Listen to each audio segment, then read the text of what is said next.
Things to observe. Do not worry because you cannot follow the course exactly to the letter. Do what you can of it, adapt it to your life, and do the best you can in present circumstances. The principal thing is to get twice daily into what is called the silence, to quieten the senses, and get in touch with the unseen, i.e., God, divine mind, the infinite, principle of good, first cause, the absolute. The name does not matter, they all mean the same. Another vital thing is to use affirmations and denials. These will be explained more fully later. Yet another is meditation, for you gradually grow into the likeness of that upon which you meditate. Still another is visualizing. Always visualize the good, the beautiful, and true, and your life will reflect these things. Incidentally, the practice of visualization greatly increases one's powers of concentration.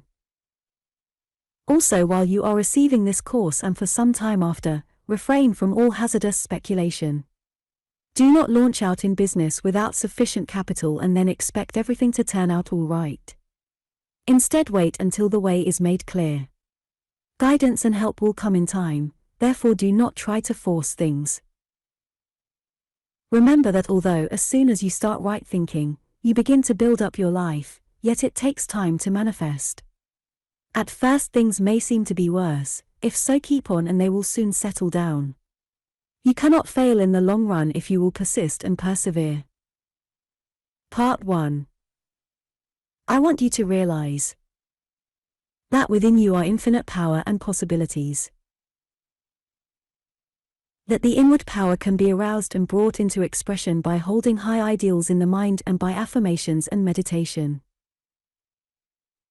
That it is necessary to spend a short time in the unseen both night and morning. That by so doing you can enter a superconscious realm where your word is creative. That what you speak comes to pass, that what you mentally picture must come true. That it is only by following high ideals that true success can be achieved. Therefore, picture a higher life, the highest you can conceive, and affirm that it is yours. Remember that this higher life is without sickness, disease. Forward with joy, you can never fail. The objects of this course are 1. To alter your mental attitude, and 2. To direct your thoughts into those channels which lead to success, achievement, health, happiness, and perfect good. 3. The arousing of the inward power, and 4. The overcoming of bad habits. 5. The building up of character, and 6. The discovery and development of the creative faculty. How these are accomplished will be explained to you in their proper place and at the proper time, but first of all I want you to consider, thoughtfully, what is before you. It is not exactly an easy road which you have chosen. No path that leads upward ever is. The path of victory is always thorny, but when the thorns hurt the feet most, we can console ourselves with the thought that the path really does lead somewhere, and we know definitely that it leads to success, achievement, happiness, and satisfaction. Difficulties there will be, disappointments, failures and setbacks, but to him who sets his face towards the light, and will keep steadily onward, there must come success and accomplishment and victory, above all expectation. If now you merely read this and pass on, the amount of good that it will do you will be none at all. This course is useless if you do not do it. Reading it will do you little or no good. It is the doing of it that will change your character and your life. Therefore, stop now and think carefully over the path that lies before you. Estimate its difficulties, do not think lightly of them, be prepared for difficulty, and make up your mind, here and now, to conquer. You may have failed in the past, but this time you must, you will, and you shall overcome every difficulty and weakness, and achieve dominion over yourself, victory over your circumstances and complete control over your life. There must and shall be no failure this time. This time you are going to succeed through the power that is within you. Now close your eyes, and mentally picture yourself, radiant, strong, successful, happy, full of the joy and zest of life. See yourself treading a path that leads ever upwards. Behind you the air is murky and gloomy, but in front is increasing brightness and loveliness. See yourself progressing, climbing, winning. See yourself trampling old habits and weaknesses under your feet. See yourself meeting difficulties in your path, and see yourself, sustained by a mighty inward power, brushing all obstructions aside, and never faltering in your upward climb. Concentrate with all your powers upon this mental imagery. Persevere until you can see yourself radiant, sublime, shorn of all weaknesses and imperfections, the perfect image of your perfect self. See yourself full of vitality and health, see yourself successful, attracting both people and affluence to you. Make a concrete, sharply defined image in your mind of yourself as you desire to be. See yourself master of circumstances, attracting all good things by the power of your mental forces. Whatever you create, in this manner, in your mental world, will later be manifested in your outward life. In other words, by mental imagery you are creating your future self. You will gradually grow into the likeness of the image that you are now creating. Therefore, create the right image. Let your ambition be a high one. Do not picture yourself as a common man, satisfied with vulgar pleasures. Instead, create a perfect man, the most perfect of which you can conceive. In the same way, when you throw your mind forward and foresee the task before you and will that all difficulties shall be overcome, and that if you get weary of well-doing, you will not give up but will persevere, and arouse fresh interest in the task of self-culture and achievement, then you are already winning the battle in advance. You are making your ultimate success doubly sure.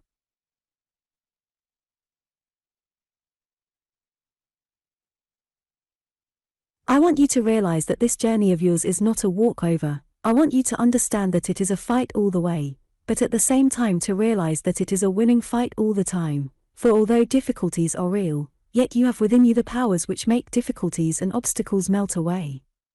Great and omnipotent is the power within you.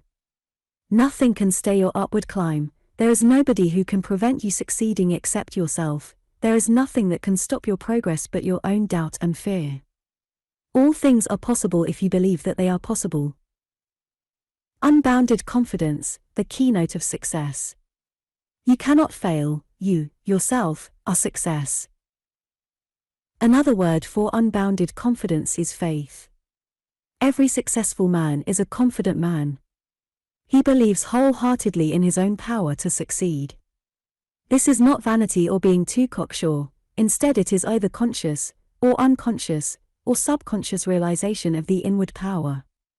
This is why so few men are really successful, so few men ever arouse the mighty powers that are within them, so few men think the kind of thoughts that bring these powers into life and action. Every successful man is a man of faith. Every successful man is a man who cultivates hope. A successful man is always hopeful, is never a pessimist, and he brings that which he hopes for into being and reality by the strength of his faith. Therefore, I want you first of all to cultivate hope and faith, for without those qualities no one, no matter how gifted or clever, can ever succeed. That you have these two qualities is proved by the fact that you are reading this course. You have had the hope of winning your way to a life of success and power, and you have had the faith to believe that within you are the powers and forces which make this possible. Without hope a man is as good as dead. Without faith he is like a rudderless ship drifting hither and thither with every wind and current. On the other hand, all things are possible to the man who has both these qualities. Cast your eyes over the lives of all men of great achievement, and you will see that they were all animated by hope and sustained by faith. They hoped for success and believed that they had it in them to achieve that success. In their darkest hours they hoped on, believing that soon the reaction would come, which would carry them on to the accomplishment of their ambitions. Nothing has ever yet been accomplished by man on this planet without the inspiration of hope and the tenacity of faith. Hope reaches forward and claims success, faith holds on until success is attained.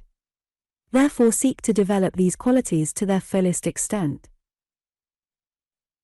It is a well-known fact that when a man turns his face round and determines to fight his way to success, or to overcome evil habit, or to raise himself in any way either mentally, morally, physically, or spiritually, then everything seems to happen to thwart his new intention and to throttle his new desires. So long as he goes on in his old way, drifting with the tide, floating about helplessly, the sport of fate and the prey of outside circumstances, so long as this goes on, nothing unusual happens. But directly a start is made in an upward direction, then all kinds of psychic powers seem to be let loose, whose object appears to be to prevent the student from making any progress in his new life. When a man realizes his own interior powers and understands the vastness and wonder of his subliminal forces, and determines to make use of them, and thus become a king among men instead of a slave, then such a disturbance takes place that unless he possesses hope and faith he will be tempted to turn his back on the new life and to sink back again into the old sluggish drifting existence, which leads to disappointment and despair. Those people variously known as Christian scientists, mental scientists, spiritual scientists, etc., no matter what they call themselves, they all deal with the powers of the mind, all experience the same thing. Even the health is affected in a curious way, friends are peevish and irritable, little things go wrong in business, and generally one is out of sorts and all things awry. When this experience comes to one, then is the time to exercise hope and faith. First of all, remember that the condition is only temporary. After a few days, in some cases it may be weeks, the health will improve, friends will become genial and harmony will again reign in your life.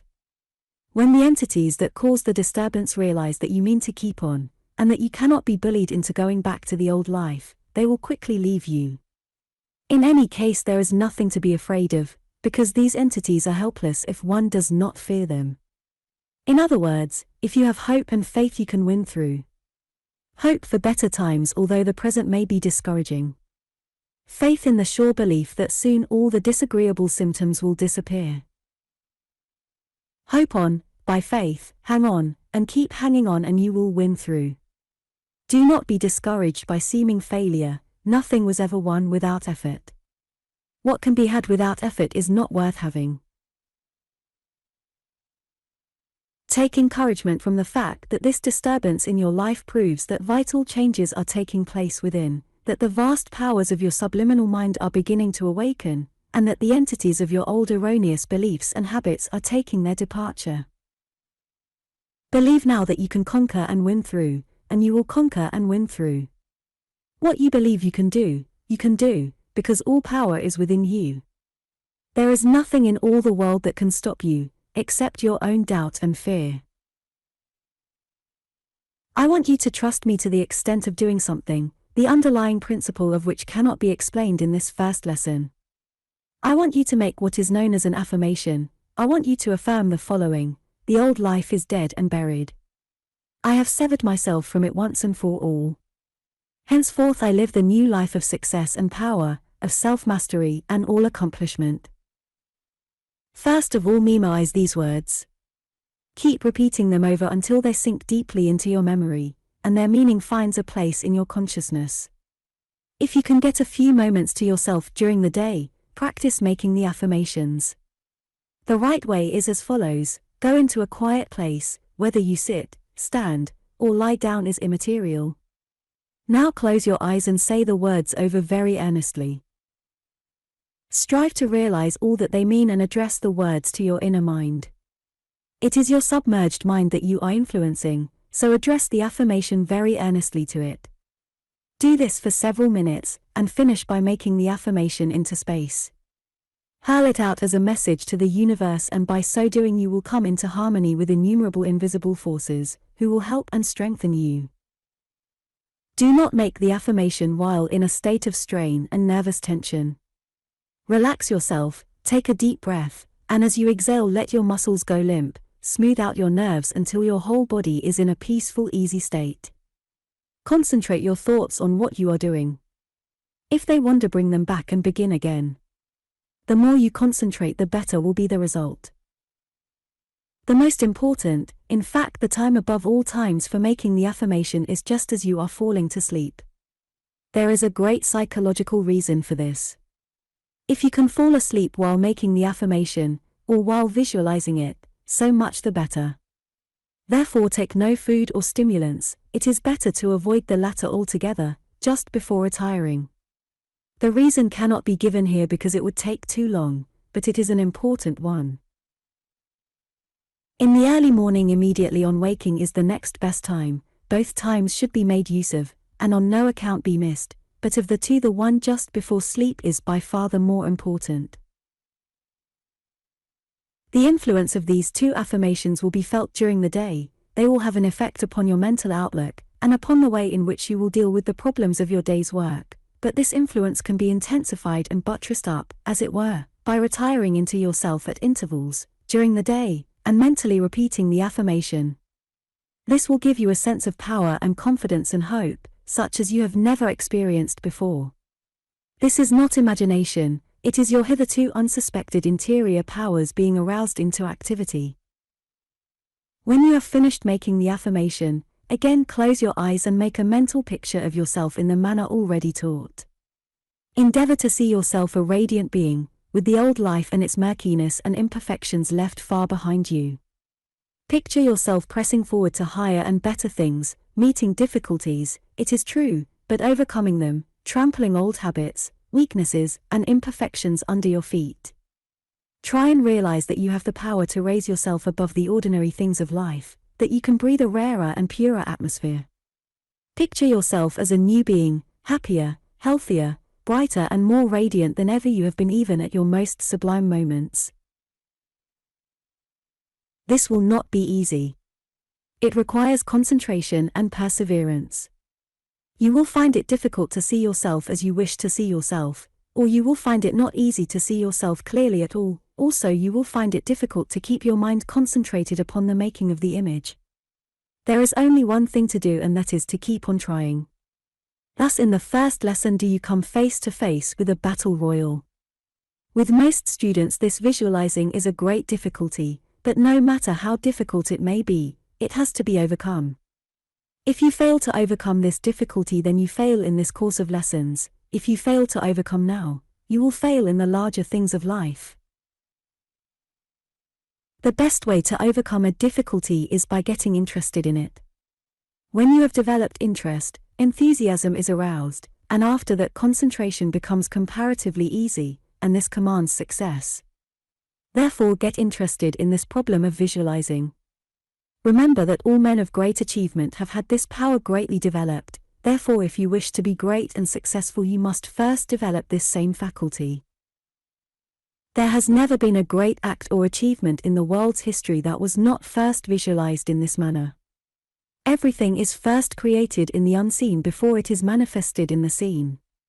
When you, by dint of practice, can visualize clearly and distinctly, you will have developed creative power, not figuratively, but literally so. Whatever you create in your mental world by means of visualizing will in time be manifested in the outer physical world. The outer world of matter is subservient to the inner world of mind. This is a great occult truth which has been withheld from ordinary people and has been until recently the closely guarded secret of certain secret orders. It is now given into your hands. You are put upon your honor not to reveal it to others. When they have reached a certain stage of their development, the knowledge will come to them by some channel or other, and in the meantime it does more harm than good to try to impart occult knowledge to those who are not interested or ready to receive it. I hope enough has been said to arouse your interest in, and enthusiasm for, visualizing. The more clearly you can visualize, the more clean-cut will be the results in your daily life. This creative power can be so highly developed that a sick man can make himself well, a poor man can change his circumstances from poverty to prosperity, and a miserable and despondent pessimist can change himself into a cheery optimist. By visualizing, and by denials and affirmations, which will be explained later, by meditation and by the exercise of hope and faith, the life, character and circumstances can be transformed. The results are so extraordinary that it is very difficult to get people to believe them, but they are none the less real. Therefore practice your affirmations and persevere with your visualizing. They will lead to results of which you can at present form but a faint conception. To obtain the best results from this course it is necessary to set apart a special time every day for meditation and concentration. The reason man is so weak and unhappy is because he lives the whole of his time in the objective life, the shallow material life of the senses, and neglects the deeper, grander, and transcendental life of the inner mind. It is the inner life that gives power and peace and satisfaction. The outer material life of the infinite mind of the senses only bring worry and care. The inner life of the deeper mind brings strength, wisdom, understanding, and ability to accomplish and achieve. It is a proved scientific fact that you grow into the likeness of that upon which you meditate. If you meditate upon evil, then evil will come into your life. If you meditate upon revenge, your life will be turned into an inferno of trouble. On the other hand, if you meditate upon happiness and other higher mental states, then happiness will be yours, and if you let your thoughts dwell upon peace, then peace of mind will result. All these states and many others are within you. They can be called forth by meditation. You can call forth either good or evil, success or failure, strength or weakness, happiness or woe. Everything is in your own hands. Meditation I. To be used every day and twice a day if possible, between the hours of 6 and 9 a.m. and 9 and 11:30 p.m. Other times are suitable, but those mentioned will be found especially valuable to students, as between these hours their teacher is meditating upon the same thoughts, and the vibrations from his mind will be helpful to all who are tuned to receive them. Try and arrange to spend half an hour in meditation before retiring for the night. Sit in a quiet place, relax your body and concentrate upon these words. Within me are infinite powers seeking expression. In the past, because I did not know of their existence, they have been stifled and suppressed. Now I will that they shall be called into activity, and find perfect and full expression in my body in the form of perfect health, in my life in the form of success and achievement, in my heart in the form of a mighty upwelling of joy and happiness. Now that I have discovered this hidden and inexhaustible store of power and energy, my life is transformed. Weakness gives place to strength, sorrow to happiness, morbidness to radiant joy, pessimism to divine optimism, despair to hope, failure to success, poverty to prosperity, sickness to health. Henceforth only the highest good can come into my life. Now by the power of my thought forces I am allied with and joined to the infinite principle of good, and we have become one. Henceforth for me there is, and can be, no evil, only infinite good. All evil is now cast out of my life, because I am one with the infinite good. No evil can come nigh my dwelling, nothing can harm or destroy. Henceforth by scientific thinking I control my life, for my life is the result or effect of my thoughts.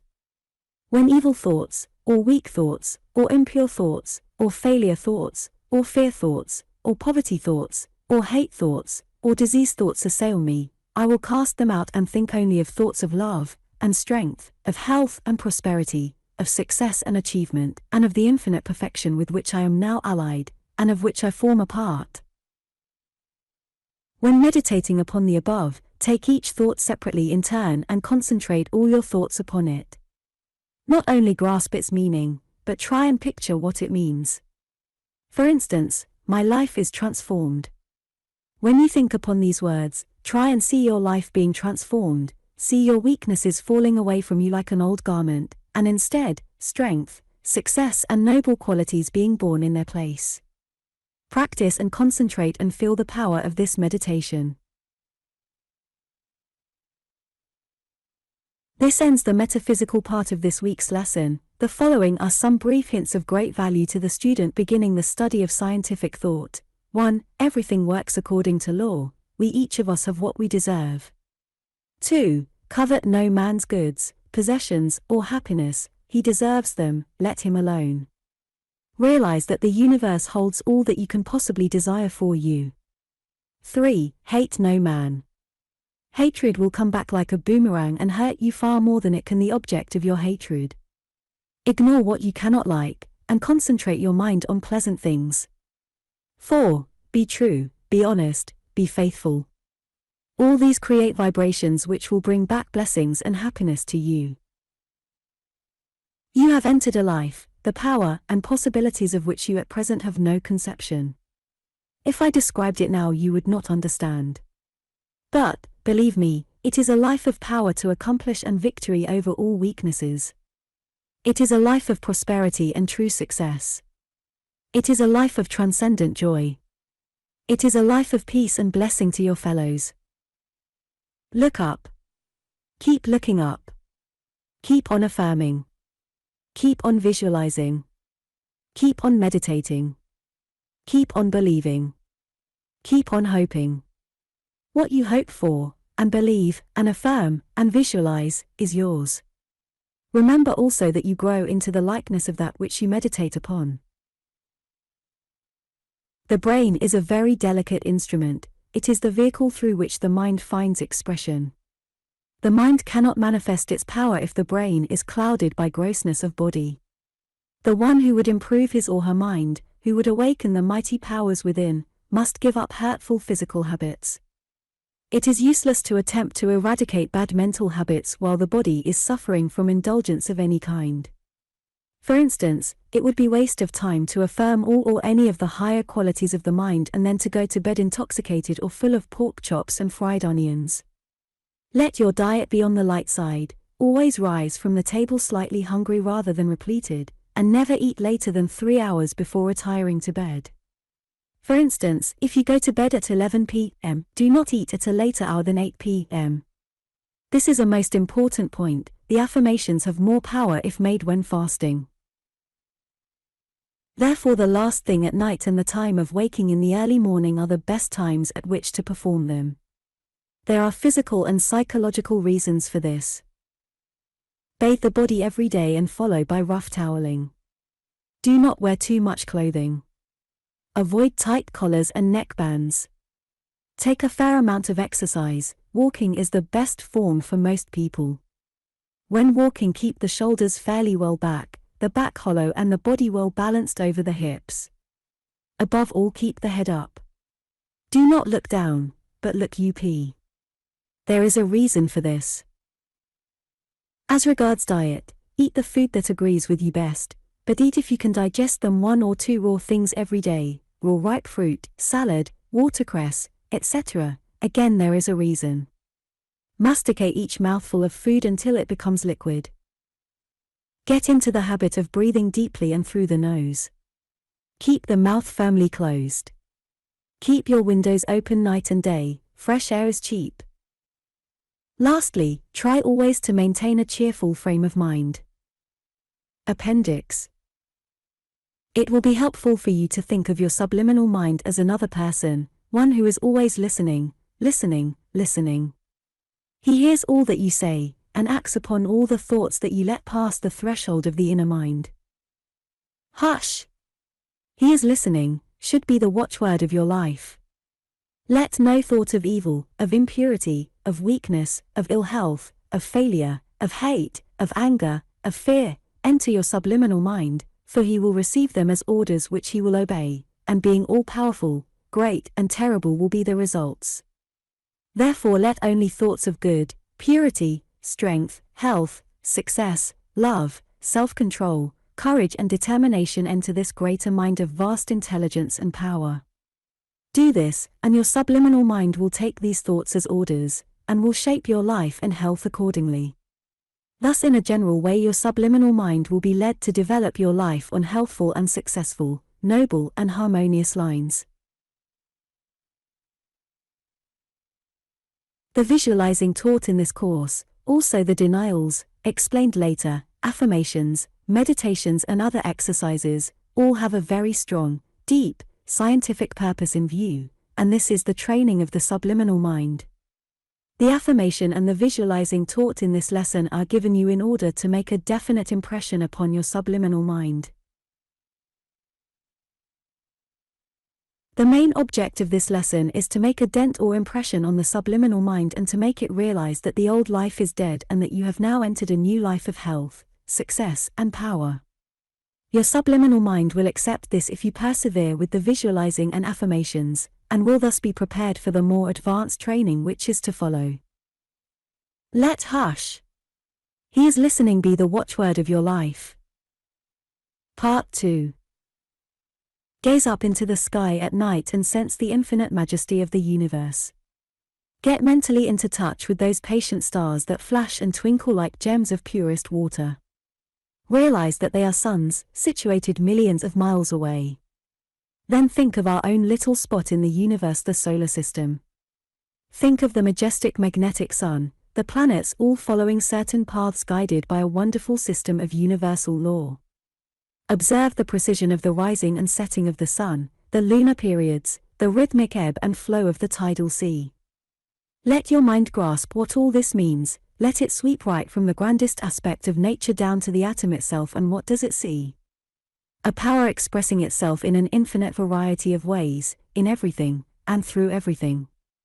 There is nothing, not a grain, not an atom, not an electron, that does not contain this wondrous power. Man has been described as an epitome of the universe. An atom clairvoyantly observed has been described as a replica of the solar system. Therefore we have universe within universe, solar system within solar system, and all animated, controlled and directed by the universal or infinite mind. Therefore the power that animates man is an infinite power in man. The infinite mind finds its highest expression on the visible plane. At one time man was thought to be an animal with a soul. Now he is known to be an indestructible ego with an imperishable mind finding expression in a temporary physical body. The cause of all man's weakness, mistakes and failures has been that he has not realized the power within. Instead, he has thought himself to be separate and friendless, weak and helpless, adrift, without chart or compass upon the sea of life. He has thought himself to be the victim of circumstance, the sport of fate, and the puppet of forces outside himself. He has called himself a worm instead of looking upon himself as a king. He has thought himself to be worthless and insignificant instead of realizing his wonderful interior powers and the grandeur of his being. Instead of being a worm, man is a king. Potentially all the powers of the infinite mind are his. Instead of being the victim of circumstances, he can control them. Instead of being the puppet of forces outside himself, he has within him the power to be what he will, to do what he will, to accomplish all that he desires. Now at last the darkness is being pierced and man realizes that he is a mental creature, and that he is mind as well as matter, that is, as mind, is one with the universal or infinite mind. That the difference between him and the infinite or universal mind is not one of kind, but of degree.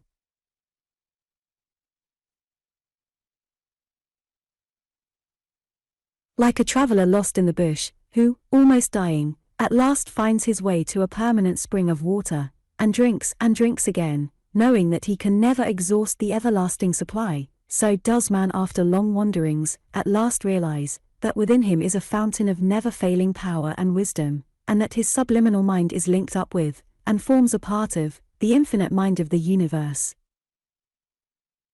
This is the greatest discovery in the history of the world. This is the crowning revelation of all the ages. This is the blinding knowledge that dwarfs every other knowledge, that within man dwells the infinite and unfathomable mind of the universe. Call how he may on these hidden forces, they can never fail to respond, for they are infinite and inexhaustible. Man stands alone and apart from all other creatures, in this visible world around him, in that he has the power to govern his own actions, choose right or wrong, to mold his own fate, and create his own life and circumstances. To other creatures, life and the visible world are fixed quantities. To man, life and the world are reflexes of inward mental states. Thus, can he make life what he will, thus can he live in a world of his own creating. Man alone has the power to realize and recognize the inward power of the infinite, and to consciously bring it into objectivity. The inward powers of the mind are potentially illimitable, but they lie dormant and unexpressed, until they are recognized, and aroused into action, by the individual. This is why the majority of people are so worried and distressed. Why they either fail to make life worth living or achieve only partial success, and that with great difficulty. They try to achieve without the power to achieve. They marvel at their own weakness, not realizing that within them lie immeasurable powers which are patiently waiting to find expression. Until man calls these powers into activity, they can never act. Within him is that which is connected with the powerhouse of the universe, yet he never feels its power. Within him is infinite wisdom, knowledge, inspiration, creative power, and driving force, yet he slumbers on, unconscious of their existence. But to those who realize their own interior powers, what a mine of inexhaustible treasure do they find, what force and energy for all accomplishment. When you, dear reader, enter into the realization of the mighty power within you, you enter into possession of all good and perfect things. You cease to strive, and squabble, and snatch, with selfish anxious hand, the bread from another's mouth. You leave off striving, with palpitating heart and careworn face, to push your way in front of the one next to you. Instead, you set your ambitions high, and sustained and carried forward by invisible forces, enter into possession of all that you desire. Work? Yes, you will work, for right thinking, and this realization of the power within you is the result of right thinking, is the inspiration of all right action. You will work hard enough, and no one is happy who does not work, but the difference will be that your work will be the greatest joy in your joyful life. Joy. There is no joy like the joy of work well loved and well done, and which leads to accomplishment and victory. Work. Yes, you will work, but not with the feverish haste or with the fear of failure and bankruptcy ever before you. Instead, you will work with confidence and power, sure in the knowledge that your efforts lead definitely to success. When you have realized the inward power, you will feel it pushing you in the back and impelling you forward. You will feel yourself borne along to the goal of your endeavor. Whereas formerly you were chasing success, and waiting on it cap in hand, in future you will realize that you are master, that you command and success obeys. You realize that instead of, as in the past, running after fame and fortune, which, like a will-o'-the-wisp, constantly eluded you, you have now the power to attract all desirable things to you. Instead of feverish anxiety and joyless quest, you possess calm confidence and the power to accomplish everything that you desire. There will be no anxiety, no care for the morrow, instead the confidence of exact knowledge, the knowledge that the results will be exactly as arranged. Just as today is the result of past thinking, so the future will be the result of what is built today. Therefore you do certain things today, and you know with mathematical certainty what the future results will be. Like John Burroughs you can say, I stay my haste, I make delays, for what avails this anxious pace? I stand amid eternal ways, and what is mine shall know my face. What is mine shall know my face, that is the basis of all success, the confidence, the exact knowledge that what you are sowing now will be reaped 100-fold, that in the future you will enter into occupation of that which you are building now, that what you claim as your own now, out of all the riches of the universal storehouse, will be yours in the future. It is yours now, you enter into possession in the days to come. You will now begin to see why I ask you to use affirmations. In succeeding lessons will be explained what affirmations are, their object and the manner in which they work. In the meantime, make use of the same affirmation that you have been using in the past week, but with something added. It will now read: The old life is dead and buried. I have severed myself from it once and for all. Henceforth I live the new life of success and power, self-mastery and all accomplishment. This I do, not in the strength of my feeble will and surface mind of my ordinary consciousness, but by the infinite power of my deeper inner mind, which is one with, and forms a part of, the infinite universal mind. Make the affirmations earnestly.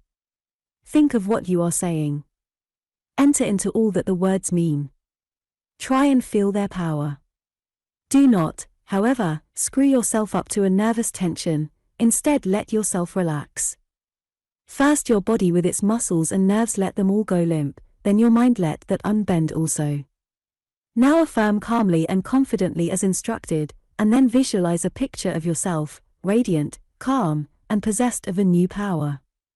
See yourself master of all weaknesses and passions, directing yourself, guiding your life with unerring wisdom, shaping your course to a glorious destiny. Practice and keep on practicing the art of visualizing.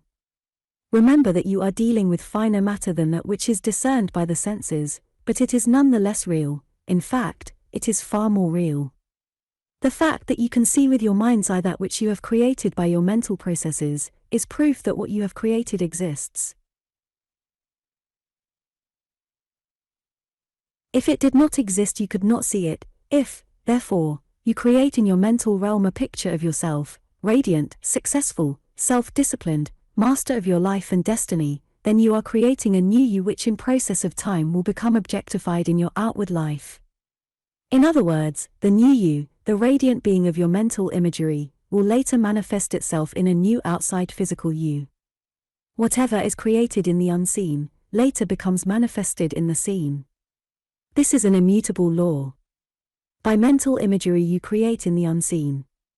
Be careful what you create, whatever it is, good or bad, will find its way into your life and be read and known of all men. Whenever you meet with temptation or difficulty, or if you let yourself get flustered at business, just retire into yourself for a moment and make the affirmation mentally, and realize that you are a new creature. You will then become conscious of the inward power. Meditation No. 2. Sit very quietly and relax nerves and muscles, and concentrate your thoughts upon a conception of an ideal world. Picture a world of indescribable beauty, without pain, sickness or care, without hate, unkindness or selfishness, without poverty, want or any lack. Picture mentally a world in which love and good will reign supreme, where beauty, joy, happiness, plenty and profusion of all good things are unstinted and for all. Picture a world where there is no limitation, where you can know everything, possess all the wisdom, and where you can be everywhere at the same time. In this world the colors of the flowers and of the sky are more beautiful and transparent than anything you have seen before, the singing of the birds more ravishing than anything yet heard. The inhabitants are all comely and gloriously healthy and strong, they are all animated by goodwill and indescribably happy. This is the perfect world of mind. Now concentrate upon this image. You will most probably find worry thoughts intruding. Thoughts of the rent, of the mistake one of your clerks has made in your business, of threatened competition, or of some slander or unkind imputation that may have been made against you. Whenever a thought tries to enter your mind, dismiss it at once and concentrate your mind upon your ideal world. This will not be easy, but continue to persevere. It is most important that you should master this, as by so doing you are cultivating one of the most wonderful faculties of your mind. Therefore keep on dismissing the unwelcome thought by denying it. For instance, you are disturbed by the thought that something grossly unfair has been done to you. It makes your blood boil when you think of it. Immediately this thought comes to you, say at once, in this perfect world of mind there is no unfairness, injustice, or unkindness, all is truth and honor and goodwill, and raise your thoughts above this imperfect material life, and concentrate your mental gaze upon your ideal world. Again, a thought may come suggesting that the new competition in your business will ruin you. Immediately deny it by saying, in this perfect world there is no competition, there is no failure, I am a perfect mental creature gifted with infinite powers, and I am above competition, I am success. Keep your mental vision on your ideal world the whole time and keep denying all your troubles one by one, and affirming their opposites. By your denials you kill the worry thought, and by affirming its opposite you build up a character and mental outlook that are superior to worry and incapable of failure. Not only do you kill the thought of evil, you also destroy the evil itself. This may sound fantastic to you, but it is absolutely true. Later on you will be able to prove the truth of this beyond the shadow of a doubt. Appendix. It was seen in last week's appendix that in a general way the subliminal mind could be influenced for good by allowing only thoughts of good, courage, health, success, etc., to pass the citadel of the mind. This is the foundation of all happiness and harmony in one's life, but if it is desired to arouse your latent powers, and to train your subliminal to solve all your problems, to give you true inspiration and supply you with original ideas, other methods must be employed. Your great subliminal mind is not going to yield up its wonderful store of knowledge, neither is it going to act as the solver of all your problems, in response to a mere pious wish. What is necessary is that very strong, concentrated, forceful directed thoughts should be sent down into this greater mind, continuously and persistently. Whatever message you keep sending down into your subliminal mind, provided it is not changed or altered, and that it is sufficiently strong and concentrated, will be obeyed in time. Some students will be longer than others, but everyone sooner or later, who follows these instructions, will develop the power of directed subliminal thinking. The first step is to impress very powerfully upon the subliminal mind that it is capable of solving all your problems. At present, unless you are a very rare exception, your subliminal mind is hypnotized into the belief that it cannot solve your problems. So long as it believes that it cannot solve your problems, it never will attempt the task, but once you can convince your subliminal mind that it has the power, the wisdom and knowledge to do so, then you will at once pass from weakness to power. You will have at your disposal a mind so vast and wonderful that the finite mind of the senses will be unable to grasp its full significance. In order to convince your subliminal mind that it can solve all your problems, you must 1. Believe yourself that it can do so, 2. Have a strong desire to use your hidden powers, 3. Make strong affirmations that your subliminal mind can think constructively and, drawing upon the all-knowledge, solve every perplexity and problem, and 4. Visualize yourself meeting with problems and having them solved immediately by referring them to your greater mind within. Within you are limitless powers, but they only become available when you consciously call upon them and make use of them. Therefore, carry this thought strongly in your mind: my subliminal mind can draw upon the universal intelligence and solve all my problems. When seeking to impress the subliminal mind, it is necessary to get alone and to still the objective mind and the senses. When all thoughts of worry, business, and material life have been dismissed from the mind and perfect mental calm obtained, then you will be in a state favorable to 1. The sending of directions to the subliminal mind, and 2. Receiving inspiration from it. Health. We have seen in this lesson that within man dwells the universal mind, and that when he looks within he finds infinite power. In the same way, man is also animated by the infinite life. So long as man ignores the infinite nature of his life, so long will he be weak, diseased, ill and miserable. The animal health of our fathers is passing away, and man is becoming more sensitive, more mental, more spiritual, and therefore depends more and more upon mental and spiritual forces for his life and health. Everyone is getting more nervous and highly strung, more imaginative, more sensitive to the power of thought and other spiritual and psychic forces. Therefore, man must look more and more to the one source of all life for his health, energy, and vitality. Those who seek perfect health, and who does not these days, should deny every thought of unbelief in sickness, illness, and disease, and constantly affirm and visualize a state of perfect health and well-being. Always before your mental vision let this idea of health be dominant, let it be a pillar of cloud by day and a pillar of fire by night, leading you ever out of the land of bondage and sickness into the promised land of perfect radiant health. Part 3. The unseen is greater than the seen, therefore to work in the unseen is to deal with the cause of which the outward life is the effect. By working in the unseen by means of meditation, affirmation, visualizing, and by holding in our mind the highest ideals, we arouse the power that lies hidden within us. The power that is within us is the power of the universal mind or spirit, therefore it is infinite and illimitable. The only limit there can be is the limitation we place upon it by our lack of faith. Therefore, in all your difficulties and battles, remember that the power within you is infinite. You are one with the infinite if you will only believe it, if you can only realize it.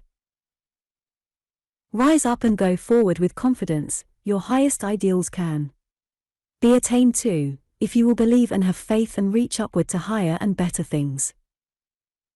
I affirm for you the inward knowledge of these things. While the existence of the subliminal mind is a modern discovery to Western minds, it is ancient knowledge in the East. For centuries this knowledge has been treasured by certain orders of mystics. Dating right back to the earliest times, we find evidence of signs and wonders being worked through the power of the subliminal mind. In the West, however, there has always been a tendency toward materialism. A materialist believes in matter. He wants to see, touch and handle before he will believe. Literally, he will only believe what he sees through the senses. Modern science has, however, knocked the ground from under the materialist's feet, because it is constantly proving that there is far more in the unseen than there is in the seen. Science, in spite of all its achievements, realizes that, up to the present, it has only been paddling on the edge of a mighty ocean of mystery. Science has, slowly and with huge and clumsy effort, now proved the existence of many things which scientists would not believe before, but which were known to the ancients, and have been known in the East for centuries. One of these is the existence of the subliminal mind. Mesmerism and hypnotism have proved that man is composed of more than one mind. There is the surface or outside mind of the senses. This mind reasons, learns from books and other outside sources, and function generally, on the physical plane. It is only a minute fraction of the total mind of man. Like the iceberg, which only shows 1/12 of itself above the surface of the sea, the other 11/12 being submerged, the objective mind of man is only an infinitesimal portion of the whole. The surface or objective mind is the finite mind, the subliminal is joined up with the universal mind of the universe, therefore it can never be measured, it is beyond comprehension. Sufficient for us to know that its power is limitless, and that we can use this power in creating our lives anew, and for the realization of all our desires. The subliminal mind is 1. Inspiratory, 2. Intuitive, and 3. Creative. It is a storehouse of knowledge and the powerhouse of energy. It is much more than all this, how much no one knows. In this lesson we will consider the first 3 descriptions in the order named. 1. Inspiration. It is through the subliminal mind that all inspiration has come to men. It was through this channel that Wordsworth, Shakespeare, Milton, Emerson and all great teachers, preachers and leaders have drawn their inspiration. All the good that has ever come into this world has been through inspiration, and all inspiration comes through the subliminal mind. All who have ever accomplished anything worth accomplishing have done so through the inspiration of their subliminal mind. That some are giants in their accomplishments and others pygmies is simply due to differing degrees of expression.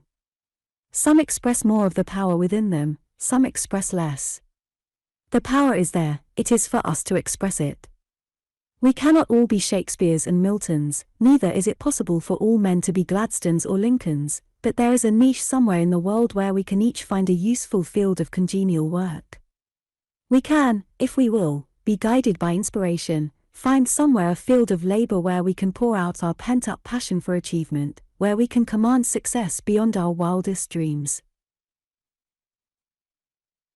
You, dear reader, have not been sent into this world for a joke, you have been sent to achieve a certain purpose, to accomplish something which no one can do but you. There is no one in all the world just like you, and all that you do is colored by your individuality. No one in all the world could do your work just as you do it. There are fields of conquest in front of you which no one out you can conquer. Therefore listen to the voice of inspiration. 2. Intuitive. Those who learn to recognize the voice of intuition are brought into touch with infinite wisdom. They do by intuition that which other people can only do by cumbersome effort, if indeed they can do it at all.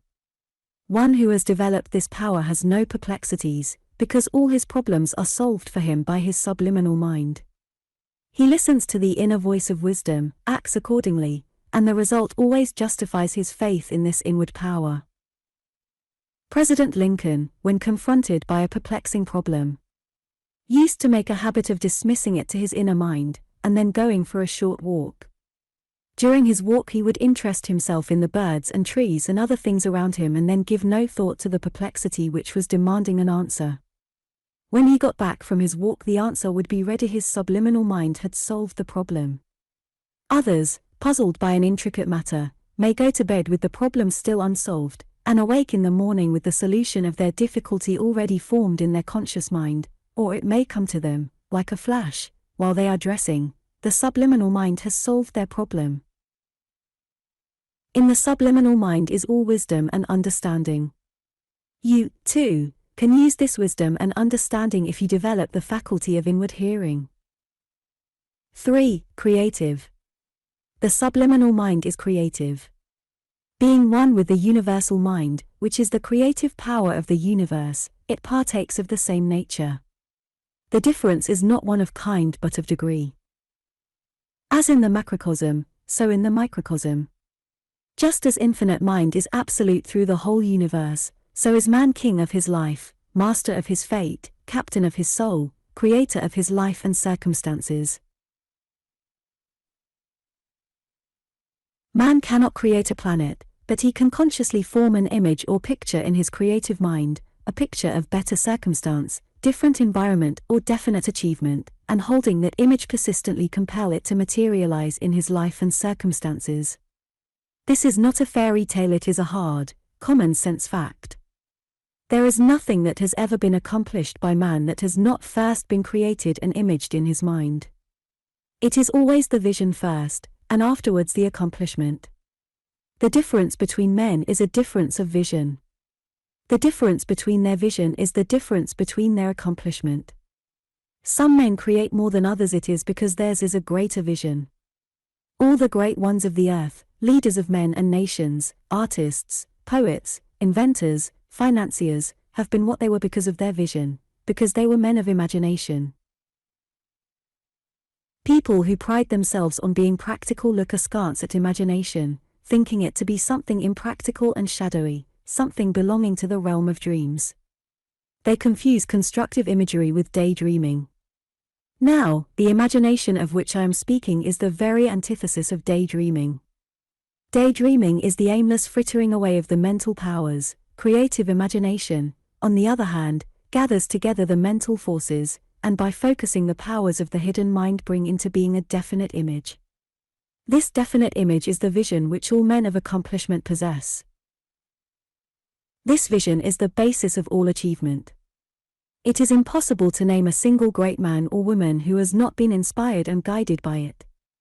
The reason that here and there in the world's history there have been great characters who have achieved the noblest ends is because theirs have been the noblest visions.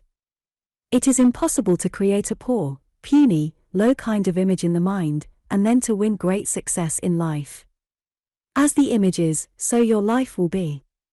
Therefore, if you hold in your mind the vision, or mental picture, of great success or noble endeavor, then in your life these things will become manifested. It cannot be otherwise because what is held in the mind is later manifested in the life. Thus it is that a person of poor powers of concentration cannot hold a definite image in his mind, but must be always changing and modifying it, with the result that he gets nothing but confusion and lack of achievement manifested in his life. What you are inwardly, what you think inwardly, what you visualize inwardly, is what your future life will be. Your outward life is modeled on your inward life. It is an exact replica of the life within. Therefore your subliminal mind is not only the source of inspiration and intuition, it is creative also. Your life is in your own hands, you can make it what you will. Your future is yours entirely, you can build it up with mathematical precision into any form you please. You are free to make or to mar, to build up or destroy. You can climb to the highest heights or descend to the lowest depths.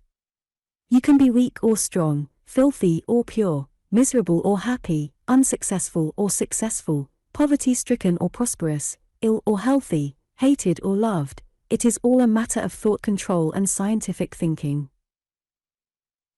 It is now time that you begin to apply some of the things you have learned. Therefore add to your affirmation at night the following. Mine is a life of overcoming and power.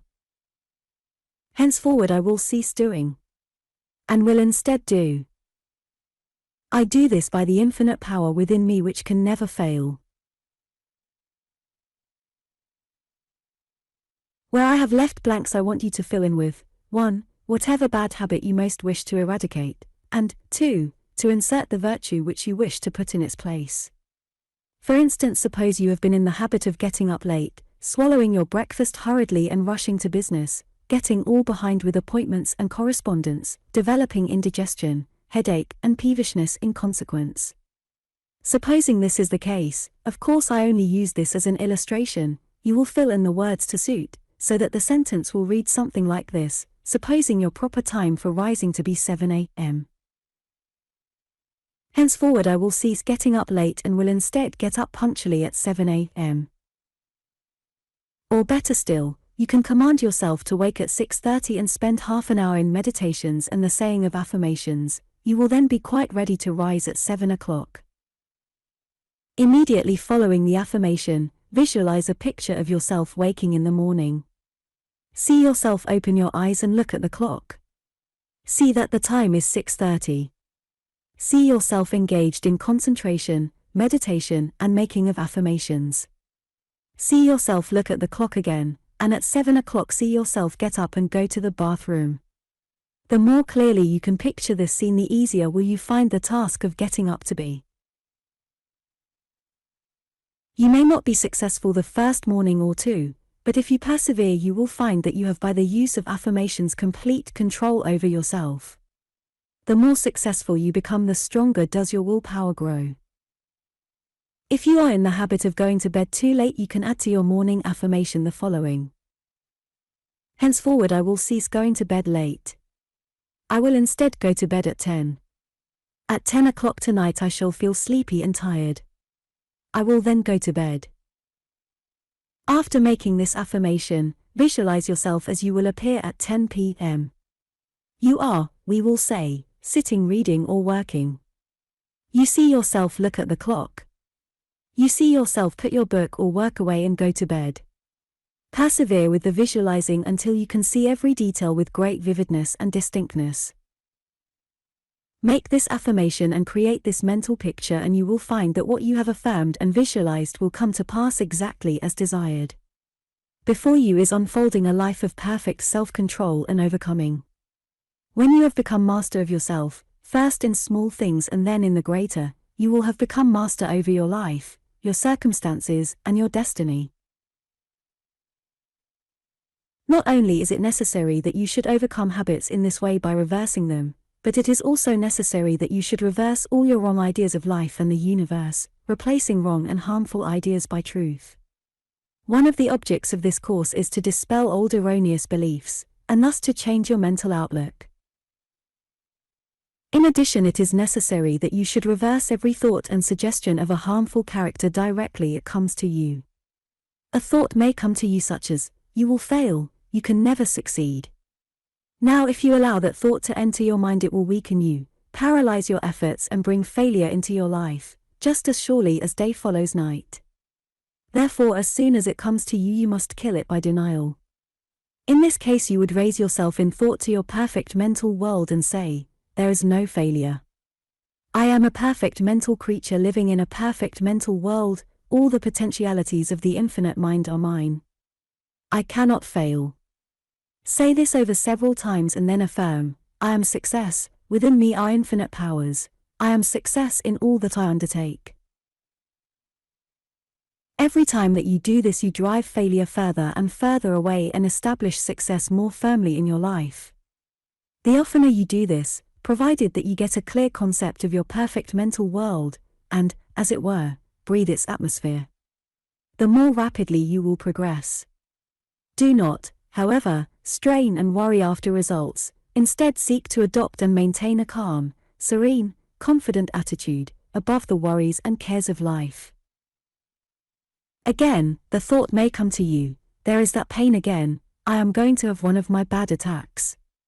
If you allow this thought to enter your mind, you will have that bad attack. It will surely come and nothing will be able to keep it away.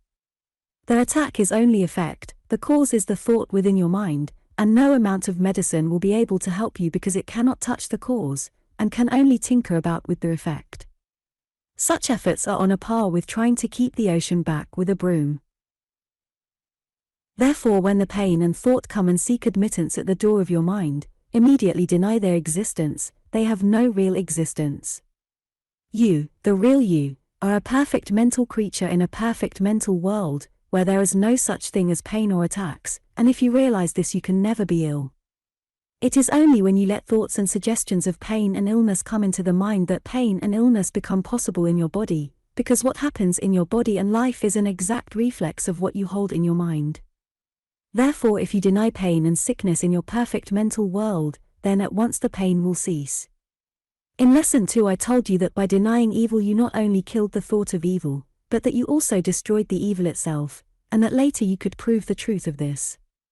This you can do with pain. If, when in pain, you will rise into your perfect mental world and deny pain, then the pain will go away almost immediately. After denying pain and sickness, affirm perfect health. The denial will kill the harmful thought and cleanse the mind, and the affirmation will heal and build up and make all future attacks weaker. By this method you can reverse every harmful thought, belief and emotion.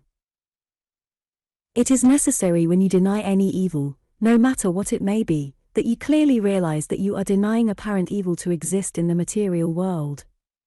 For instance, if you have a carbuncle as big as your fist at the back of your neck, it is foolish to deny that it exists, because it does exist as much as anything can be said to exist in this transient world. There are, however, two yous. There is the material you, and there is the sublime mental and spiritual you. The material you is a transient, fleeting material person. The real you is a glorious mental and spiritual creature, imperishable and eternal. When you, the real you, raise yourself into your perfect world of mind, you leave the imperfect and coarse material body behind, and it is the sublime you, the perfect mental and spiritual you who, in a perfect world of infinite good, purity and perfection, deny that there is a carbuncle. You, the sublime you, have no carbuncle. It is only the material you which you have left behind which has a carbuncle.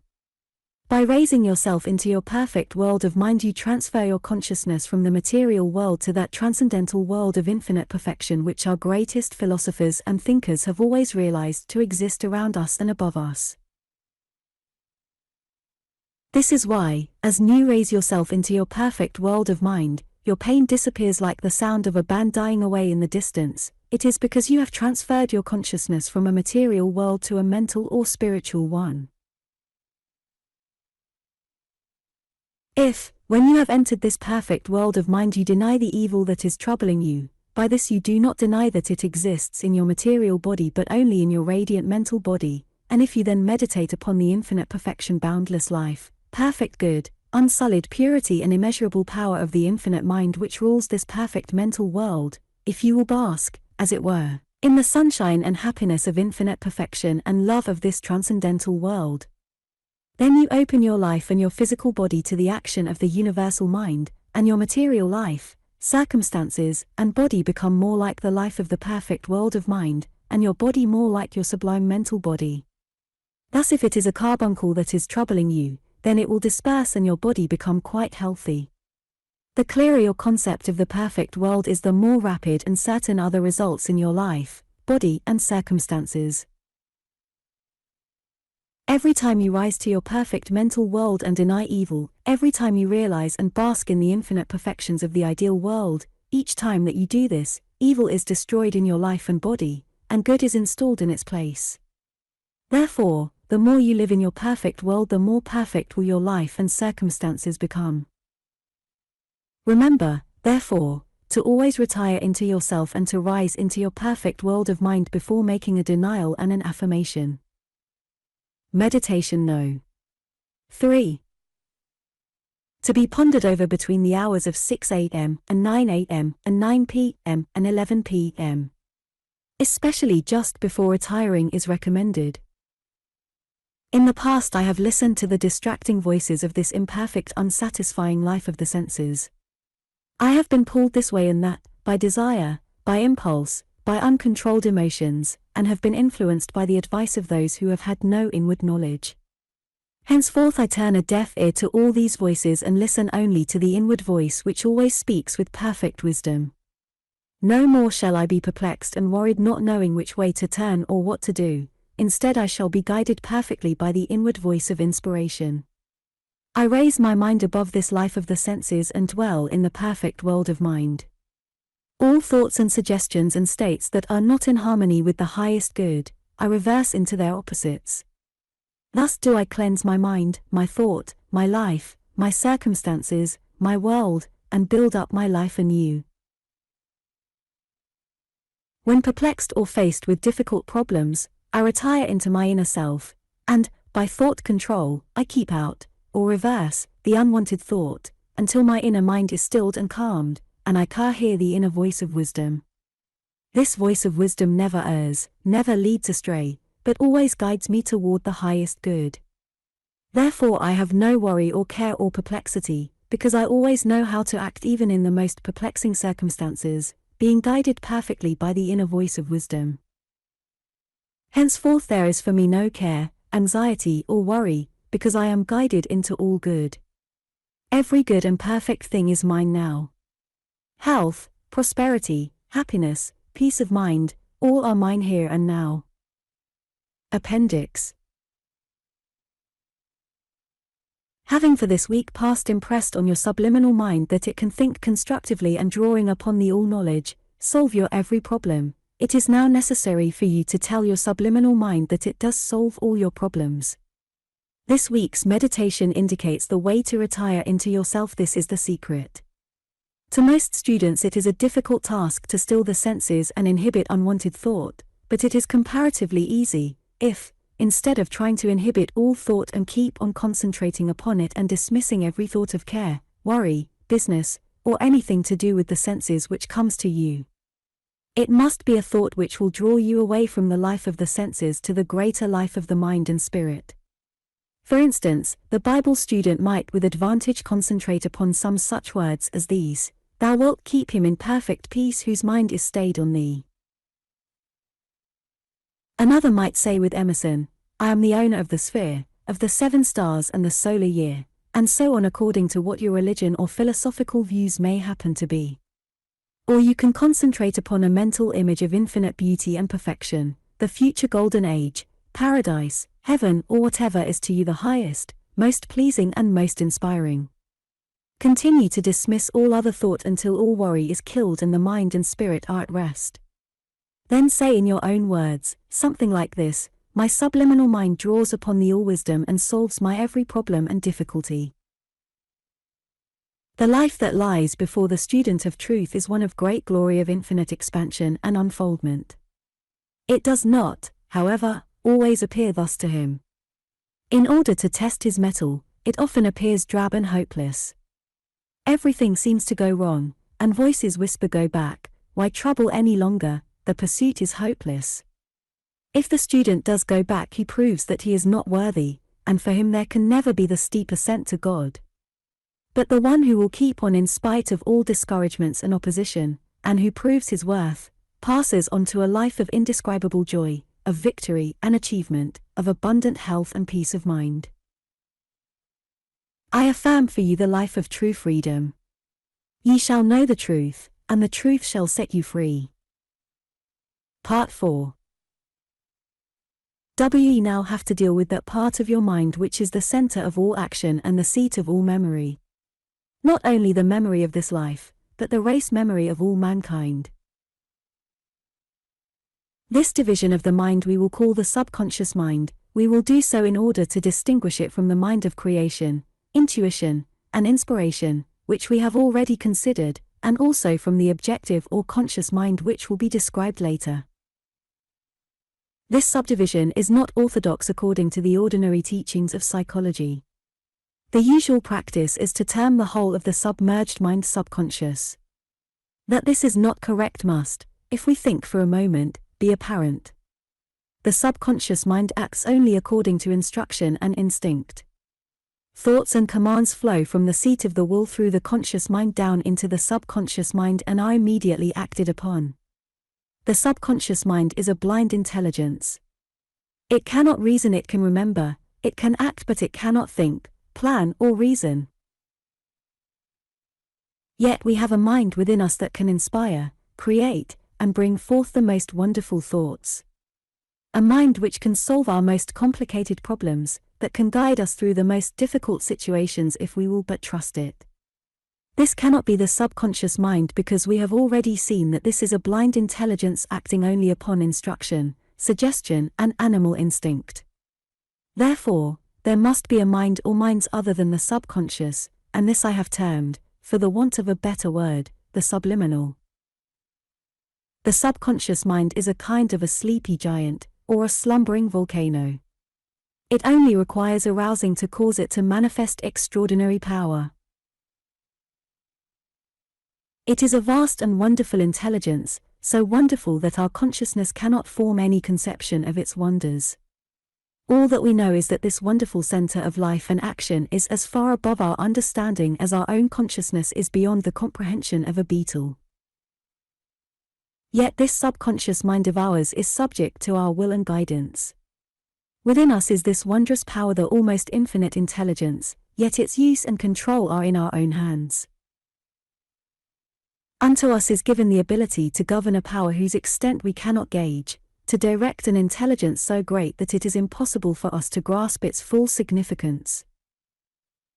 The subconscious mind is the center of all action. It is by this mind that everything that we do is accomplished. It is the personification of tireless energy. It works constantly, it never sleeps, for while we sleep the subconscious mind is busily engaged in repairing and rebuilding the body. Whatever thought we allow to pass into the subconscious mind is translated into action. This is why a thought has been described as an action in the process of being born. The great lesson for you, dear reader, to learn is this, that if the subconscious mind translates each thought into action, then thought control is the one great transcendental fact of life. If you possess the power to control your thoughts, you have at once the power to control your actions. If you can control your actions, what a life of possibility opens before you. One of the principal causes of failure in life is due to inability to control the thoughts. Wrong thoughts eat the subconscious mind, these are translated into wrong actions, and these bring failure and disaster in their train. When the thoughts are uncontrolled, then the subconscious mind will act upon any thought or suggestion that may float in. Now thoughts and suggestions are born not only within the consciousness, they are also received from without. Like a wireless apparatus which receives messages through vibrations in the ether, so does the human mind receive impressions from without. Thoughts are things, are entities, have form and substance and are eternal. Thoughts impinge upon your consciousness, and unless you are able to reject them, they will enter the subconscious mind and bring forth action in your life and conduct. If therefore the thought be evil, then evil will result, if of weakness then failure will follow. You cannot prevent the action once you have entertained the thought. In the same way, if you entertain a noble thought, a noble action will result. If thoughts of success and power are dwelt upon, then success and power to accomplish will be manifested in your life and circumstances. It is thought that rules your life, therefore if you govern your thoughts you control your life. Suggestion meets you at every turn.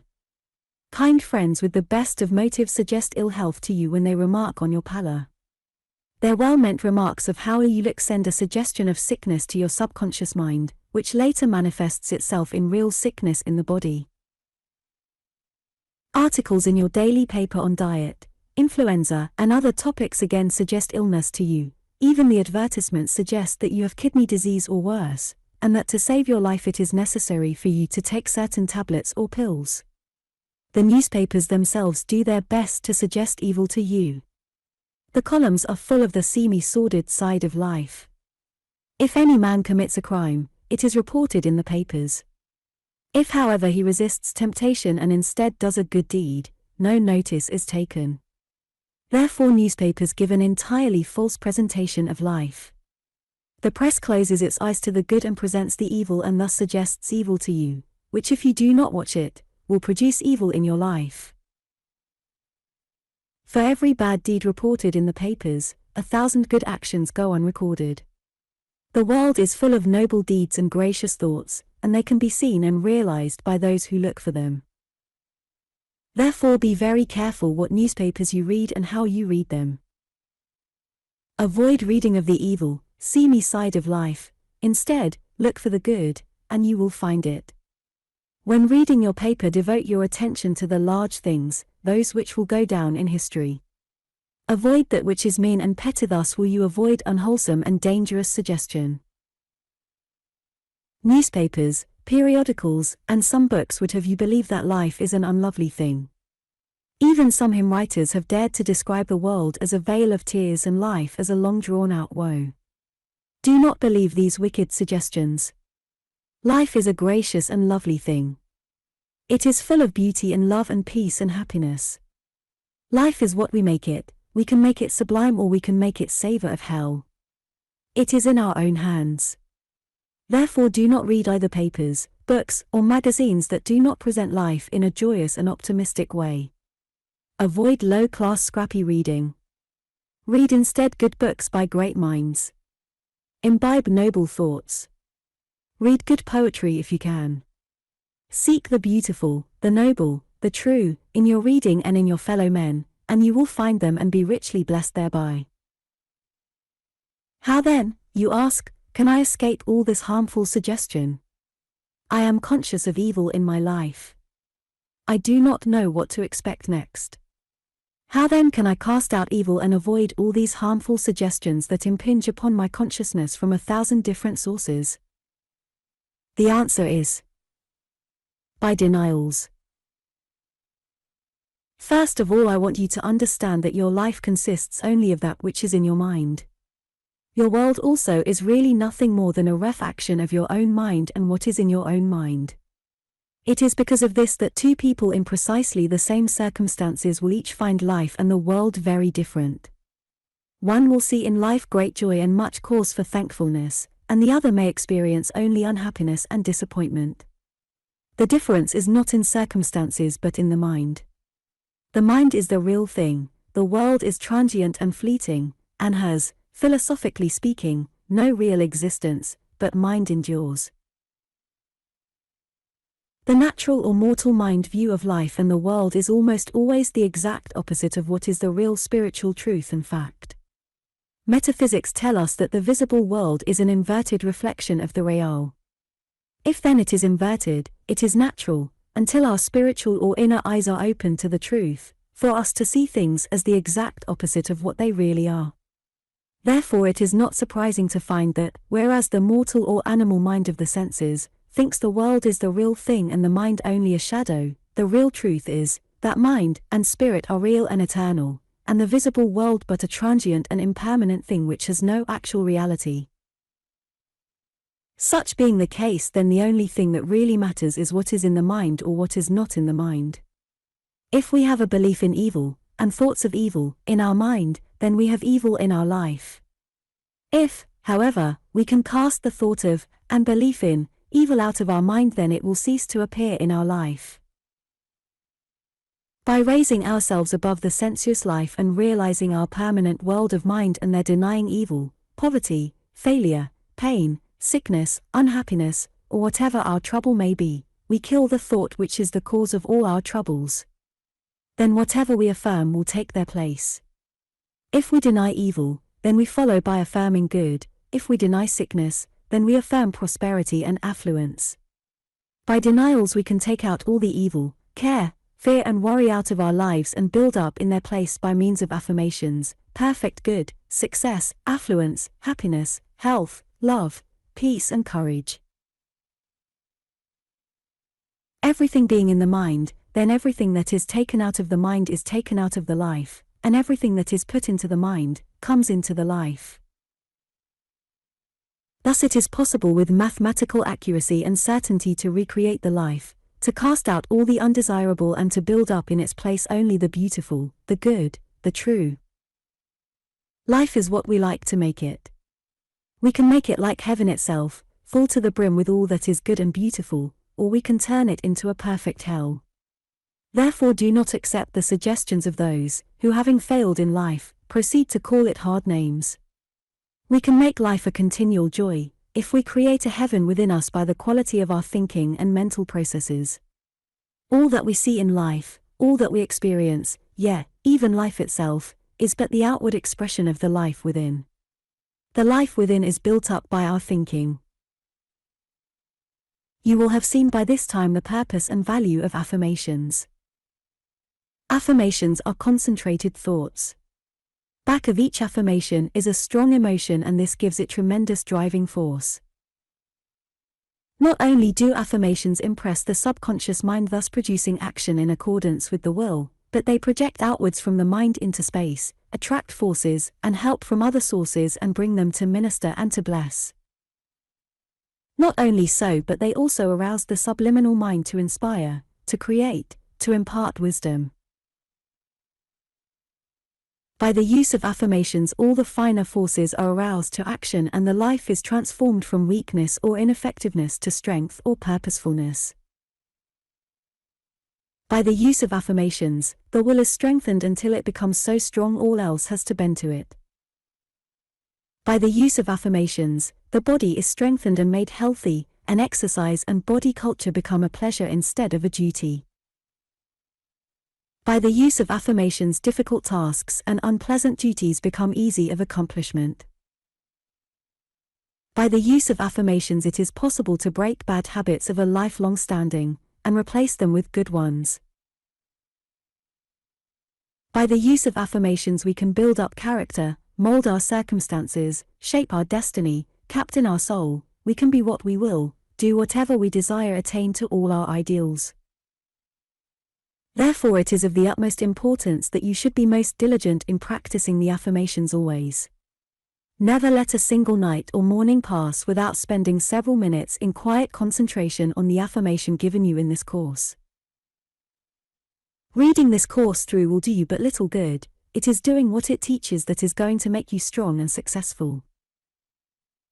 Mental and physical lethargy must be overcome. It is by sustained action that you can accomplish. You cannot dream yourself to success, you have to win it. Therefore you must concentrate upon the affirmations and visualizing exercises. The latter are a form of affirmation and are of equal importance. A word of warning. Do not keep changing your affirmations. Do not affirm one thing one day and another the next. It causes confusion in your mental world, and makes confusion worse confounded in your life. Of course, as you overcome weaknesses and bad habits, you will alter your affirmations accordingly. You will always find some defect that wants eradicating. Otherwise, keep to the affirmations given in these lessons. By this do not mean that you are not to make denials, reversions, and affirmations at all times adapted to all the varying circumstances and difficulties of life, because these are, for your own protection, necessary.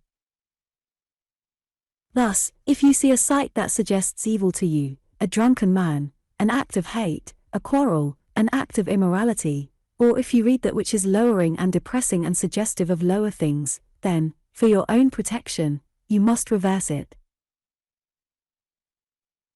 For instance, if you see an angry, violent man, if you do not reverse this, the suggestion of evil conveyed to you by this sight will sink into your subconscious mind and cause cells to vibrate in sympathy, thus making you more susceptible to anger thoughts, besides lowering the tone of your mind generally.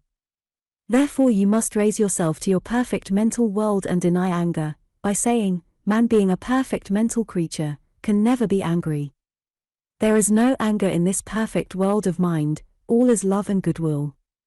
By so doing, not only will you stop the suggestion of evil from harming you, you will also at the same time make yourself stronger than ever before, and, strange as it may seem to you now, you will reduce the anger in the mind of the angry man.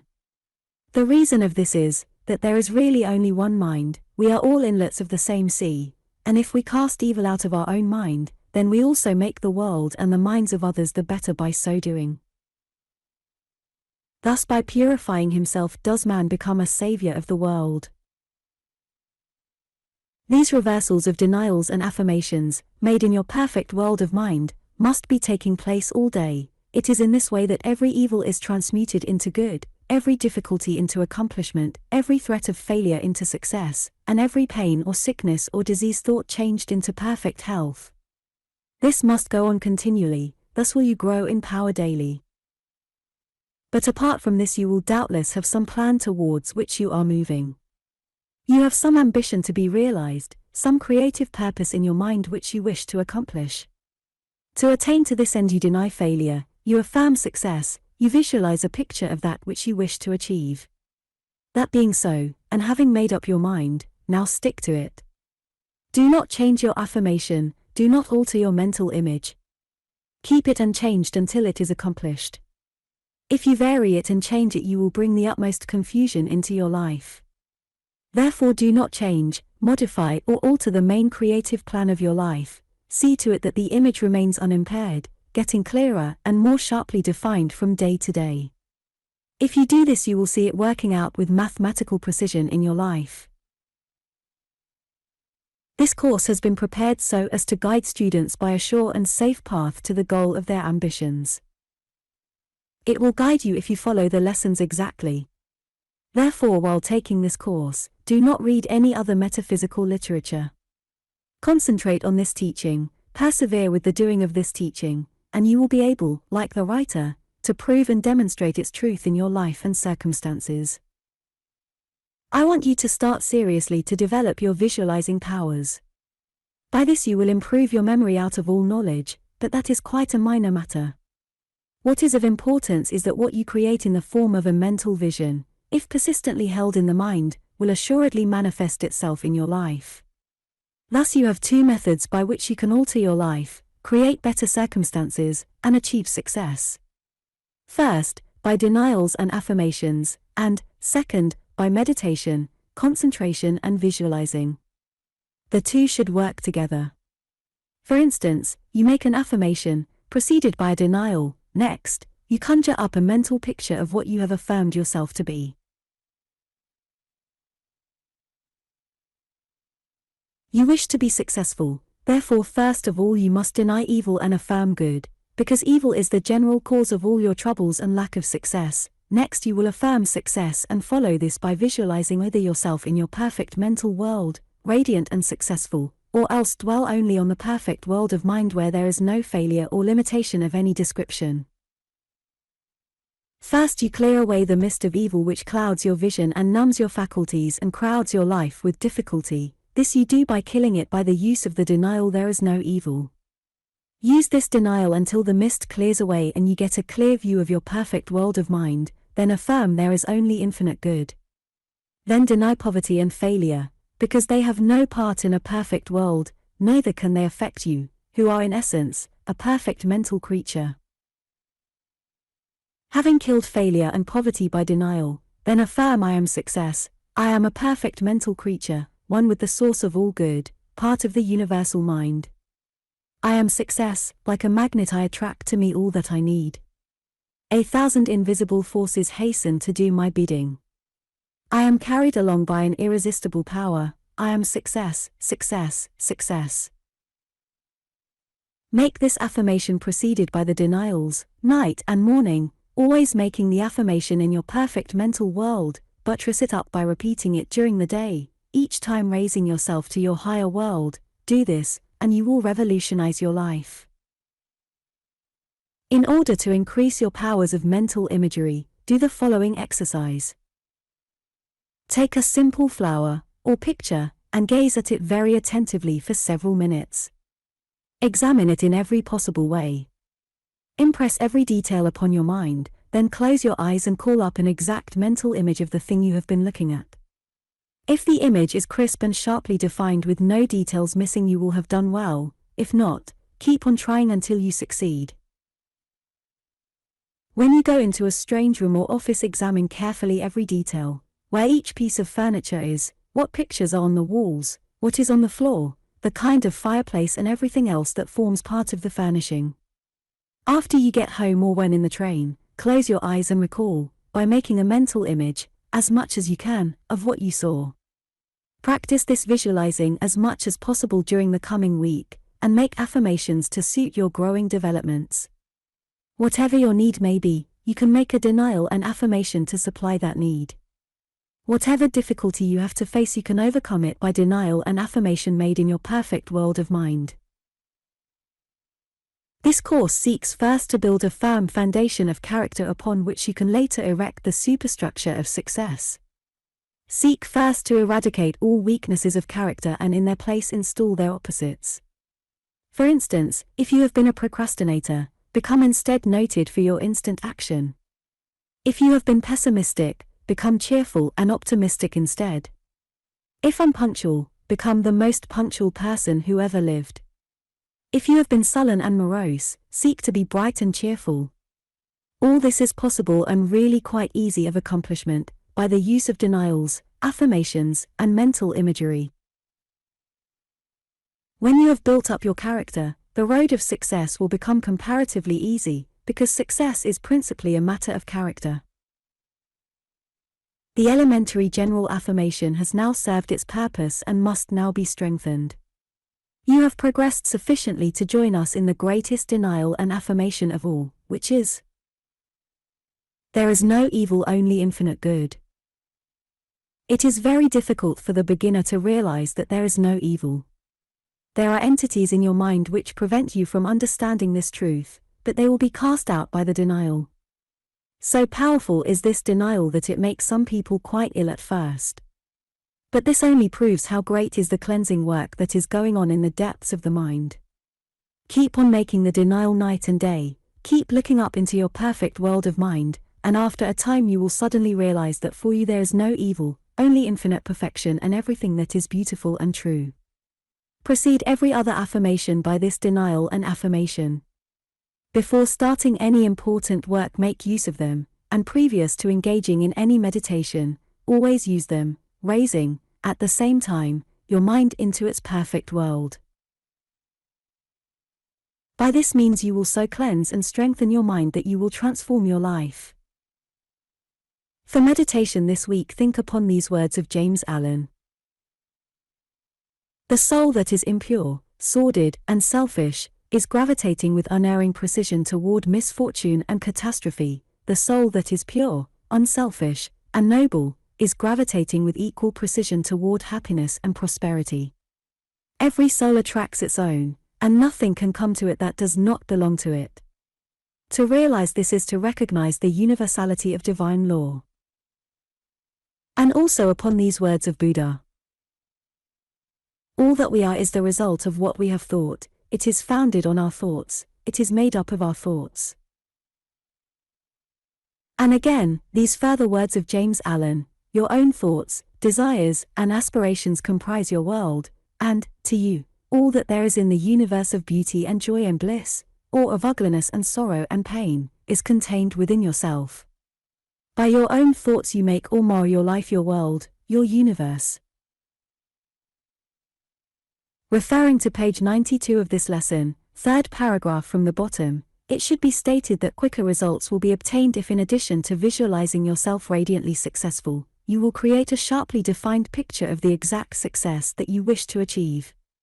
If it is money that you want, then see the money falling in showers upon your desk. If it is service to others that you desire, then see yourself nursing the sick and ministering to the broken-hearted. Whatever you picture in this way persistently, will, in time, be brought to pass in your life. Nothing ever happens, it is always brought to pass. You cannot get what you want merely by a pious wish, you have to work for it by mental imagery, then in time the way will open for you in a most marvelous manner. Continue to practice concentration on one thought or mental image, inhibiting all ether thoughts until the senses are entirely stilled. Then say as before, my subliminal mind draws upon the all-wisdom and solves my every problem. Part 5. The objective or conscious mind is the outer or surface mind of mind. It is the finite mind of very close limitations. It receives impressions through the organs of sight, hearing, taste, touch and smell. It learns from books, speech, experience and experiment. We have seen that the subliminal mind is one with the infinite mind of the universe, differing only in degree and not in kind, yet this is useless if the objective mind does not make use of the potential powers lying dormant within. We have also seen that the so-called subconscious mind is pregnant with tremendous power, and that it is a wonderful intelligence far exceeding anything that the objective consciousness can grasp or understand. Further, that this is regulated and controlled by thoughts, impressions, and suggestions, coming through the conscious mind. Therefore this great intelligence is ruled and governed, or ought to be, by the objective mind. Yet of what use is all this if the mind of the senses does not govern wisely or does not govern at all, but lets the subconscious mind run amok, as it were, and acting upon instincts and false impressions, untruths, and harmful suggestions, turn the whole life into an inferno of trouble and difficulty.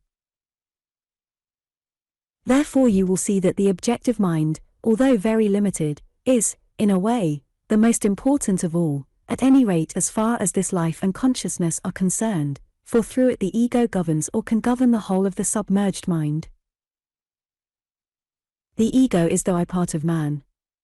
It is his personal individual inner self. The real you is your individual ego. The real you within is seeking expression through your minds and then through your brain and body and outer life.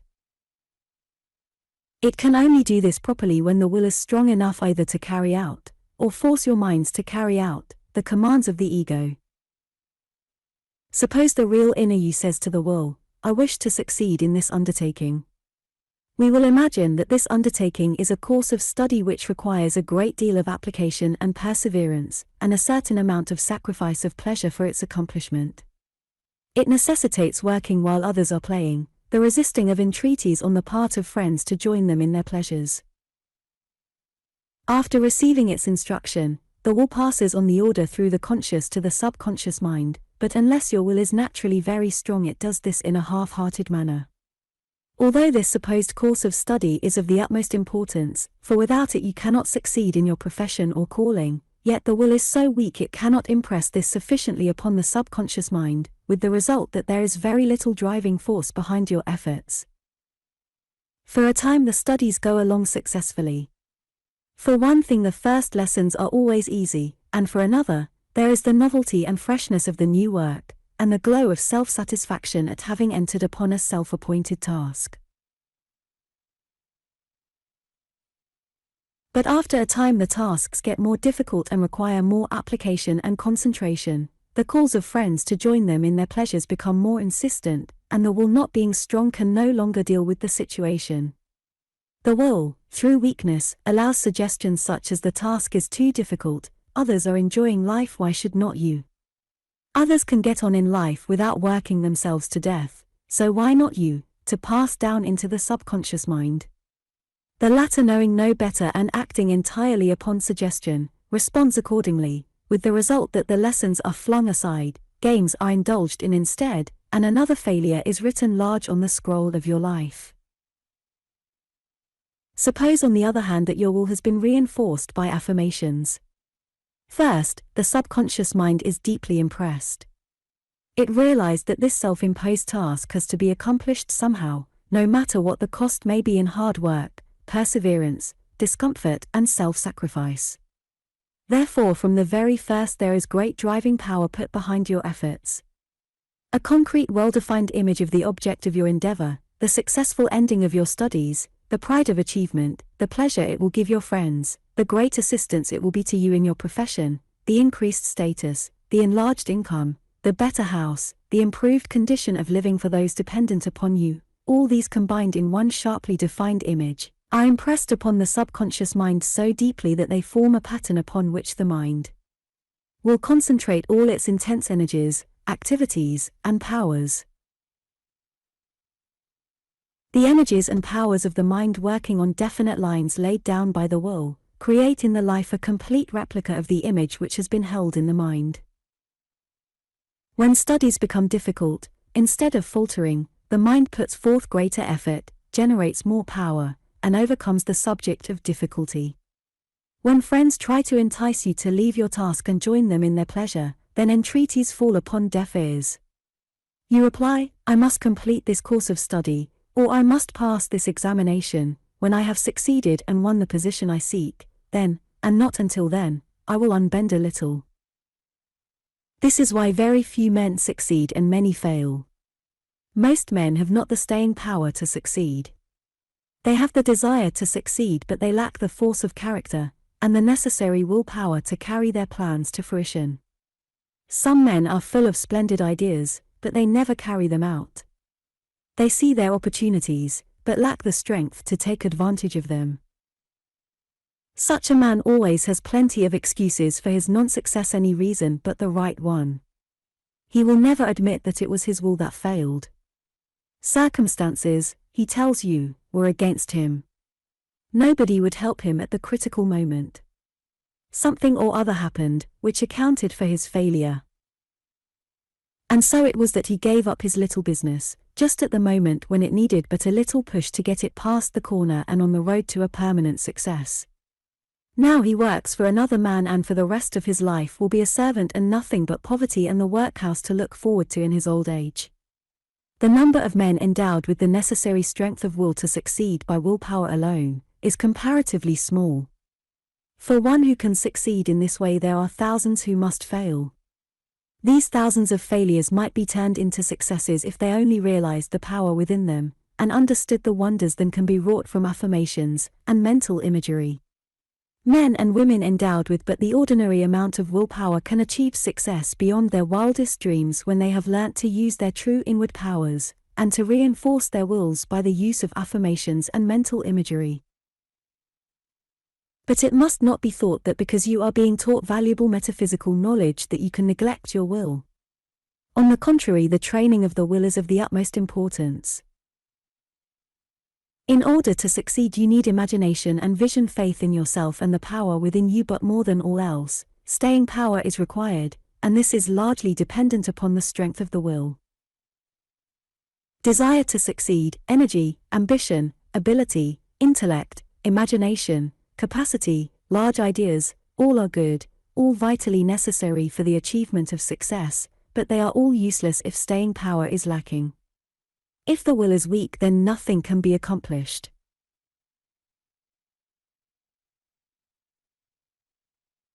Therefore, one of the primary objects of this course is the building up within you of that staying power, that strength of purpose, that stability of character, that inflexibility of will, that are necessary for the achievement of the highest success.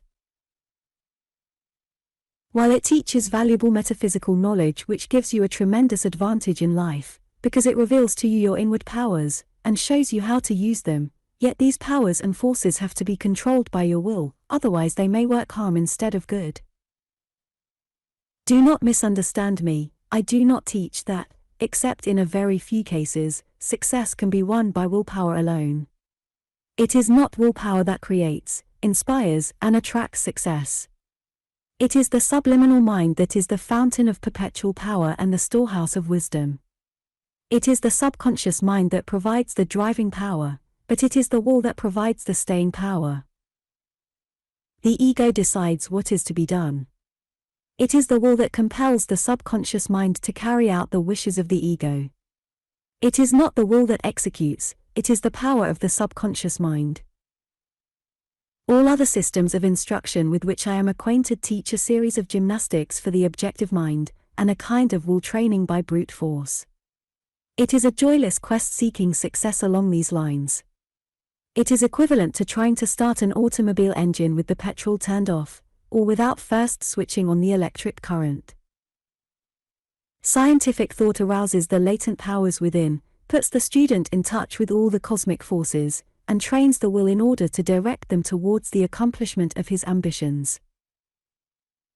The ordinary and time-honored way of trying to develop the will by brute force is almost always unsuccessful, and, even when it succeeds, is an extremely slow and painful method. In this course of lessons, the strength of the will grows almost imperceptibly. All the affirmations and exercises, if done systematically and thoroughly, will strengthen your willpower out of all knowledge.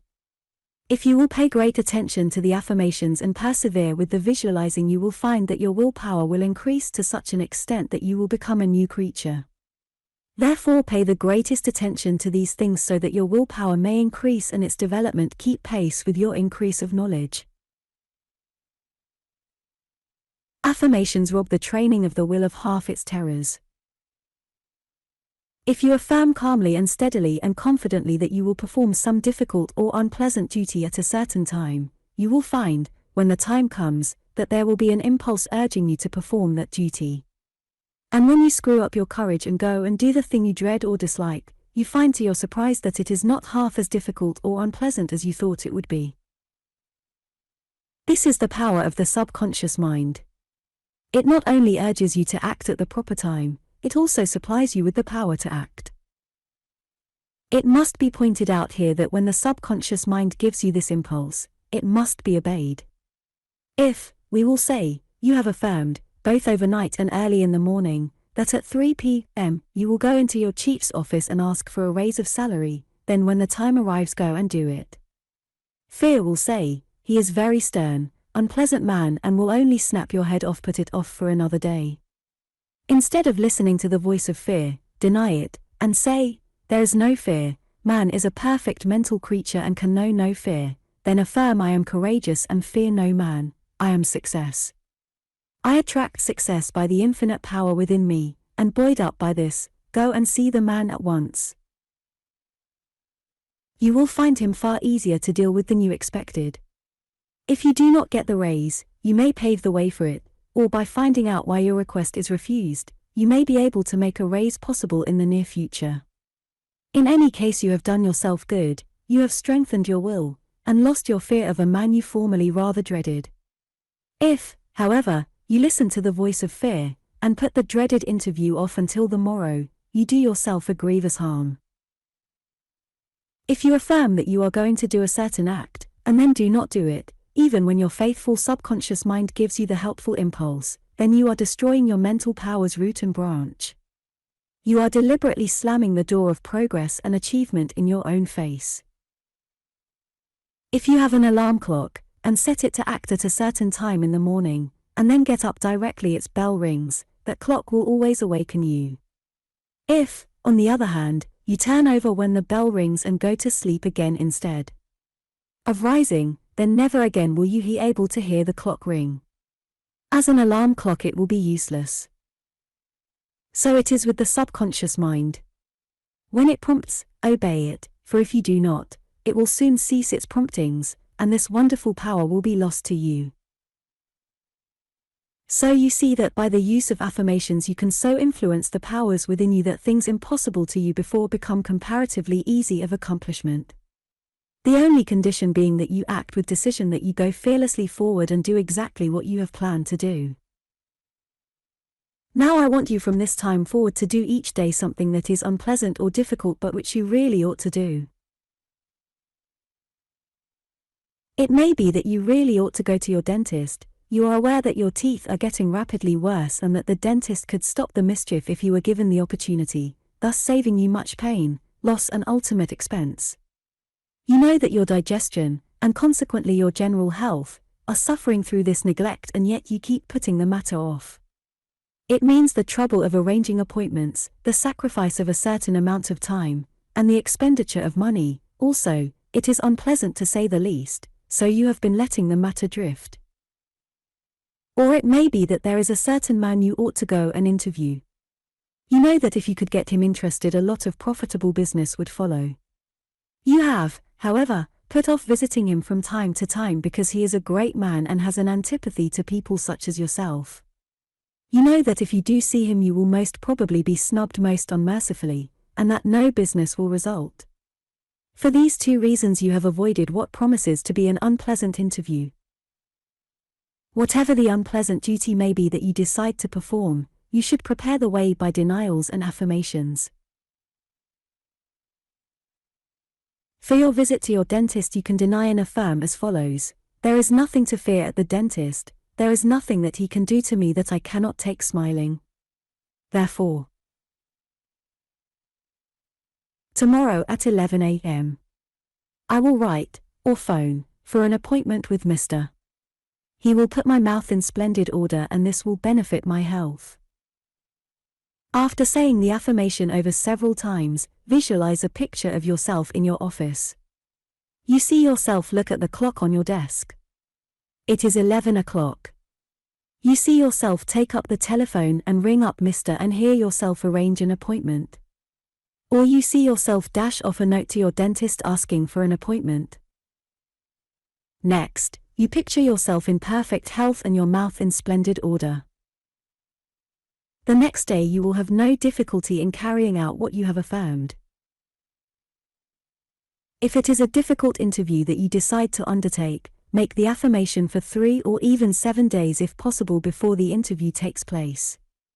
Proceed as follows: raise yourself up mentally into your perfect world of mind and deny fear. Say, I am a perfect radiant mental creature, I am one with the infinite universal mind, therefore I am full of courage. No one can make me afraid.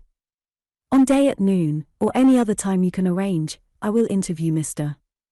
He will hear what I have to say and the result of the interview will be satisfactory to me. I do this not by hypnotic power which is evil, not by mind domination, but by the law of attraction. After affirming in the usual way, visualize your interview. Imagine yourself engaged in conversation with Mr. who seems interested in what you are saying. See yourself entirely at ease and quite natural in your manner. See yourself making a satisfactory end to your interview. Do this very earnestly every night and morning until the interview takes place. When it does take place, you will find it will be more satisfactory than ever you had dared hope.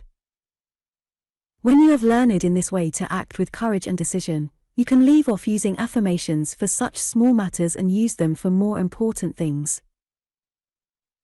As you progress in scientific thinking, you will find wonderful possibilities opening up before you, so that you will always find a use for all the time that you can devote to denials and affirmations. As you advance in knowledge and power, you can transfer your affirmations to more difficult problems. Your character is constantly growing in strength and virility, and things that were impossible at one time become easy of accomplishment, but always front of you lie fresh fields to conquer. There is no limit to the life of the mind. Before every affirmation, make the great mind-cleansing denial. There is no evil, and its complementary affirmation, only infinite good. Every time that you make use of these, you have taken something evil out of your life and in its place put something good. If you use them 100 times a day, it will not be too many. You cannot use them too much. The visible world is described by some deep thinkers and metaphysicians as heaven obscured by a mist of matter and evil, through which it is seen but faintly and falsely. If this is so, and it is to a certain extent true, then every time that you make use of this great cleansing denial and affirmation, you disperse some of the mist, so that you can see heaven a little more clearly. Be this as it may, it is certainly true that the use of the denial of evil and the affirmation of good do indeed remove evil and replace by good, so that life becomes happier, brighter, more prosperous, and harmonious. Even the flowers and trees and our fellow creatures become far more beautiful and lovable than ever before. The world and life are surpassingly beautiful, but not if you view them with a jaundiced eye. If life and the world are not entrancingly lovely to you, it is because your eyes are obscured by a mist of evil, or your mind is clouded so that you cannot perceive and understand. If you will deny evil and affirm good at every possible moment, you will, every time you do so, make the beauty and grandeur of life and the loveliness of the world more apparent to your senses. If you will persevere day after day and week after week and month after month, you will come to that stage when you will see things as they are, face to face. You will then be unable to find any words with which to express the glories which you behold. And not only do beauty and loveliness, happiness, joy, and content come through the denial of evil and the affirmation of good, but the same thing applies to circumstances. Poor or difficult or unpleasant circumstances are all evil. Poverty, lack and want are, like disease, quite foreign to that which we know as good. By the denial of evil we cast out all these undesirable conditions from our lives, and by the affirmation of good we attract into our lives true success and prosperity and freedom from every kind of lack and limitation. Every time we do this, we make our lives a little better. It is by constant and continual use that we not only stem the tide of evil but make progress in the right direction.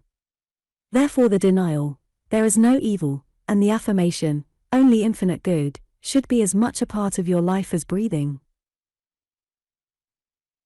Continue with the same general affirmation and visualizing exercises, and make your own denials and affirmations as you need them every hour of the day. Meditation. Take a simple flower. Examine it carefully. Note its purity and sweet loveliness. All poets who have ever lived have never been able to describe adequately its beauty and fresh purity. This flower is an expression of the universal life of mind, as I am an expression of the universal life of mind, therefore we are brothers and sisters. There is only one life, one mind, the universal, and I and this flower are but individual expressions of that life and mind. This flower is a messenger from the unseen. It tells me that there is no evil. The intelligence that produced this lovely emblem cannot be evil, cannot produce evil, therefore there is no evil, per se, only that which exists in my own animal mind. Therefore I hear the voice of the flower say in silvery accents, there is no evil, only infinite good. And I am content. Appendix. Continue to practice concentration upon one thought or image to the exclusion of all other thoughts and images until the mind is perfectly calm. When you have thoroughly mastered this, and not before, you may begin to make use of this wonderful intelligence which you have harnessed to your service. This is explained fully in Lesson 11, but in order that you may start getting results at once, the following instruction is given. Just as you are falling asleep, calm and still the mind in the manner shown, and when you have succeeded, bring your problem before your mind and affirm that while you sleep your subliminal mind will solve your problem and give you the answer in the morning. Next, dismiss the matter from your mind and go to sleep. In the morning, when you are awake, refuse to worry about your problem or engage in nerve-wracking thought about it. Instead, still the mind as before and the answer will come. If you have been an early student of the Bible, it may come in the form of a text. If you have been brought up on proverbs and worldly wisdom, it may come in the form of some wise old saying, or, to some, it may come in the form of a whisper. The more you practice this, and make use of this faculty, the clearer and more certain will be the results. Part 6. Read this lesson over as often as you can find time to do so. It cannot be absorbed all at once. Hold in your mind a sharp, definite picture of the success you have planned. If it is money that you desire, then see money in abundance pouring in streams onto your desk. If it is health that you need, hold a picture of perfect health ever before your mental eyes. If it is a wealthy practice, then mentally see yourself in a perfectly appointed office receiving wealthy clients in large numbers, and see them waiting patiently in queues for their turn to see you. Whatever it is that you desire, no matter whether it be invention, genius, love, friends, house, lands, or service to others, picture it very definitely and distinctly and hold this image over before your mind. Keep constantly calling it up, and every time that you do so, let the sight thrill you with pleasure. As you call up the picture, affirm I am success, and believe that it is already yours. Keep on affirming success, and visualizing success, and it will surely come and in much larger volume than ever you imagined possible. I wish you the highest possible success. The objective or conscious mind is the mind of the senses. It learns from books, persons, experience and experiments. It reasons on things learnt, and on thoughts received from a variety of sources, and having passed judgment, rejects some things as error, and accepts others as truth. Things considered to be truth are passed down into the subconscious mind to add to its existing store of memory and experiences. Whatever is passed to the subconscious mind becomes translated into action. Thus, if immoral or impure thoughts are entertained, then immediately physical changes take place in the body, which are simply these thoughts being translated into action by the subconscious mind. Thus, if one repeatedly imbibes this class of thought, a time arrives when one is compelled by the subconscious mind to indulge in immoral practices. This is why many people who have been all their lives apparently quite moral and well behaved, suddenly break out into flagrant immorality. It is a great surprise and causes great distress to relations and friends. They think that it is a sudden transformation, or that it is due to a certain temptation, or to the evil influence of a certain wicked person. It is instead none of these things. It is simply the result of evil thinking. Evil thoughts produce evil actions. Evil thoughts also attract other thoughts just as evil as themselves. In the same way, a person who indulges in evil thinking attracts other people of similar character. There is a law running through the universe which is that like attracts like, and the operation of this law is unalterable. Think evil thoughts, and you will assuredly attract others just as evil, which will help to drag you down. If a man thinks evil thoughts, he will become evil in word and deed. Let him think evil thoughts and he will attract other people even worse than himself.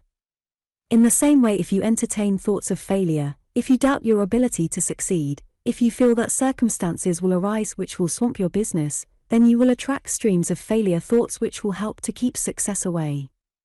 Not only so, but you will attract other people of a similar nature, whose pessimism will help to complete your final discomfiture. Like always attracts like.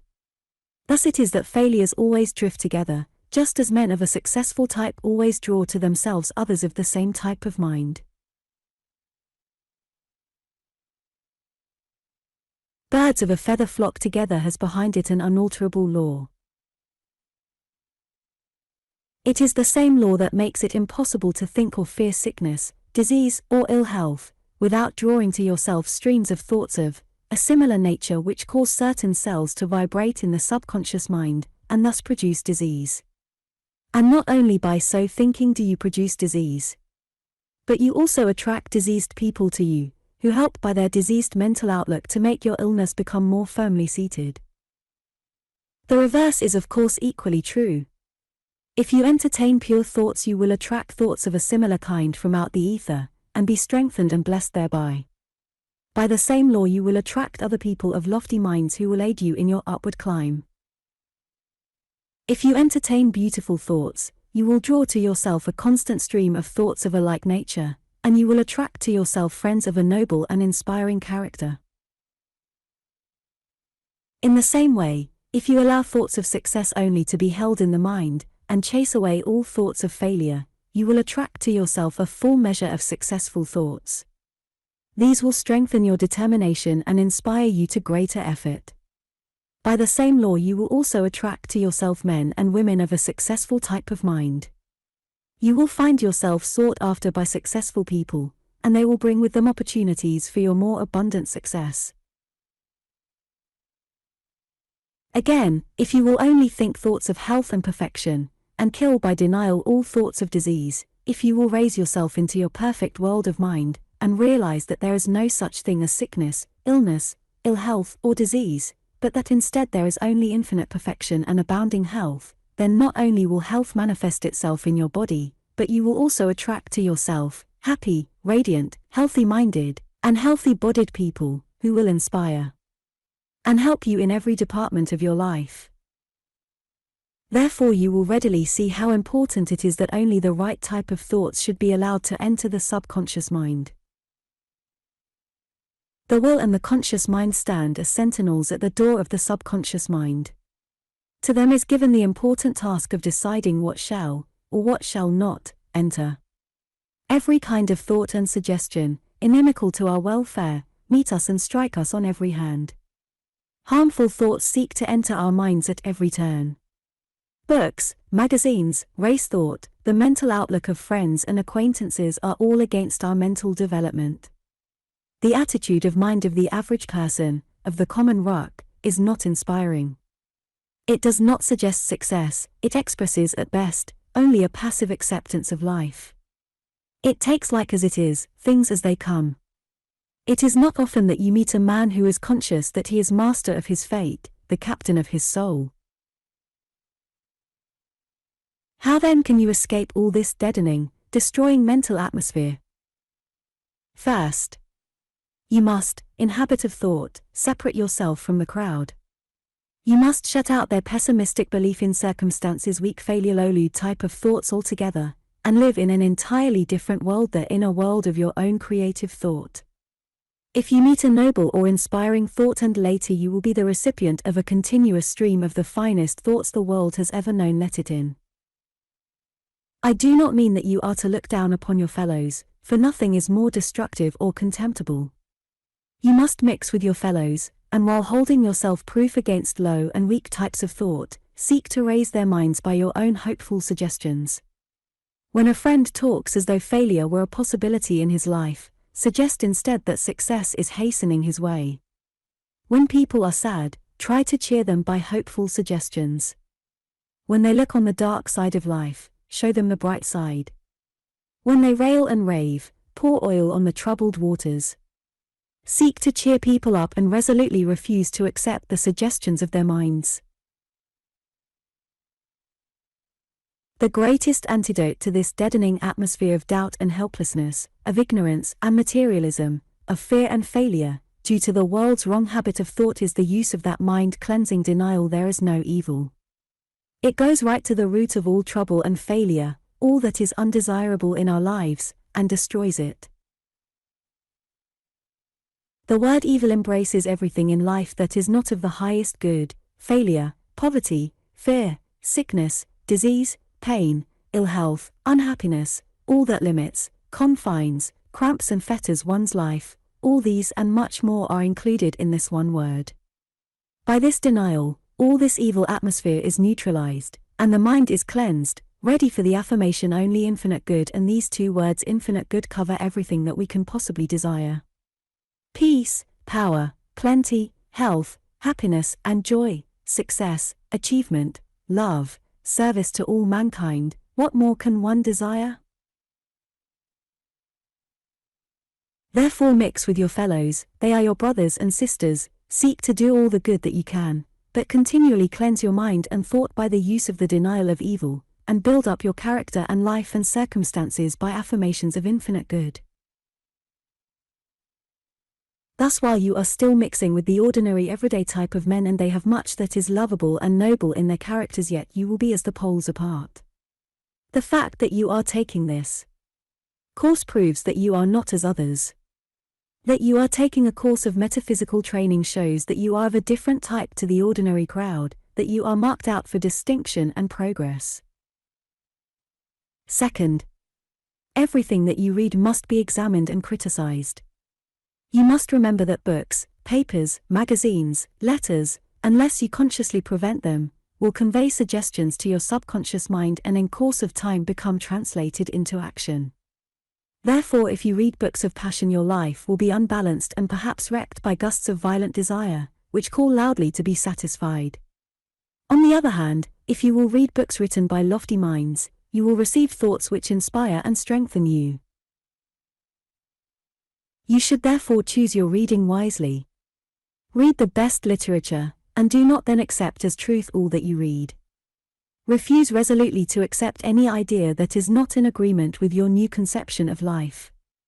All ideas of man being the puppet of powers outside himself, of being the sport of fate and the victim of circumstances must be rigorously rejected. All that tends to strengthen your new conception of life, which is, that all things are delivered into your hands, and that you have the power to conquer both yourself and all difficulty and thus make your life sublime, all that tends to strengthen this mental attitude should be accepted.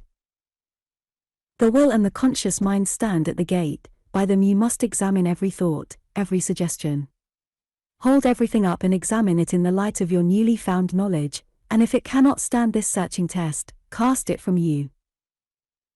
You can never be successful if you allow thoughts of weakness or failure or fear to enter your subconscious mind.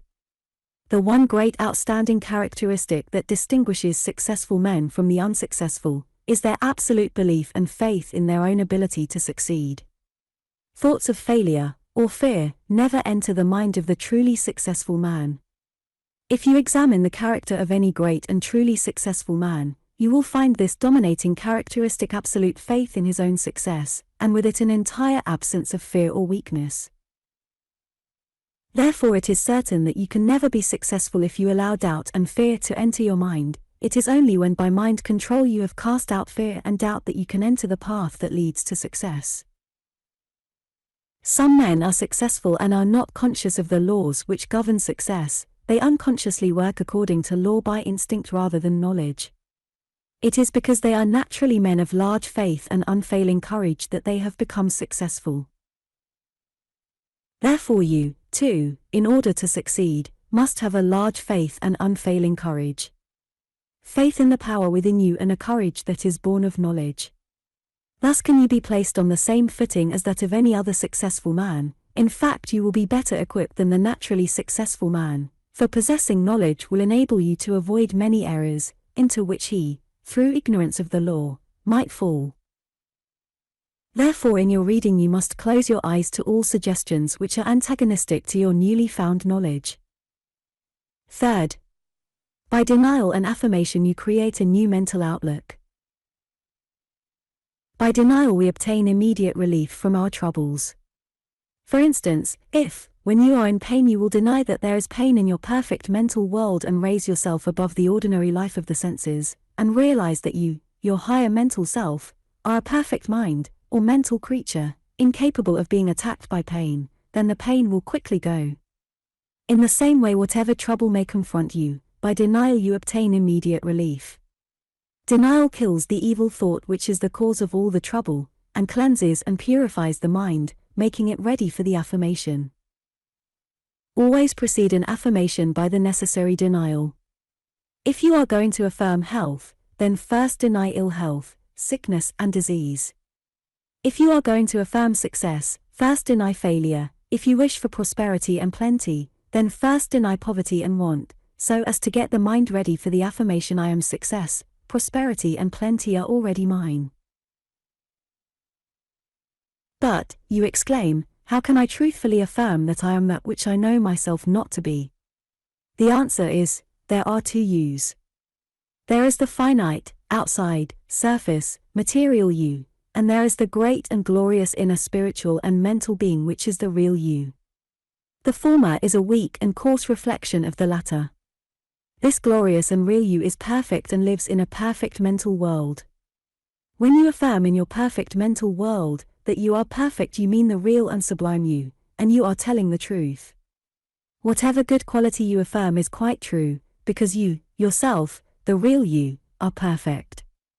By denial of evil and imperfection and by the affirming of infinite perfection you destroy evil in your material life and bring it more into harmony with the perfect life. Therefore what you affirm in your perfect mental world is later, and sometimes instantaneously, manifested in your material world. An affirmation has been described by one writer as a statement of truth consciously used so as to become the directing power of life's expression. This is a good and true definition. Scientists will tell you that the submerged mind of man acts only upon suggestion. So powerful is the hidden mind and so subject is it to suggestion that we have in affirmations a weapon of extraordinary power for good, and in negative suggestion a terrible power for evil. When we use an affirmation we make a statement of truth which, if repeated often enough, will sink down into the recesses of our mind and become part of our very life. It will galvanize the hidden forces of our mind into activity and guide them into the path of achievement.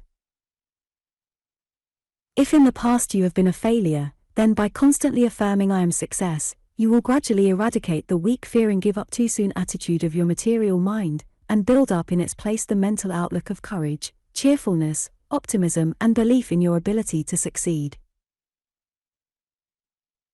Failure or lack of success in life is not, as I have already pointed out, due to outward circumstances, but is simply a weakness of character.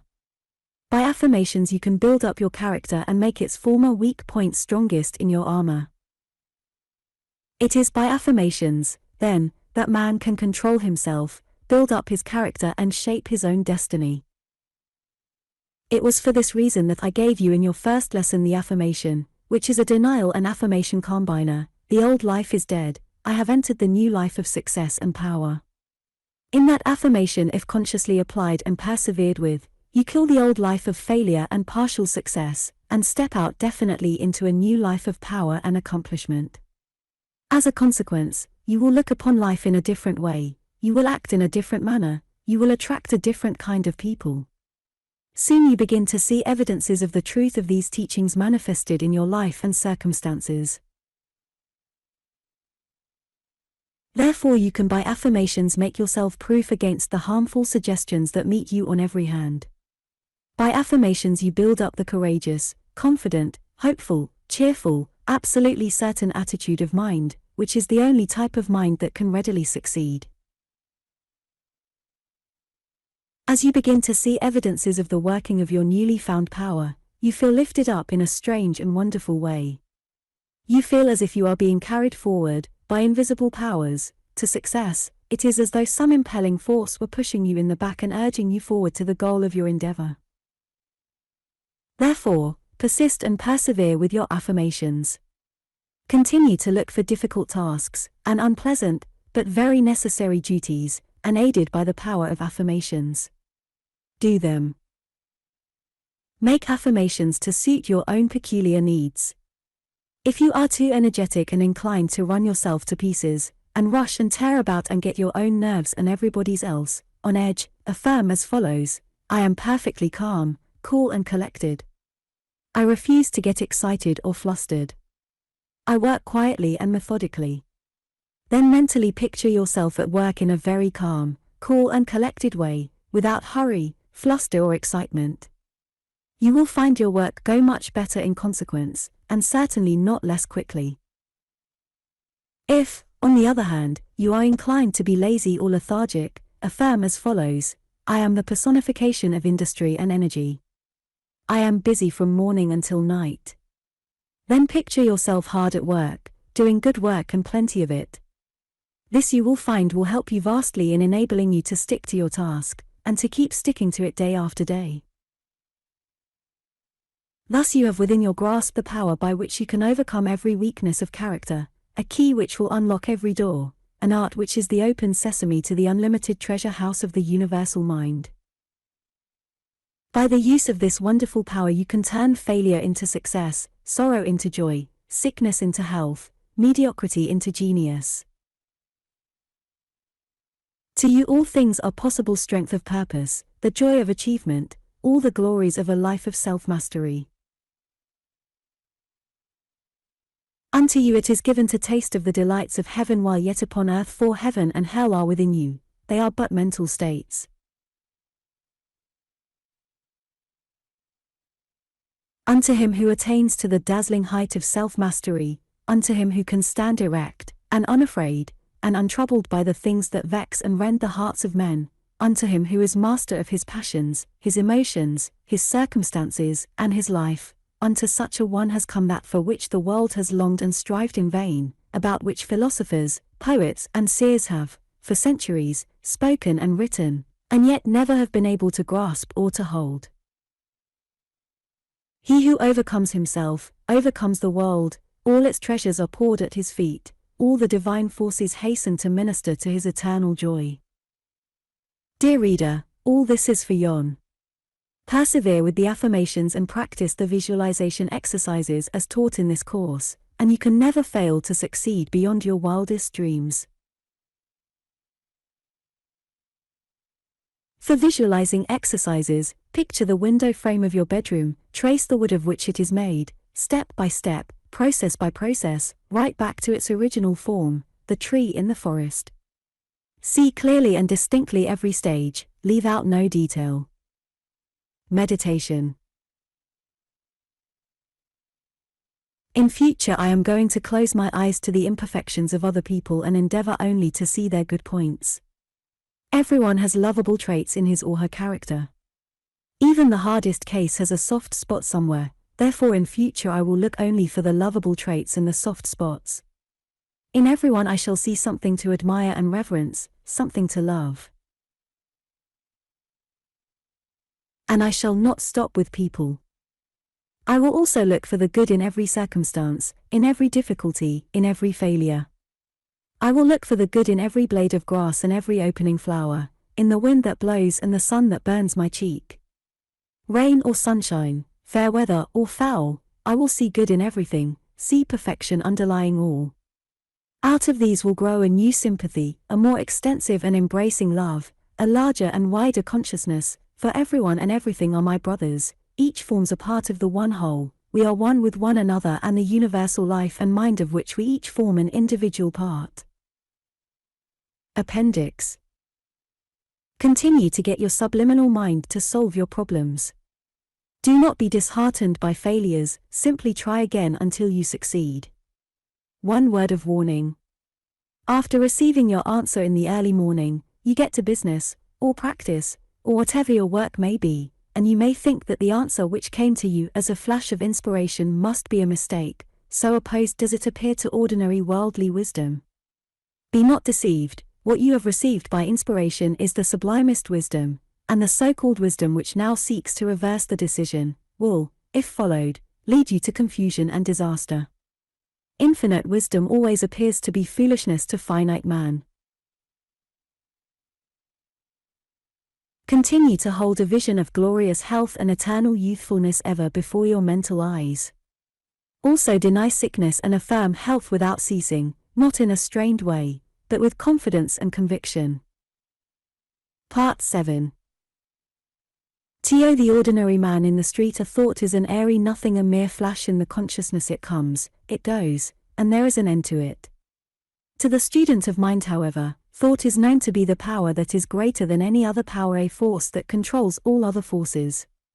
An American writer speaking of universal mind says, "It thinks, and suns spring into shape, it wills, and worlds disintegrate, it loves and souls are born." It will thus be seen that thought is the origin of the visible universe.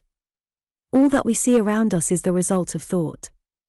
We may even go further, and say that all the invisible forces, which keep the wonderful machinery of the universe working perfectly and smoothly, are but the thought energies of the same universal mind.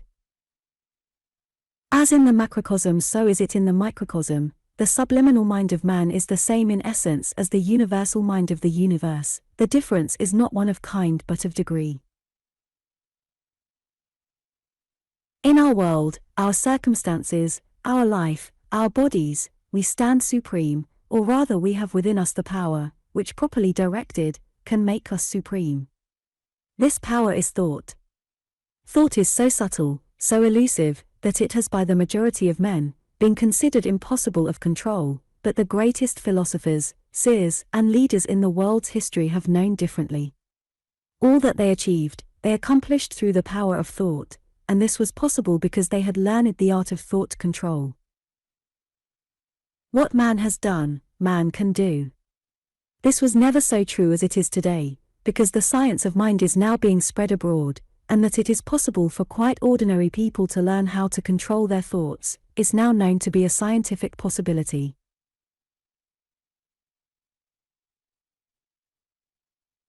Dr. Abrams, in his epoch-making book entitled New Concepts in Diagnosis and Treatment, The Practical Application of the Electrotonic Theory in the Interpretation and Treatment of Disease, describes how he has discovered the energy of thought and measured it by means of an instrument called the biodynamometer.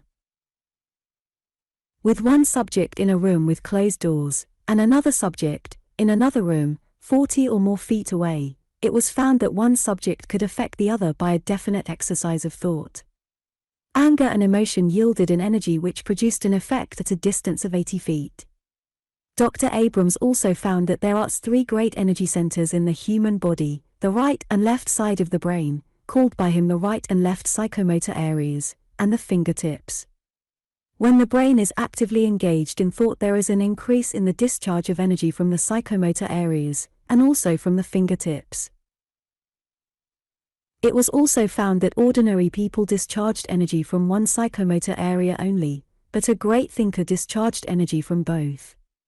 The amount of energy discharged in this way can be gauged by the fact that Edward Markham, the poet, discharged energy from his left psychomotor area alone equal to a resistance of 60 ohms. As the energy discharged from a giant magnet with a lifting capacity of 400 pounds to the square inch is only 32 ohms, we can form some idea of the immense power of thought which man possesses. The flow of energy from the fingertips is also suggestive. In all ages the laying on of hands has been recognized as a healing act. Now it is proved by scientific means to have been simply the power or energy of thought.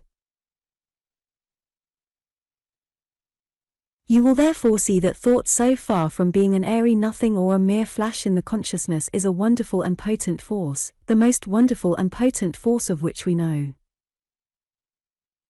A man is a small individualized part of the universal mind, alike in essence but infinitely less in degree. Just as the universal mind finds expression through all the universe, so does man, when awake to his own interior powers, express himself by the power of his thought, through his body, his work, his circumstances, and his life. Thus far can he go and no farther. In himself he is an epitome of the universe, outside of the miniature universe he has no jurisdiction. By this I mean that man has the power to do what he likes with his own life, but he has no right to dominate other people or to interfere with their lives. I mention this because there is a pernicious practice being taught today. It is known as mind domination. People are being taught that by using what is called the hypnotic gaze, by telepathy and heterosuggestion they can dominate other people. It is quite true, it can be done and is being done. This is precisely the same method as that practiced by certain criminals in America. By this method people are being deprived of money and property. They sign documents they do not wish to sign, simply because they are compelled to do so by mind domination. No one is to be safe from these misguided people. While you sit in a public room or theater, somebody may be behind you concentrating his hypnotic gaze upon the back of your neck. When you receive a visit from a traveling salesman, he may be working some of his mind-dominating black art upon you in order to coerce you into acting against your better judgment, simply and solely that he may reap a temporary benefit. This sort of thing is not only being practiced, but is being taught, both in this country and America. I mention this in order to put you on your guard against such practices, first, so that you can avoid being hypnotized by these people, and second, that you should never under any circumstances use your mind forces in order to dominate other people. Whoever prostitutes his mental powers in this way is hurrying to disaster. To so misuse the tremendous powers of the mind is to destroy oneself, body and soul. All who sink to these practices are deliberately creating for themselves an inferno of trouble. The powers of the mind are like electricity, for the latter, if used according to certain laws, produces beneficial results. If used in opposition to these laws, it burns, maims, and destroys. So it is with the powers of the mind. Used aright they lead to success, happiness, and all accomplishment. If used wrongly they grind to powder. Both hypnotism and mind domination are being so largely used and taught that it is advisable to always work against them. These are really a revival of the black magic of bygone days. Sorcery, witchcraft, necromancy, thaumaturgy, they are all the practice of the same power, and all who use them bring destruction upon their own heads. Sorcery, black magic, or hypnotism, or whatever you like to call it, is accomplished by the lower mind of man. The higher self, the perfect mental or spiritual creature, the real ego, has nothing to do with it. This is why hypnotic healing is always harmful. If a person is healed by hypnotic suggestion in about 3 months' time, either the same disease will reappear, or a new and worse disease will manifest itself. But healing done by the higher perfect mind, that is one with, and forms part of, the universal infinite mind, that is in turn one and part of the infinite principle of good, such healing is permanent and can have no relapse. By this we see that the higher mind is infinitely more powerful than the lower. Therefore hypnotism and mind domination can be overcome and guarded against by the use of the higher mental powers. To work against hypnotism, it is necessary not only to live as much as possible in the atmosphere of your perfect world of mind, but also to deny the power of hypnotism to affirm the perfect power of the perfect universal mind of which you, your higher self, form a part. If you work in this way you will make yourself proof against all hypnotism, sorcery, witchcraft and malpractice of every kind.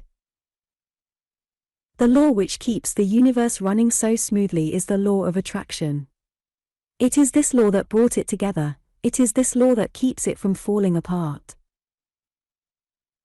Those who practice mind domination are acting in direct opposition to this immutable law. They are trying to do by force that which should be accomplished by attraction, therefore they are encompassing their own mental, moral and physical disintegration. All the universe, in all its planes, is ruled by this law.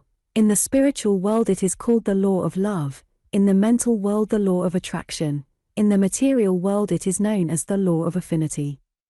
They all mean the same in essence, they are the same.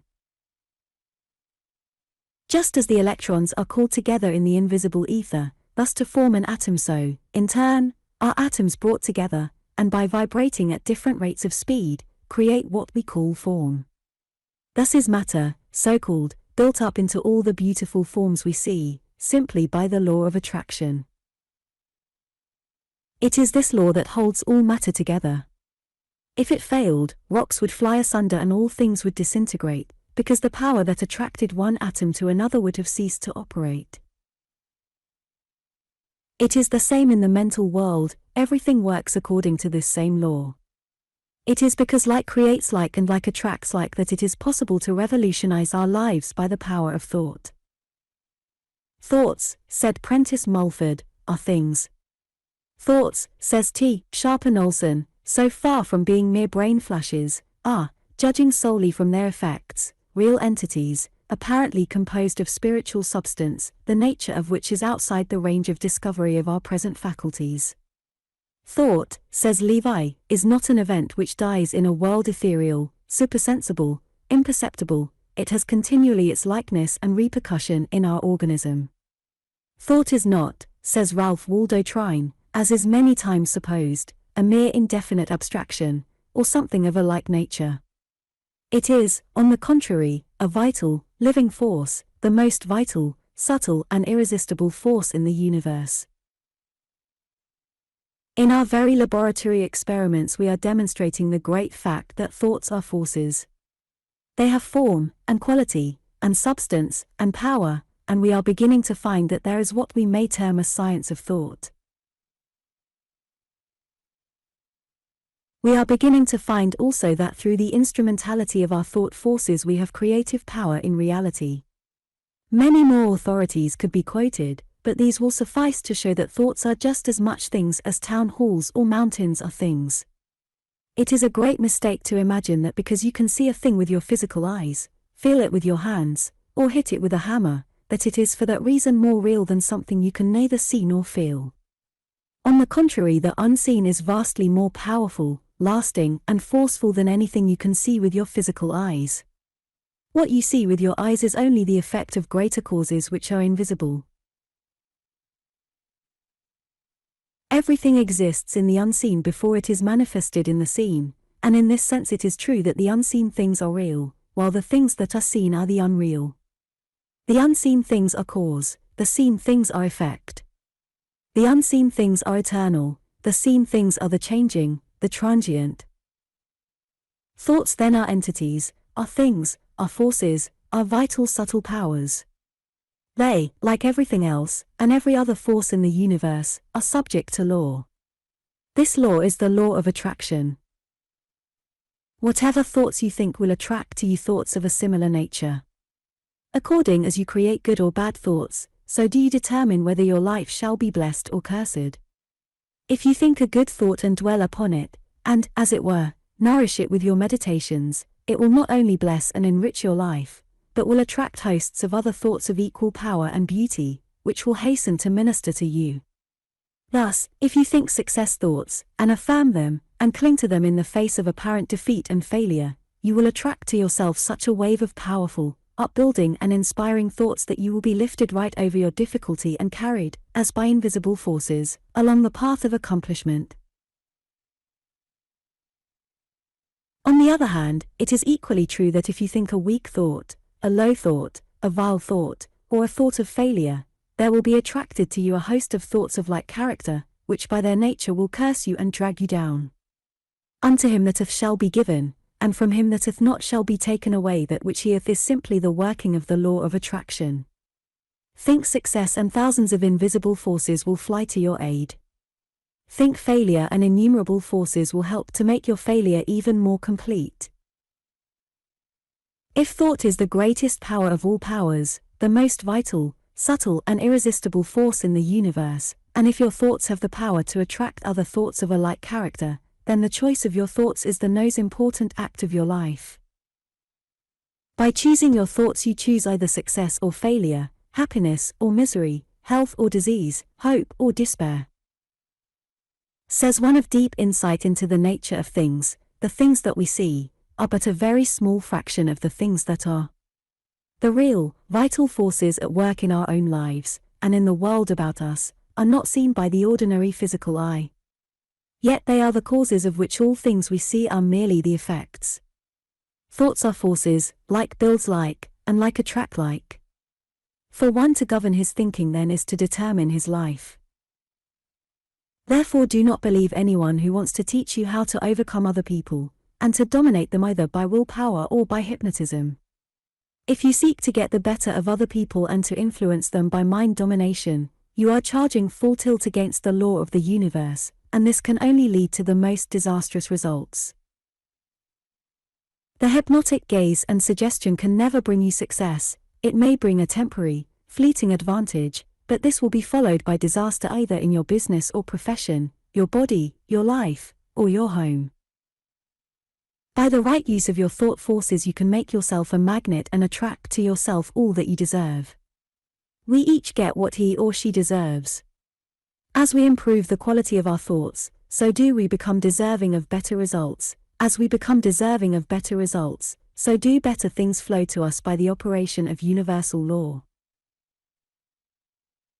By the use of carefully graded denials and affirmations, we break the power of evil thought habit, and in its place create a new mental attitude, hopeful, strong, cheerful, successful, confident, an attitude of mind that knows not failure, can never be discouraged, that stands firm and unafraid amid the changing scenes of life, an attitude of mind that overcomes, conquers, and achieves. An attitude of mind that lives in a sea of positive, helpful, stimulating thoughts, that are the products of the best minds of all ages. Thus it all comes down to this. It is by the use of denials and affirmations, and by persevering in their use, that the life can be changed, circumstances altered, and ambitions realized. By denials and affirmations we can direct our thought stream into the right channel. By denials and affirmations we can impress upon our subconscious mind thoughts which, becoming translated into actions, lead to success and all accomplishment. By denials and affirmations we can break down the force of evil habit, and in its place install habits that ennoble and enrich our lives. By denials and affirmations we can build up our characters, changing what was weak and vacillating into that which is powerful and stable. By denials and affirmations we can concentrate our consciousness upon thoughts of power, success, and courage, and these, in turn, will attract to us multitudes of other thoughts of a similar nature. Do you realize, dear reader, the extent of the wonderful power that you hold in your hands? Make denials and affirmations to suit your particular needs. Whatever you desire to do, affirm beforehand that you can do it, and that you will do it when the time for doing comes. Whatever disagreeable or difficult duty lies before you, deny failure, and affirm beforehand that you can and will do it, that already in your mental world it is accomplished, then visualize yourself doing the thing calmly and without effort. Mentally see yourself dealing with a difficult or unpleasant matter, with calm dignity and ease. When the time for action arrives you will succeed. Meditation. Concentrate your whole attention upon the meditations. If you find your thoughts wandering through lack of concentrative power, make use of the following denial and affirmation. First of all, cleanse the mind by the denial of evil and calm and strengthen it by the affirmation of good. You have by so doing raised yourself into your perfect mental world, breathing the pure air of perfect mental freedom. Now say, mind wandering cannot affect me. I am a perfect mind, part of the great universal mind that is everywhere and works in and through everything. Therefore my mental powers are perfect. It was a mistake that made me think I could not concentrate. It was simply a delusion of the physical senses. Now I know that this could never be, because I am a perfect mind gifted with godlike powers. Now affirm as follows: now I know that I can concentrate on any subject I please. My potential powers are infinite, I have only to develop them, I have only to try, and I must succeed. Working in this way you will develop tremendous powers of concentration. Meditation 7. I send out my thoughts to all mankind and say, dear everybody, I love you. Like the beams of a searchlight my mental vision sweeps over all the continents and islands of the world, and visualizes all peoples, sending out to them a great beam of love and blessedness. Then it takes in all sky and sun and earth and sea, and the sweet breath of heaven. It embraces all animals and flowers and loveliness. It sweeps through 1,000 sunsets and 1,000,000 dew-washed fragrant dawns back to the one source of all life again, affirming, I love you, I love you. Then into my heart flows a great wave of divinest peace, a great inrush of the accumulated love force of the invisible universe. I become submerged in a sea of infinite blessedness. Thus in blessing others do I help to make the world a little better, and in return I am doubly blessed. For this week's visualizing exercise, take 6 small articles and examine them very carefully one at a time. For instance, if one article is a lead pencil, look at it and see in what respects it differs from other lead pencils. You notice its color, its shape, either round, hexagon, or oval, its point, well sharpened or otherwise, the maker's name and trademark, what kind of lead, either BB, B or JIB, the name of the pencil itself, its condition, scratches on the surface of the polish. All these and many other points should be minutely noticed. Examine each article in turn and just as minutely. When you have examined them all, shut your eyes and visualize each article, and see every point and peculiarity in your mind's eye, just as you did with your physical sight. Change the articles for new ones from day to day. Appendix. If you lack knowledge of a certain subject and desire to gain this knowledge, then tell your subliminal mind what it is that you require. It will then either supply direct the knowledge that you need or bring to your notice the very book or course of lessons that you require.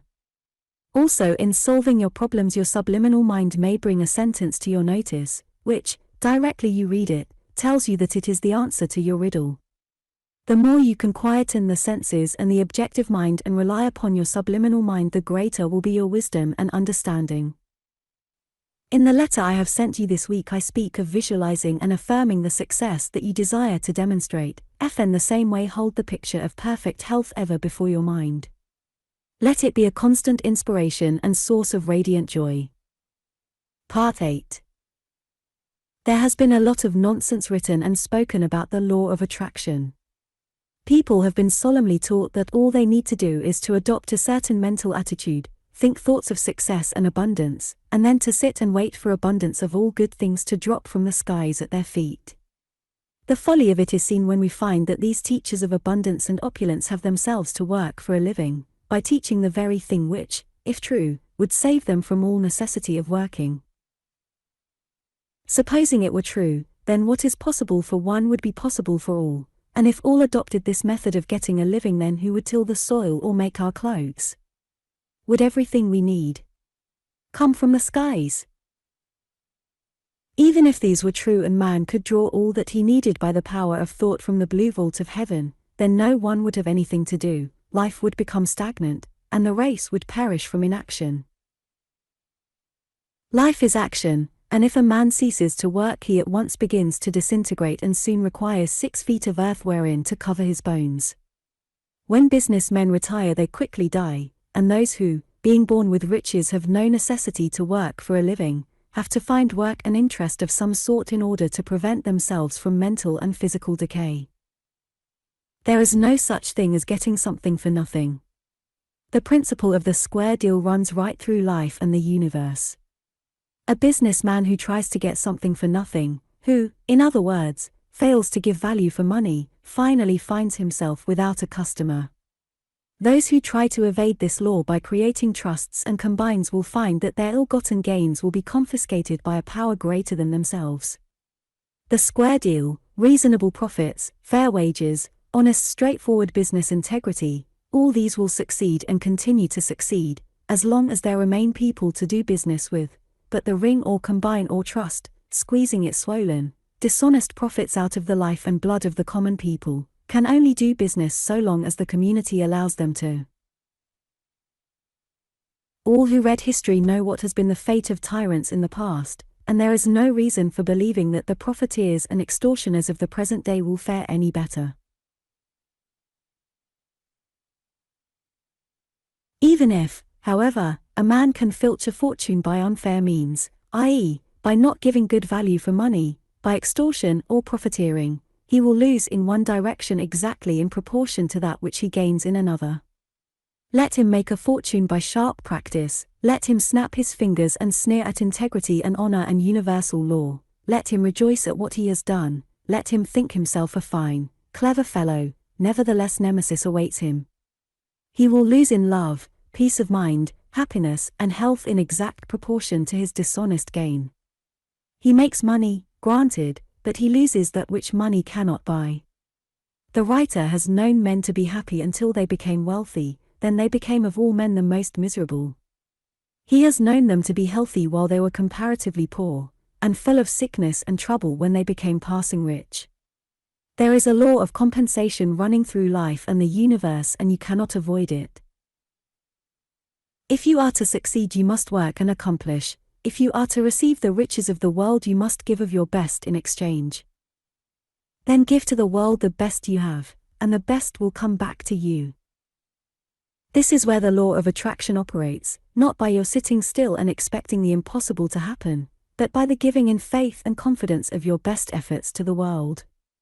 By calling upon your hidden powers, and by creating powerful thoughts, you attract to yourself armies of thoughts of a similar kind, which passing into your subconscious mind are translated into actions of the highest type, the type that glories in achievement, and that wins success. Thus, if you give your best to the world, then in the form of a rich and abundant success the best will come back to you. These people who expect to be successful without working for it, take, many of them, great comfort from John Burroughs' famous poem, the first verse of which is as follows. Serene, I fold my hands and wait, nor care for wind, or tide, or sea, I rave no more 'gainst time or fate, for lo, my own shall come to me. Never was a sublime truth more perfectly expressed, but its meaning is the exact opposite to that which the no-work people attach to it. It does not mean that we can literally sit and think, without effort, good things into our lap. Instead, it describes the mental attitude of the man of faith, the man who believes he can succeed. Having adjusted his mind to the correct attitude, he is serene and calm, knowing that his efforts in the objective world of effort will be successful, owing to his mental world being in tune with all the higher cosmic forces. These words therefore represent the mental attitude of a well-poised, confident man, and have no connection with his physical life. Such a man, owing to his mind being at peace, is always capable of the best and highest effort. It is those whose minds are at rest who work the best. Therefore, those who think that they can become successful without translating their thoughts into actions are deluding themselves. Note the last line of the verse, for lo, my own shall come to me. What is meant by my own? Obviously, your own can only be that to which you are entitled, therefore your own can only be that which you have earned, are earning, or are going to earn. By service to others. In other words, you have given, are giving, or will give, your best to the world, and your own will be the best that comes back to you through the operation of the law of compensation. The principle of the square deal runs through all life and the universe. Should an artist conceive a picture and be content that it remain in his mind, can he rightly expect payment for his creation? Would it be right if payment were made to him for a picture that existed only in his imaginative mind? No, because he has not rendered any service to his fellows, he has not given value for money. Let him therefore put his picture on canvas and thus bring joy and refreshment to many, and for his service payment will be made, and the greater his conception the greater will be the reward. Again, an engineer conceives a bridge. Shall he be deserving of payment if he keeps it in his mind? No, let him transfer his mental image to paper and translate his drawings into actual steel and stone construction, and he will become a blessing to thousands. Then will he be worthy of the greatest rewards. Life demands of us a square deal, a fair exchange. If we are to receive, we must give. If we give, we shall receive. Do not believe for one moment that chicanery, or sharp practice, or underhand dealing, or hiding up faults, or taking advantage of other people's ignorance or weaknesses is going to lead to success, because it will not, and cannot. I have known plenty of men splendidly equipped for the battle of life, brainy, resourceful, capable, and not lacking in courage, yet they have not succeeded, simply because they were not straight. They were clever and plausible and could always do well at first interviews, but they could never keep their clients or customers because they failed to give honest service in exchange for honest money. This world is crying aloud for honest, straightforward, and sincere lawyers, doctors, businessmen, politicians, preachers, and teachers. It calls for men of integrity, men who live their lives according to a principle instead of being mere opportunists, for men who love honor and truth, for men who believe in the principle of the square deal.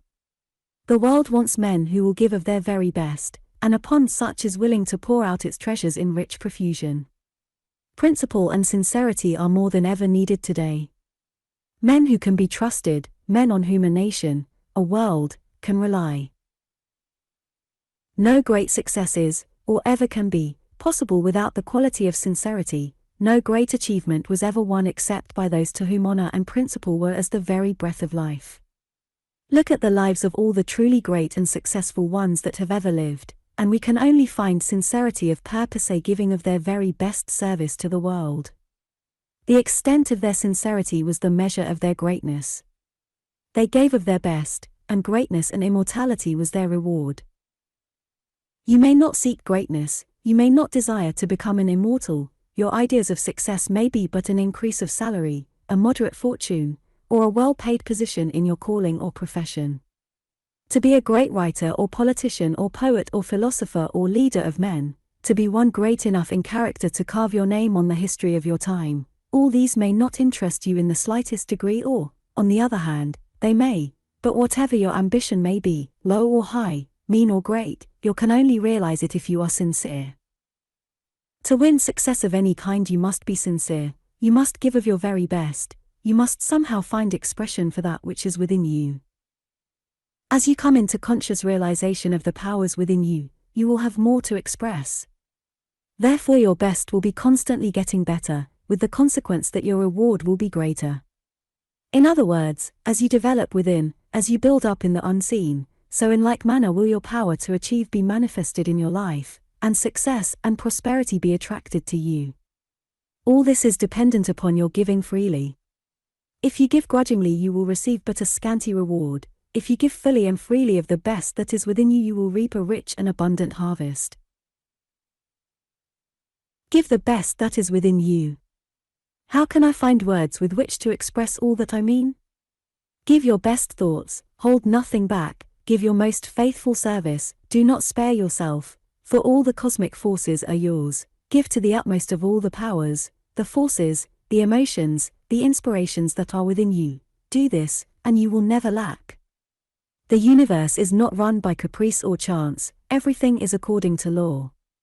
The law of compensation is immutable, it can never be evaded. Whatsoever ye meet shall be measured to you again. These are scientific facts.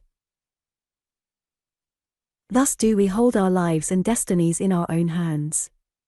We can give our best to the world, our best in service, in love, in devotion, in honesty, in faithfulness, in inspiration, in beauty, our best in all that we do or attempt to do, and back to us will come unerringly the highest good, the greatest joy, the best that life can offer. Or on the other hand we may give poor service, try to get what we do not deserve, endeavor by slimness, trickiness, and sharp practice to snatch an advantage at the expense of others, and in return we shall reap a harvest of trouble, disappointment, unhappiness, and failure. Then give to the world the best you have, and the best will come back to you. No longer can you offer the world the more or less imperfect service which has hitherto been the best that you could offer. Now are you entering into the fullness and glory of the vast powers of your subliminal mind, now are you controlling an ever-growing stream of creative thoughts, now are all these inward forces being translated into action, and that action can only be better service, better work, higher accomplishment, more abundant success than ever you have known before.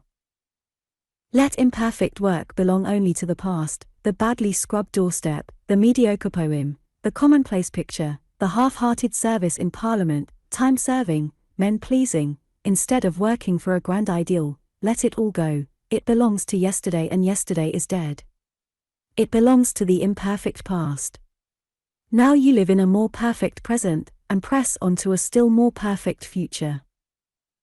Mistakes and shortcomings of the past shall have no more dominion over you. In your bands is the key which opens up the way to all freedom and accomplishment. From now onward the new and wonderful life within you will well up with ever-increasing power and find expression in better work, in tasks more perfectly performed, in service more generously given, in more complete self-control. Leave the past and its failures. You have nothing to do either with it or them. Today is yours and the future shall be according as you build today. This week's affirmation is: I give to the world the best I have, and the best comes back to me. Then visualize yourself giving the very highest and best service of which you are capable, and then picture the highest good coming back to you in return. Make this mental picture very real. It will have a great effect for good in your life. As a visualizing exercise, take a flower and picture its growth backwards from the full bloom right back to the planted seed. Actually see the whole process. Meditation. There is no need for me to anxiously snatch and grab, to hoard and scrape, to cheat and squeeze my fellow men. I do not have to run after success and fortune. Instead, they kneel down at my feet and pay me homage. I need stoop to no subterfuges, no low cunning, no doubtful methods, for everything I need is mine. All that I desire comes to me, by the operation of natural law. I realize now that I am one with, and form a part of, the infinite mind. I realize that the infinite mind is everything there is, and that everything there is infinite mind. Therefore, as I am a part of the infinite mind, I too am all things, and all things are in me. Therefore, everything that I can possibly require, peace of mind and health of body, achievement of friends, love, prosperity, success, these are all mine. They hasten to minister to my eternal joy. I am a magnet. I attract to myself only the highest good. I am attuned only to the highest vibration of health, success, accomplishment, happiness. The lower vibrations of disease, failure, want and unhappiness can find no echo in my mind, no manifestation in my life. I am in my inner, higher, better self a radiant and sublime mental being, partaking of the nature of the infinite mind, of which I form a part, and in whom I live and move and have my being. I pour out unstintedly upon my fellows my best work and efforts, my richest thoughts and emotions. I give to the world the very best that is mine. Yet the more unselfishly I give, the more richly am I blessed, the more abundantly are life's choicest gifts showered upon me. Appendix. Give to the world the best you have, not merely your labor, your work, your earnest endeavor, but your inspiration, the very best that is in you. Not only work in the usual sense of the word, not only labor by accomplishing your daily task better than ever before, but in addition work mentally, work creatively, work along original lines. Strive to do something fresh, create something new, add something to the world's total sum of joy and happiness. This can only be done by spending your spare time, not in frivolous pleasures, but in concentration in the silence. Still the outer mind and the senses, and then in the silence listen to the still small voice of inspiration. Thus will you receive your message, which will send you out into life with a glow of passionate desire in your heart. In this way will you conceive that invention which hitherto has eluded you. Only by this means will you be able to evolve the original idea which will make your life really successful and useful. Part 9. Mankind is divided into two types, positive and negative. Let me try and describe each to you. Positive man is magnetic, attractive, courageous, happy, cheerful, healthy, energetic, is full of vitality, power and ability to succeed. He never doubts his ability to win, he never worries when things go wrong, he does not complain when things are not smooth. If he meets with a temporary setback, he becomes the more determined to succeed. He does not lay upon other people the blame of his own mistakes, but instead learns a lesson from his temporary failure which shall be a guide and beacon in all future undertakings. The positive man can always find people to believe in him and to finance his operations. He never lacks friends, for just the type of people he wants are always anxious to be his friends. Consequently men, and with them, opportunities, are always coming his way. He is an optimist, but is not foolish or blind in his optimism. He is above being petty or mean, or selfish or cruel, neither does he let hate or anger sway him or influence his life or business. He inspires confidence, compels attention, is a leader rather than a follower, and literally exudes an atmosphere of success. A negative man is, of course, the antithesis of this type. He is fearful, given to worry, apt to look on the dark side of things, is afraid to act too much on his own responsibility and seeks the help and advice of other people, has difficulty in making up his mind, and when he has made it up he often changes it. He lets others pass him in the race of life and then worries because he fails to get on. He is never much of a success in life. No matter what he achieves, he might have done very much better. He seldom realizes that his failures are due to his own failings but, instead, lays the blame upon other people's shoulders or ascribes his troubles to chance or ill fortune. His company is not cheerful and is not sought by other people, except one or two as miserable as himself. All his thought and conversation are tinged with pessimism, and his face, in course of time, becomes lugubrious and miserable, an accurate index of the state of mind within. He has no belief in himself. He believes in fate and the influence of outside circumstances. He is, so he says, as God made him and as environment has shaped him. If he is a failure, it is, he thinks, not his fault, and if his character is not all that it might be, it is due to heredity and environment. There are, of course, infinite degrees of positiveness and also of negativeness. Therefore, one may be said to be more positive or less positive according to one stage of development, or one can be more negative or less negative according to the degree of helplessness and misery in which one may be steeped. But the essential difference is this, that whereas the positive man looks within for his power to achieve, and looks forward with confidence to the future, the negative person, on the contrary, having no confidence in himself, looks to others and outside sources for help and assistance and fears what fate may bring him. The positive man believes in himself completely and absolutely, the negative person does not. That is the great difference. It is hardly necessary to point out that all successful people are of the positive type and all the failures belong to the negative class. If you were able to make an examination of the minds of numbers of successful men ranging from such as Lord Northcliffe, Lord Haig, and Lloyd George down to the successful tradesmen in your own village or suburb, you would find them to be all of this positive type. If you could examine the minds of the leaders of the professions, the surgeons, physicians, lawyers, counsel, artists, journalists, and poets, you would find them all of the positive type. On the other hand, if you get into conversation with a failure, it does not matter what station in life he may belong to or what his education may have been. He may be a discredited politician, or a tramp on the road, you will find that his mind is of the negative type. It is obvious then that he who desires to succeed must belong to the positive type. If he belongs to the wrong class, how can it be remedied? We are what we are as a result of past thinking. Our mental attitude is built up by the thoughts we habitually harbor or cultivate.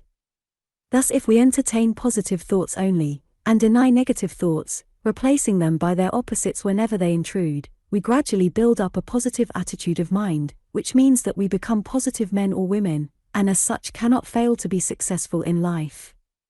Therefore, it all comes back to the old question of thought control. For one to govern his thinking, then, is to determine his life. Thoughts are positive if they dwell upon the following: success, achievement, accomplishment, overcoming, conquering, mastering, prosperity, power, courage, calmness, dignity, perseverance, purposefulness, patience, wisdom, faithfulness, confidence, faith, hope, cheerfulness, love, joy, peace, health and happiness. Thoughts are negative if they dwell upon the following: failure, difficulty, bad luck, hard lines, I can't, fear, dread, grief, worry, care, anxiety, loss, fate, unfaithfulness, grievances, criticizing others, imputing bad motives to others, hate, envy, covetousness, brooding, lust, impurity, immorality, selfishness, sensuality, misery, unhappiness, disease, ill health and death. The former build up character of mind and health of body, they create serenity and peace. The latter break down the nervous system, produce ill health and disease, rob the life of nearly all its joys and destroy all hopes of success.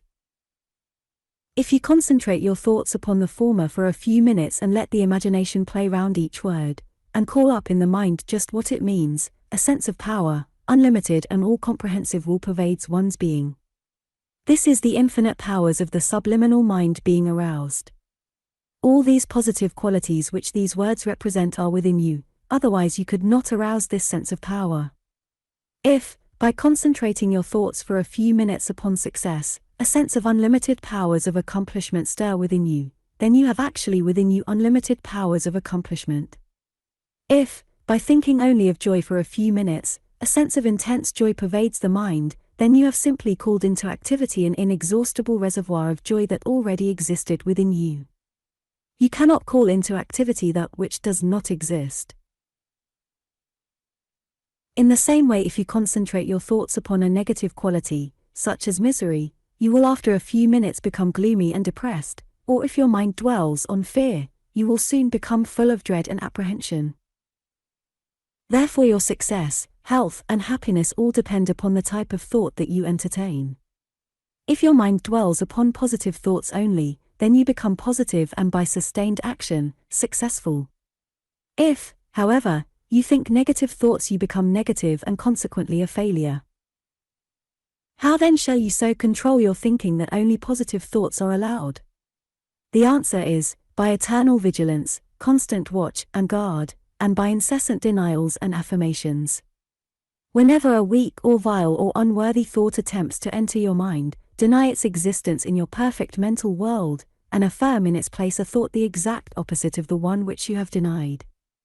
For instance, the thought may come to you that you will fail at the examination for which you have shortly to sit, or that a certain important interview will end disastrously for you, or that you will not be able to pay the rent next quarter day. Whatever the thought may be, if it is negative, deny it from the mind. Raise yourself into your perfect world of mind and say there is and can be no failure. Man is a perfect mental creature, potentially all the powers of the infinite are his, therefore he can never fail. And then affirm, I am success. Everything that I attempt, I completely accomplish. I am success. Then visualize yourself successful in that which you have attempted, the examination passed, the interview successfully ended, the rent paid. See yourself radiant with success, feel yourself lifted up by the power within. Let the thought, I am success, sink deeply into your subconscious mind, let this be projected into the space to gather unto itself thoughts of similar quality and power, which shall come back with it to minister to your joy, and you will find the negative fearing thought will flee away. Thus will you become master in your own house and captain of your soul. Thus will you be built up in character and strengthened with determination and ability to accomplish. Thus will you be enabled to go forward with joy and confidence to possess your glorious heritage. The following affirmation used at night just as you are falling asleep will be helpful. After a few weeks it will have become unnecessary and should be discarded. When negative thoughts assail me, I will deny them and replace them by thoughts of power. Then visualize yourself pursuing the path of achievement which you have so often before seen in your mind's eye. Imagine that you see people trying to drag you from the path and seeking to persuade you to travel down a side turning. See yourself shake them off easily and firmly, continuing your journey to that bright vision which to you is success. I have said that there are varying degrees of positiveness, just as there are degrees of negativeness. For instance, the lowest form of success thought is I can succeed. A student may have all his life thought that he could not succeed. He may have thought that others might succeed because they were clever or had better opportunities, or were blessed with luck, but he, poor fellow, being neither clever, lucky, nor presented with opportunities, cannot succeed. He must forever be content to remain a mere hewer of wood and drawer of water. But one day, we will imagine, he reads a pass-me-on pamphlet and reads for the first time that he has within him the power to succeed and accomplish, and like a flash he realizes his true inward powers, and cries, "I can succeed." That, of course, is the first step. Very soon he says to himself, "I will succeed," and thus finds himself on the second step, and, for some time, progresses on these lines. This is a rugged and stony path because progress depends almost entirely upon willpower, and progress by willpower alone is exhausting and trying to a degree, but soon the student realizes that he has acquired a new or wider consciousness and says with joy and wonder, "I am success." He has now reached a higher region of the mind, he is now exercising a larger and deeper faith. He realizes for the first time that success is not something that is outside himself, or that has to be searched for or chased. He realizes that not only is success within him, but that he himself is success. I cannot explain it further. I am dealing with a state of mind which cannot be described, but which can be experienced. When the student has attained to this stage of consciousness, he can no longer fail in life. His life henceforth becomes a constant progression, a passing onwards to higher heights and more glorious achievements.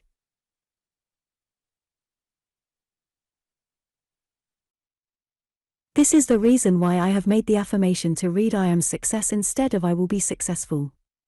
To say that you will be successful is good, but it puts off your success to a future time. To affirm that you are success or successful now is to make your success to begin here and now. Conscientious readers will say at once, "How can I say truthfully that I am success when all the time failure enters so much into my life? I have just failed to pass an examination, and through lack of energy and perseverance have let the opportunity of a lifetime slip by. How then can I affirm myself success?" The answer is that you are success in reality. In your inward inner self you are success, because you are a mental creature and have all the elements of unbounded success inherent within you. Your real mental inner to be. If you affirm that you are success, and will persist and persevere with that affirmation, then in your inner self you are success, and later this will be translated into your outward life. What is created in the unseen is later manifested in the seen. By the affirmation "I am success," you create success within, later this finds expression in your outward life, in the form of achievement, accomplishment, and material prosperity. Therefore, when a thought or suggestion of failure attempts to gain admission to the citadel of your mind, kill it by denial, and affirm in its place the success formula that I have given you. Thus will the attitude of your mind be built up into a definite form. By affirming "I am success" and by visualizing yourself as the embodiment of success. By seeing, with your mental eyes, yourself with your ambitions realized, and with all things at your feet, you will construct a concrete image in your mind, which will form a matrix, out of which will proceed the material success and accomplishment which are its visible expression. It cannot be emphasized too much that success is not a something to be won, instead it is rather a mental state, an attitude of the mind. The mind itself has unlimited power, and mental power or thought is the power or force that is greater than all power or forces, therefore the power to accomplish all things is within us. This potent power, however, cannot find expression in the life if the attitude of the mind is wrong. When the mind is naturally of the success type or is made so by training, then its intense powers become focused into one powerful beam, which shapes and molds the outward life, on the form of the inward pattern. There is nothing of magic about this, it is capable of the simplest explanation. When your mind is of this type, the impulses sent to the subconscious mind can only result in successful actions. As we have already seen, the subconscious mind is the seat of all action and contains unlimited power and energy. This power and energy only needs directing into the right channel to accomplish anything that we may desire to accomplish. When, therefore, the mind is cast in the success mold, then only success thoughts and suggestions can go to the subconscious mind, and these in turn must of necessity be translated into successful actions. The only difference between a successful type of man and an unsuccessful type, provided they are of equal energy, is one of mind of thought. The successful man's attitude of mind is such that he generates the right kind of thought, which passing to his subconscious mind, is transmuted into the right type of action. The unsuccessful man, on the other hand, through his mind being of a negative type, generates the wrong kind of thought, and this in turn results in the wrong type of action. This is why it is impossible to keep the success type of man down for any length of time. You can bankrupt him, bereave him, maim him, cast him into the gutter and jump on him, and he will come to the top again. It is impossible to keep such a man down for long, simply because his mind will not allow it. This also is why it is impossible to help a man of a negative type. The more one helps such a man, the weaker and more hopeless he becomes, and the more helplessly he clings round one's neck for sustenance and support. Place him in affluent circumstances, find him work, prospects, influence, friends, place in his hands everything possible with which to aid him, and he will let it all slip through his fingers and come right down to want and penury. Therefore, success in life is the result of success actions, which are the result of success thoughts, which are the result of a success attitude of mind, and this is the result of the affirmation "I am success." As the attitude of the mind alters from negative to positive, there is developed what is called personal magnetism. One radiates an influence which attracts people. It is impossible to estimate the difference which this alone makes to one's prospects of success. If a man is in business for himself, what an enormous difference the drawing influence of a well-ordered mind will make to that business. His clients or customers will increase 100-fold in number, and a better type of client or customer will gradually be attracted. Thus does success and prosperity crowd in upon the man or woman who cultivates the right type of mind. Once the right attitude of mind has been built up, the trouble is not how to get business, but how to execute it. It comes crowding in so rapidly it is difficult to cope with. Again, in all businesses difficulties appear from time to time, and although these may and do extinguish men of negative type, they cause only temporary trouble to one whose mind has been trained on success lines. As explained in other parts of this course, there are ways by which all difficulties can be overcome by the power of the mind, but it is only those whose minds are controlled aright who can make use of them. Again, as the mind becomes more positive, the will is greatly strengthened, the staying power is increased, and the powers of concentration vastly strengthened. Anyone acquainted with the difficulties and trials of establishing a business or professional practice will appreciate the value of this. Success generally comes to those with the greatest staying power. The power to stick to it is often the deciding factor in the struggle. Most men give up the struggle when they are just at the turning of the corner, and only a little more push and staying power would ensure success. Instead, they give up through lack of stickability just when success is ready to crown their efforts.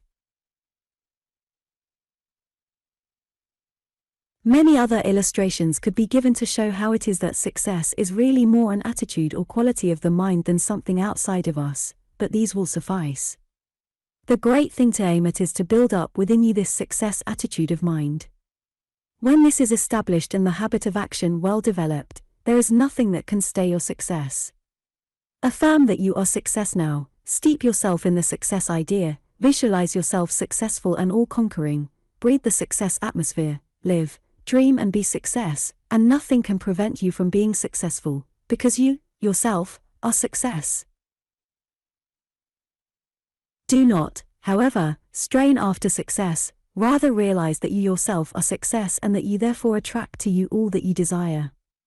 Go about your duties calmly and with confidence, knowing that you are success and therefore must succeed. 100 times a day, if necessary, affirm "I am success."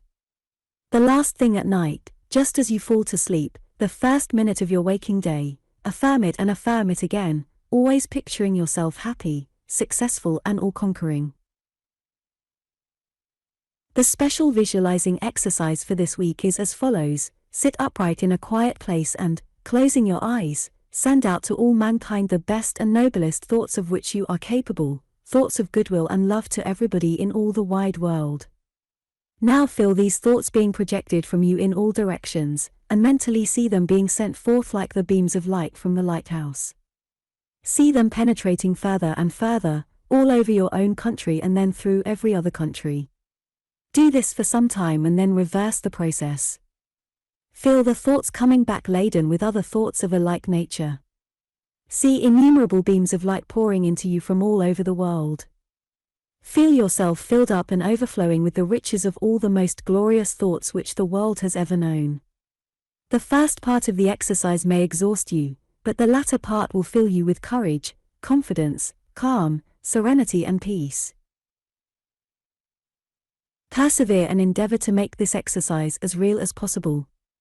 By this exercise you enrich the world by your own noble thoughts, you lessen its pain and sorrow, and help to assuage its griefs. In return you are blessed and strengthened in a way which could never otherwise be possible. The more freely you give of your best thoughts, the more bountifully you will receive. Meditation.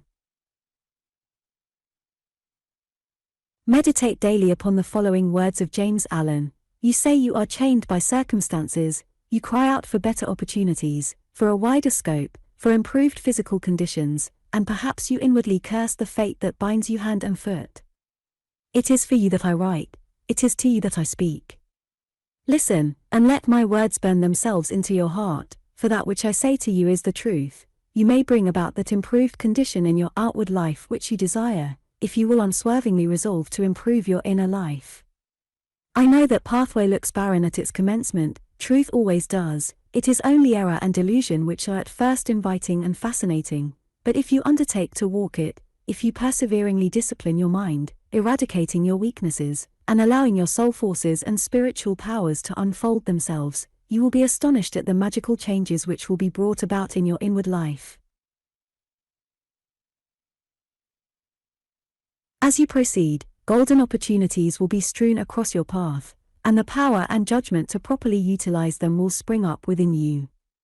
Genial friends will come unbidden to you, sympathetic souls will be drawn to you as the needle is to the magnet, and books and all outward aids that you require will come to you unsought. Appendix. Continue to deny evil, illness, sickness, disease, failure, poverty, limitation and all negative states. The more perfectly you expunge them from your mind, the more blessed will your life become. Constantly affirm health, success, prosperity, freedom and all positive states, and carry a vision of them always before you. Spend as much time as possible in the silence, for in quietness and confidence shall be your strength. Also whenever, during the day, you have to make a decision, mentally retire into the silence and gain wisdom and inspiration from the infinite. Thus shall you be kept from all mistakes and blunders, and your life become rich with blessing, because it is lived in obedience to universal law. Part 10. There are two great obstacles in the path to health and success. They are fear and hate. Not only do they bar the path to success, not only do they break down the health, but they also destroy all happiness and peace of mind. They are the most negative of all negative qualities and give rise to the most negative of thoughts and the most destructive emotions. They break down the fabric of the character, destroy the nervous system, and create disharmonies and disturbances which effectually keep success, health, peace of mind and happiness at a distance. There has never been a truly great figure in the world's history that has harbored fear. On the contrary, the truly great have always been distinguished by their faith and courage. Great characters, accomplishers of great achievements, the truly successful, know full well that they can only do great deeds, or accomplish mighty purposes, to the extent that they are able to banish fear and hate from their minds and lives. Fear is the deadly enemy of accomplishment, it paralyzes effort, destroys initiative, and corrodes the mental machinery. Fear and worry go hand in hand, the one produces the other. Worry never yet succeeded in overcoming a difficulty, neither has it ever succeeded in elucidating a problem. All it can do is to destroy health, wreck happiness and peace of mind, and make the difficulties more difficult to overcome and the problems less easy of solution. Fear, worry, care, what a terrible trinity! How destructive they are, what numberless lives they have marred and ruined. Mental gifts, high attainments, university education, opportunities due to birth, breeding and influence, help of friends and relatives, even genius or ability almost approaching genius, all in vain, all are rendered futile, if the mind is allowed to entertain fear. Unless fear is cast out of the life utterly, there can be no success. Entertain fear in your mind and you slam and bolt the door on all achievement, you sound the death knell of your hopes and ambitions. Fear is everywhere: fear of want, fear of starvation, fear of public opinion, fear of private opinion, fear that what we own today may not be ours tomorrow, fear of sickness, fear of death. Fear has become with millions a fixed habit. The thought is everywhere. The thought is thrown upon us from every direction. To live in continual dread, continual cringing, continual fear of anything, be it loss of love, loss of money, loss of position or station, is to take the readiest means to lose what we fear we shall. By living in fear, you not only slam the door on all progress, but you also attract to yourself the very thing that you dread. If you dread sickness, then the fear of sickness will break down your nervous system, and this will lay you open to every kind of disease. If you fear failure in your business, then all your actions will savor of failure and your business will come to a speedy end. Fear, worry, anxiety, dread, this dreadful negative family, are rendering miserable the lives of millions of people, and they are all the offspring of lack of faith and courage. Have faith in the omnipotence of the power within you, and all fear will cease, and worry, care and anxiety flee away.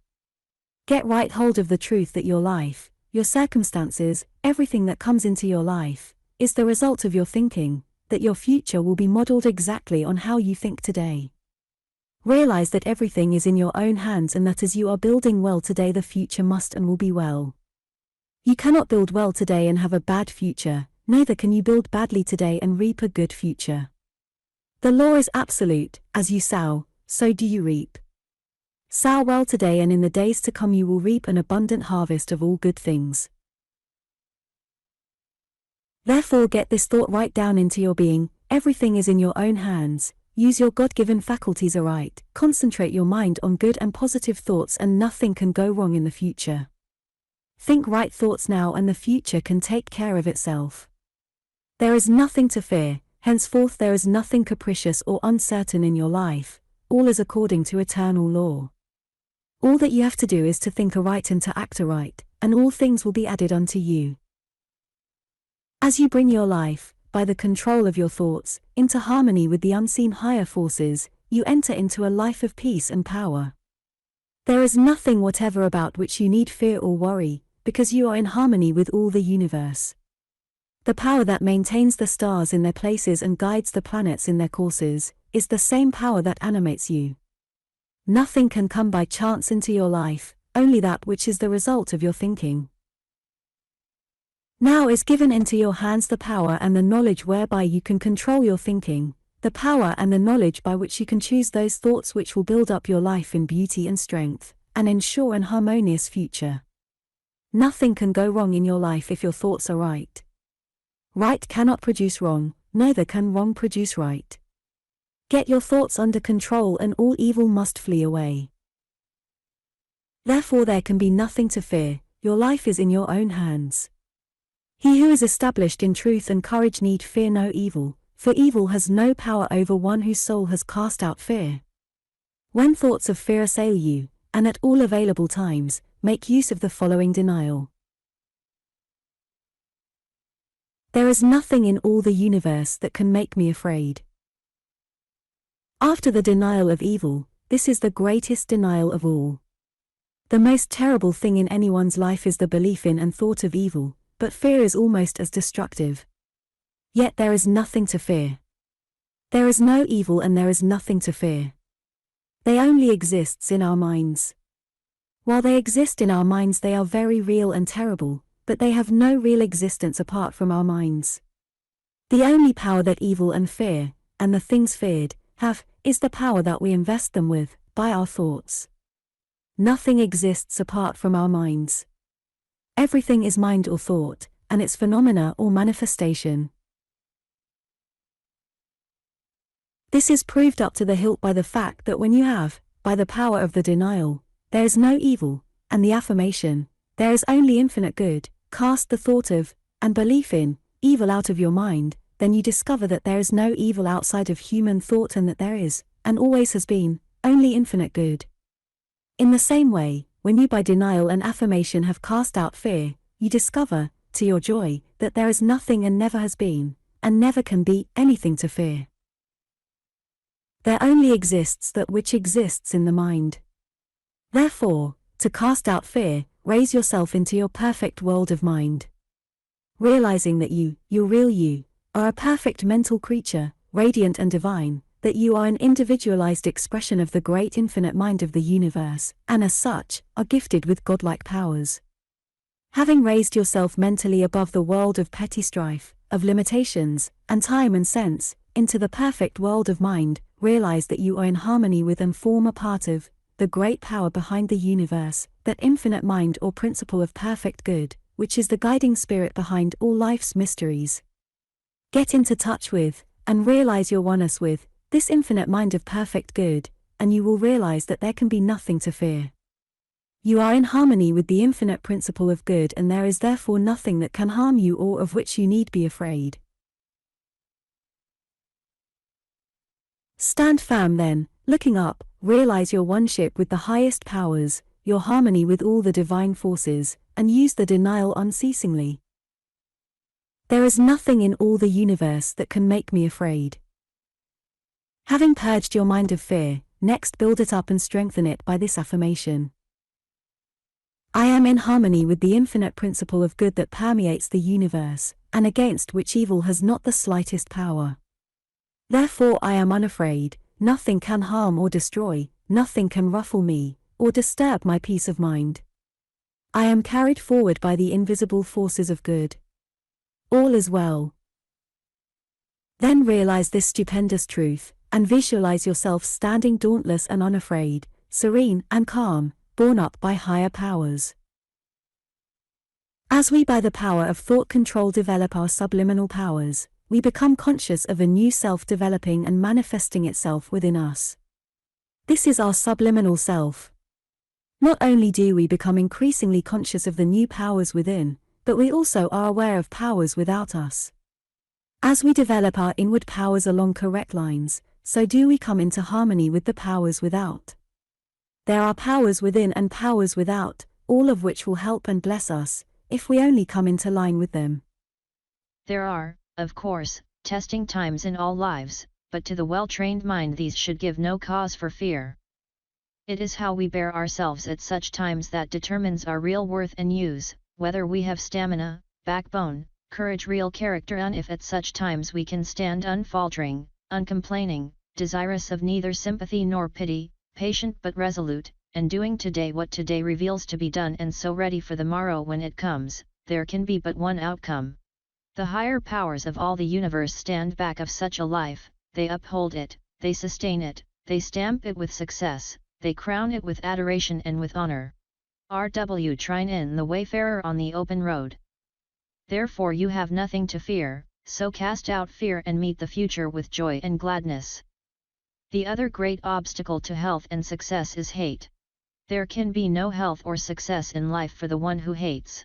He who hates emits a force which rebounds back upon himself. Hate injures the one who hates far more than the one hated. Hate poisons the blood of the one who hates and tears down his nervous system. Hate is negative and destructive, love is positive and upbuilding. Hate affects adversely all the vital processes. It destroys health, wrecks happiness, and turns the life into an inferno of trouble. Have you ever noticed the lives of those who indulge in hate?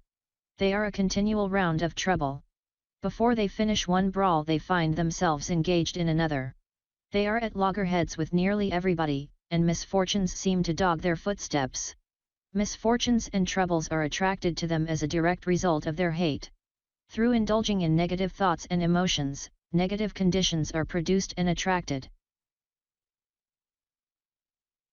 That is why people who hate are not always in trouble through other people's hatred, but they attract to themselves troubles and disasters which seem to have no connection with hate, but which are in reality a direct result of that condition of mind. Therefore, dear reader, if you have hatred, malice or resentment in your mind or life, pluck it out and cast it away, because you can never be successful, never be happy until you have done so.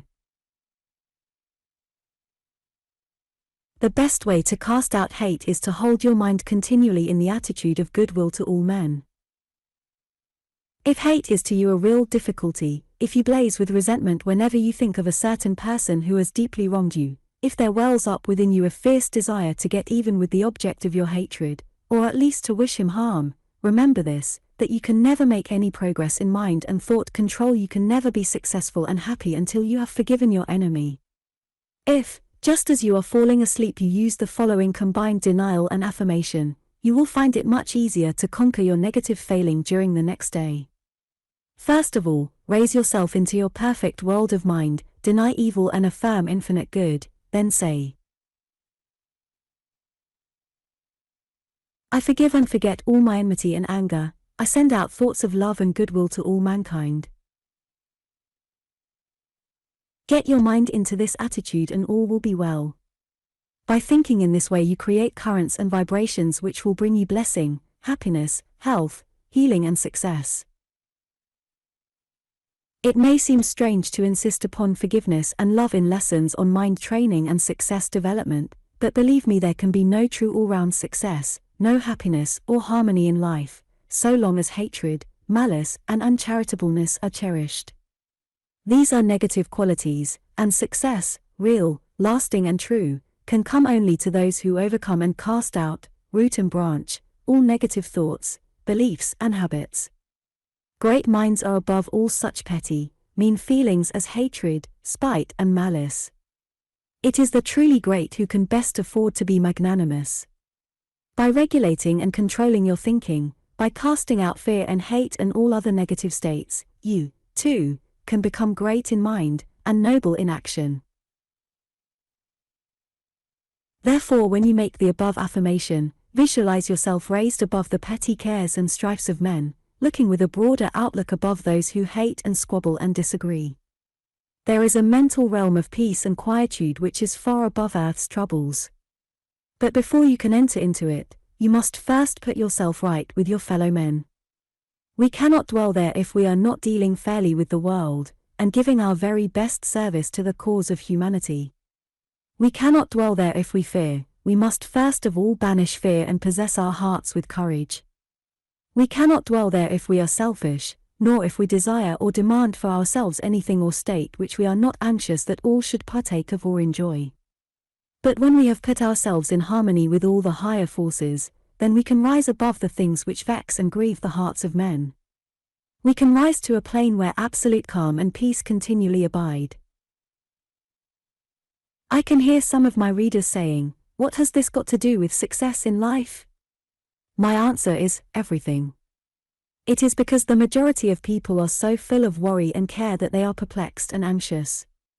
It is because they are so perplexed and anxious and so wrapped up in little, petty, non-essential things, that they are never able to take the broad view and consequently can never be successful. A man or woman with a small, petty mind can never be successful. It is only those with imagination and breadth of view who can plan a successful campaign, and successfully carry it through. It is impossible for anyone to put forth his best effort if he is worried and careworn, or fearful, or full of hate. The nervous system is so weakened, the life force is so corroded, there is none of that vital, living, overpowering energy which is so necessary to success. Neither can the mind be concentrated upon the business in hand nor the problem to be solved, nor the difficulty to be overcome, if it is engaged in worry, anxiety, hate, or fear. Therefore I say, learn to rise to that higher state of the mind where peace and calm and confidence continually abide. The special visualizing exercise this week is as follows. Sit yourself in a quiet place, upright in a chair, close your eyes. Now mentally send out to all the world your best service. If you are a great writer of books, see them being sent by the thousand, by rail and steamship, all over the globe. If you are a merchant or manufacturer, see your goods being dealt with in the same way. If you are an artist, see your pictures going to many lands. If you are a poet, see your poems bringing joy and peace to thousands of hearts everywhere. No matter what your occupation may be, or may be in the near future, see the effects of your service going out to all mankind. Do this for a few minutes, and then reverse the process. See money coming back to you from all over the world. Call up a clear and perfect image of money arriving by every post, in the form of drafts, checks, money orders, or cash. See it after the envelopes are opened. See yourself counting it and piling it up. Do this for a few minutes and then dismiss that matter from your mind. Meditation. There is infinite plenty and profusion in nature for all man's wants and needs. Nature is prodigal in her provision, and would willingly clothe every son of man in plenty and abundance, if he did not create his own poverty by wrong thinking. Prosperity and abundance, in health and wealth, in beauty and happiness, in every perfect good, these are all waiting for man, did he but know it, could he but believe it. There is for every man all that the heart can wish for, but he fails to enter, because of wrong thinking, into his glorious heritage. There is infinite profusion of the divinest blessings for men, they are mine now, and will come to me when I, by means of scientific thinking, have purified my thoughts and cleansed my mind. When I have got rid of hate and fear and selfishness and weakness, and have built up my mind in love and courage, unselfishness and strength, then shall I find that there is nothing in life that is too good for me, nothing in all the universe that can be denied me. Nature withholds nothing from the man who is unafraid, and whose thoughts are in harmony with the universal mind, whose heart is free from hate and malice. Therefore nature shall withhold nothing from me. And what I affirm for myself, I desire also for all my fellow creatures, that they too may experience all the joy that I experience, and learn how to bring their lives into harmony with the infinite principle of good. Appendix. Continue to develop subliminal thinking. Take all your difficulties and perplexities into the silence and let your great inner mind, drawing upon the eternal wisdom of all the ages, give you the true answer that you need. Whenever you desire inspiration or original ideas, seek them in your subliminal mind, because there alone can they be found. Part 11. What is success? To one it means one thing, and to another it may mean something quite different. Some desire happiness and love above all things, and could they but gain these would count themselves successful in the highest degree, even though their circumstances remained humble and comparatively poor. Some desire fame and distinction in science, their ambition is to invent, to discover or investigate, to do something that has never been done before, the only reward that they seek being the joy of accomplishment. Some again desire to be great in music, painting, in sculpture, others seek to be leaders in their chosen profession of medicine, law, preaching or politics. Others have ambitions to serve their day and generation, to give and be spent in the service of humanity. Some seek mental, and others, spiritual attainments. Some again would be perfectly satisfied if they could obtain perfect health. Success in its lowest form is the acquisition of wealth, the building up of large businesses, or the earning of a large income. Although this aim is not so lofty as its predecessors, yet it is not an unworthy ambition, and if kept within bounds, will result in benefit to the community, and not too great a burden to the individual. Whatever your ambition may be, follow it. Whatever you have a taste for, whatever it is you have a burning desire to accomplish, follow it and strive after it. It is useless to try and be successful if you are a round peg in a square hole. Before you can make your life a full and abundant success, you must find your niche and fill it. There is, somewhere in the world, work for you to do, work which no one else can do as well, and which no one else can do in quite the same way. Many are the illustrations one could bring forward in support of this. Men who were anything and everything and unsuccessful in all, until at last they hit upon something which they could do a little better than anybody else and which brought them the most amazing success. If you have an ambition, follow it, seek it, concentrate all your energies upon it. Bend and focus all the faculties of your mind towards its accomplishment. Fortunes have never been made, neither have high ideals ever been attained by half-hearted or lukewarm effort. Hit the nail of ambition on the head with all your might and strength, don't tap it like you would a tin tack. Strive manfully, relying upon the power within you, and sooner or later great success will be yours. If you have not yet found your niche, seek for it. Seek and ye shall find is true of the mental world as it is of the spiritual. Seek, and keep on seeking, an interior illumination will show you the path, and open up the way. While searching for your niche, do not neglect your business or profession or work. Some have been foolish enough to throw up their present calling before looking for a fresh one. Needless to say, this is not the course that these lessons recommend. Be like Tom Barron the poultry breeder. At one time a poor shoemaker, he kept a few chickens for hobby and profit. He developed a great liking and genius for rearing chickens, but he stuck to his last. However, there came a day when his poultry rearing house became so lucrative, that after a long consultation with his wife, Tom Barron decided to give up his shoe mending and devote his whole time to poultry. Now all the world knows Tom Barron, the greatest expert in the business, the most successful rearer of egg-laying strains and the richest man who ever made money out of poultry. Mix caution with your ambition, do not be headstrong, be a blend of tremendous energy, burning ambition and wholesome caution and restraint.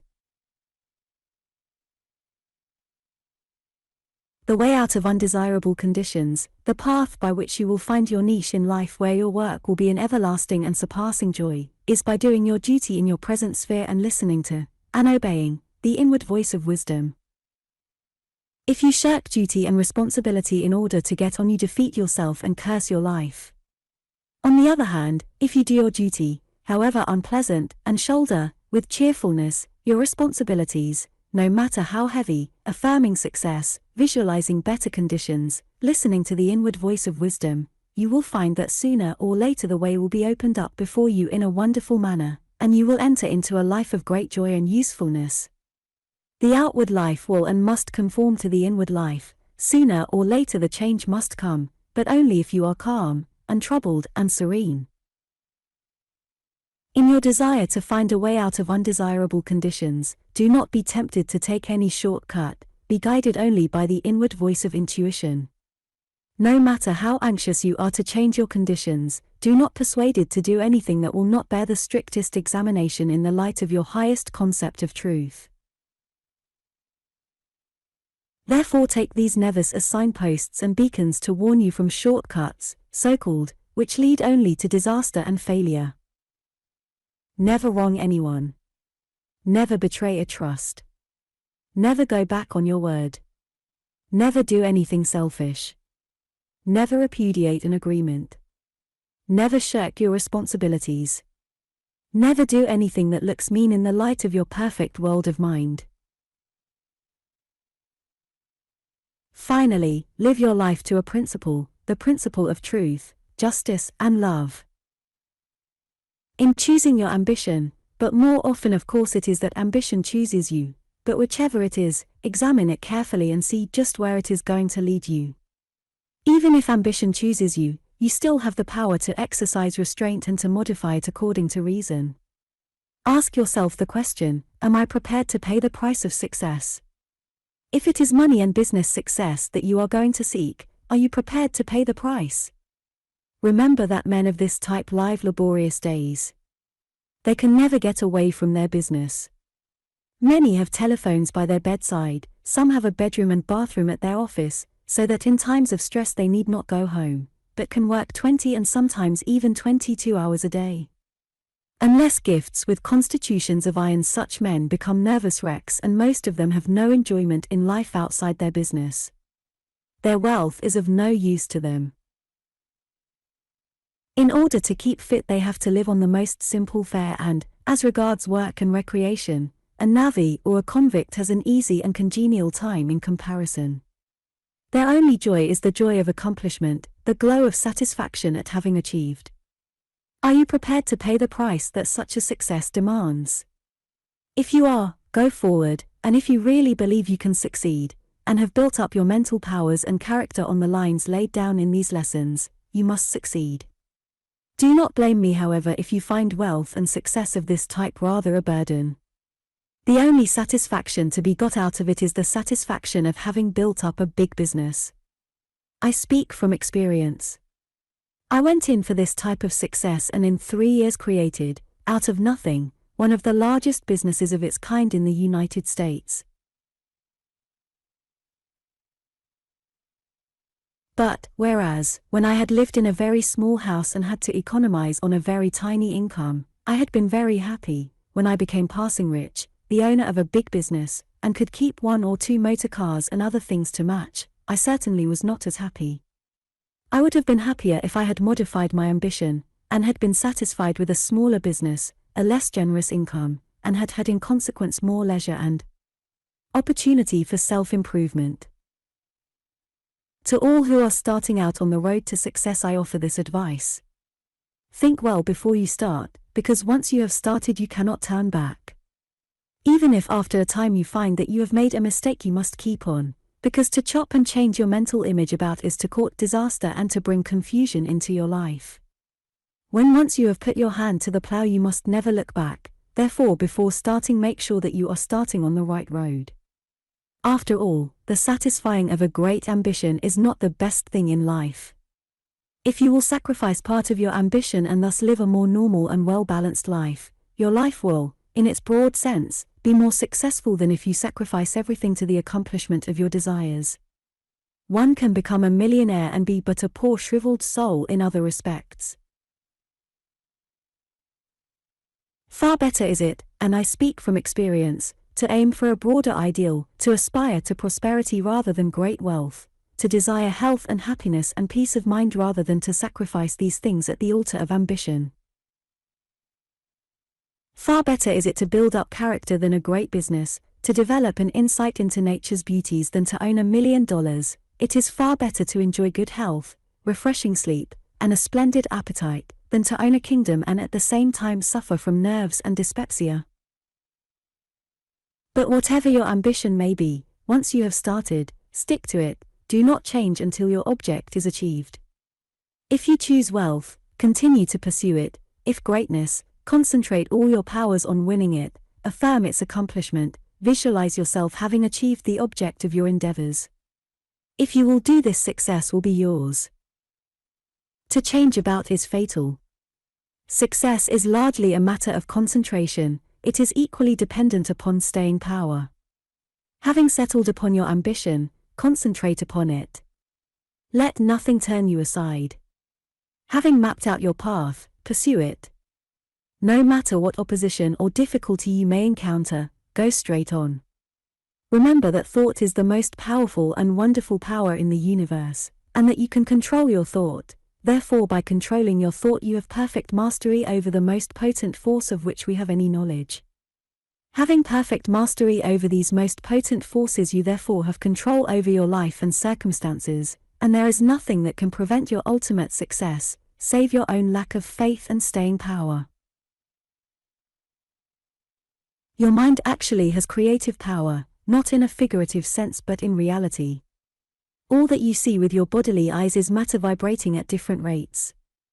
The matter that you can see in this way is coarse matter. With your mind's eye you can see other matter of a finer nature. With your mind you can mold this finer matter into any pattern you please. What you create in your mind in this way, in other words, that which you visualize, if persistently held to, will form the matrix out of which will grow your outer life. The coarser particles of the outer life are shaped on the model of the pattern formed in the finer matter of the mind. This is why these lessons have persistently taught you to cast your mind in a certain attitude of thought and to visualize all that you wish to accomplish. By the use of affirmations, which is thought control in its most practical form, you have learned to make the most powerful use of the greatest of all powers, viz. thought. By visualization you put into operation a power known to the old occultists but withheld from the multitude until now. Visualization is a form of concentrated thought. It is only possible as a result of intense concentration. It is thought materialized in fine matter of mind stuff. Therefore, the more real and clear and sharply defined your mental image is, the greater your powers of concentration. The power to concentrate can be developed, and it is developed, as your power of visualizing grows. The value of concentration in business, in study, in fact, in any effort to accomplish and achieve is too well known to need any comment.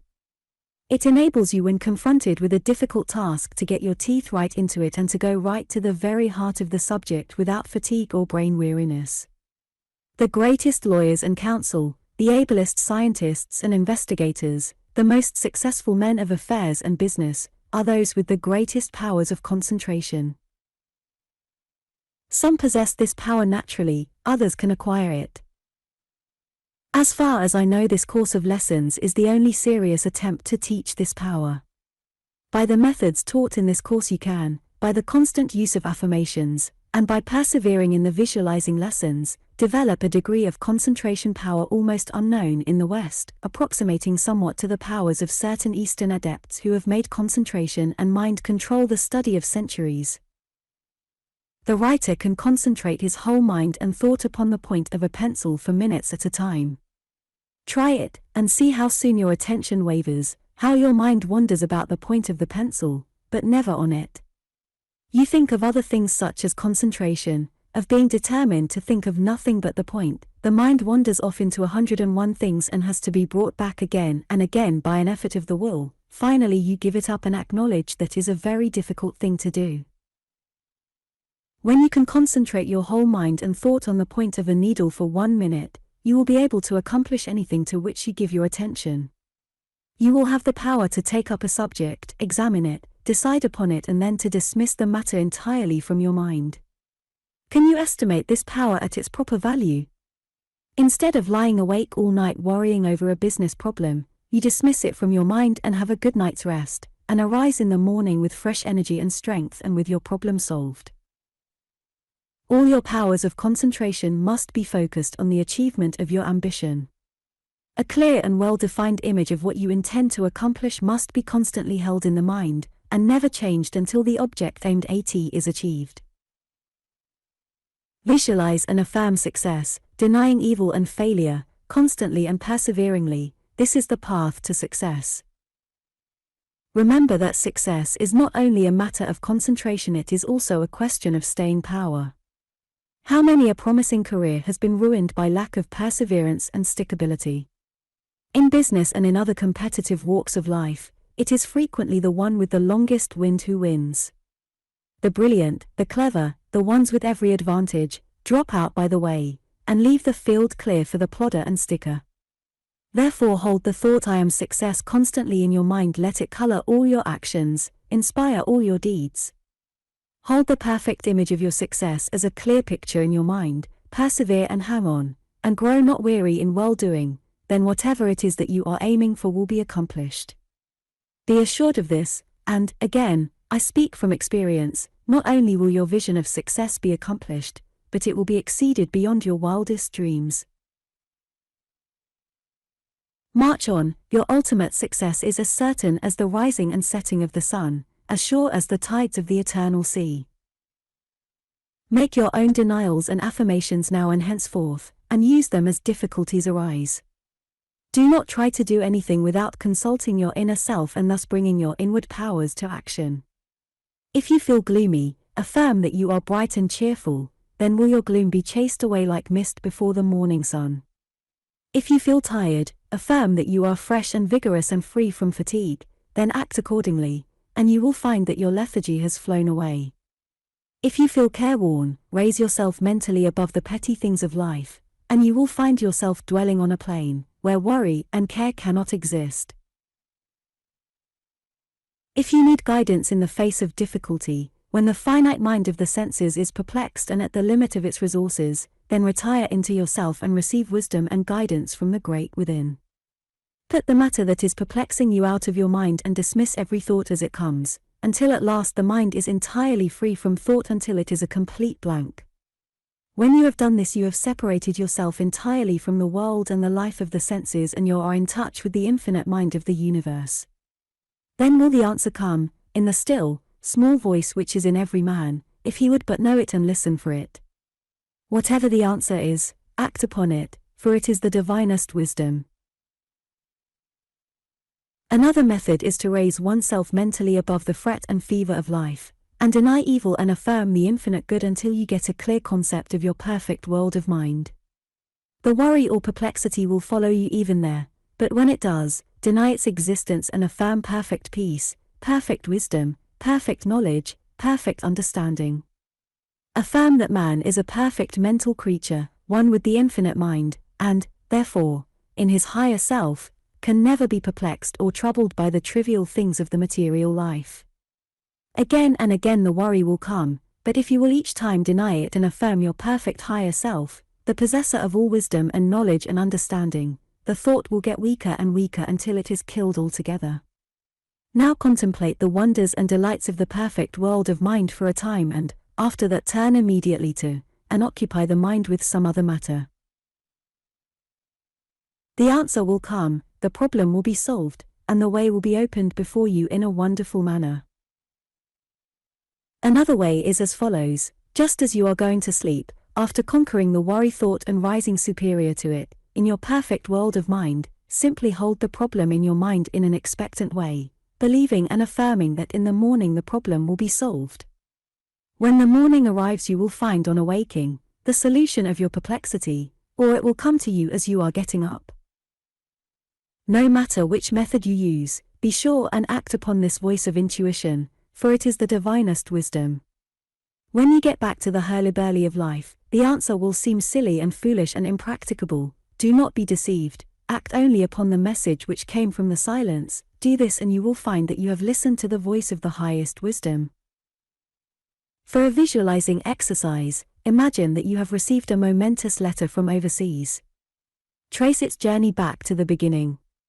First the postman, the local sorting office, the mail train, the general post office of the large city, the mail train from the coast, the mail-carrying steamship, the journey across the seas, the journey from the foreign port, by rail to your friend's home. Then see your friend sealing the letter, then see him writing it. Now look into your friend's mind and see the thought that inspired the letter. Meditation. I am success. By constant and eternal vigilance I kill by means of denials every thought of fear, of failure, of poverty and lack, and replace them by affirmations of success, prosperity and achievement. I think only of positive things, states, and emotions, and never of negative. My mind is being constantly lifted up into a higher realm where I receive inspiration and strength. My inner mind is one with the universal mind, therefore I draw upon the inexhaustible strength, energy, and wisdom of the infinite. Through thinking positive thoughts and meditating upon positive states, I attract to myself streams of thoughts and emotions of a like character, which strengthen and help me. I grow into the likeness of that upon which I meditate. I become more positive, I become a magnet, I draw and attract to myself all that I need. Difficulties are smoothed out, people and opportunities come to me unbidden, the way is made clear before me, and all things work together for my good. My services to the world become increasingly valuable, I get a greater and deeper insight into my work, I am inspired in such a way that I can do better work, and more work, and greater work, than ever before. Therefore I can see in my mind's eye all desirable things coming to me. All are seeking me instead of my seeking them. Friends, wealth, position, power, all are coming to me. I am a magnet. I am success. Appendix. All the good that there is in memory training systems can be summed up in a few words. The reason some people cannot remember is because they do not pay sufficient attention. If you were making phonograph records, you would have to arrange things so that a deep, sharp impression was made in the wax. If only a faint impression was made, then only a faint jumble of sounds could be reproduced. It is the same with the mind. If you fail to observe and to pay attention, then facts, happenings, orders, etc., which should be remembered are only faintly impressed upon the mind, with the unfortunate consequence that many important points and details are forgotten. The great thing to do is to observe and pay attention, to mentally impress upon your mind those which you ought to remember. A table knife lying on the table to one person would be a knife and nothing more. If pressed for a description, he might be able to say that it was either a dinner knife or a cheese knife, but that would be all. A more observant person would be able to tell us that the knife was made in Sheffield and give us the name of the maker, that the blade was Firth stainless steel, that the handle was real ivory and the tag of the knife went right through to the other end of handle. A primrose to one may be a mere yellow flower, to another it is a universe of beauty and delight. A telegraph post to one is a telegraph post only, to another it is old or new, it carries so many wires, has a crack down one side, has a certain number burned into it and shows signs of having been recently climbed by a workman with steel spikes. Two persons may be so alike that they frequently get mistaken the one for the other, yet if you examine them carefully you will see so many points of difference you wonder why you ever thought they were alike. Their teeth are different, their ears are very dissimilar, the eyes of one are much wider apart. The hands too will show differences, the nails being of a different shape, and in many other points one can find marked differences. In order to improve one's memory one must learn to observe, to pay more attention, to examine more minutely, and to consciously impress matters that one wishes to remember upon one's mind. To visualize whatever you desire to remember is to impress it upon your mind forever.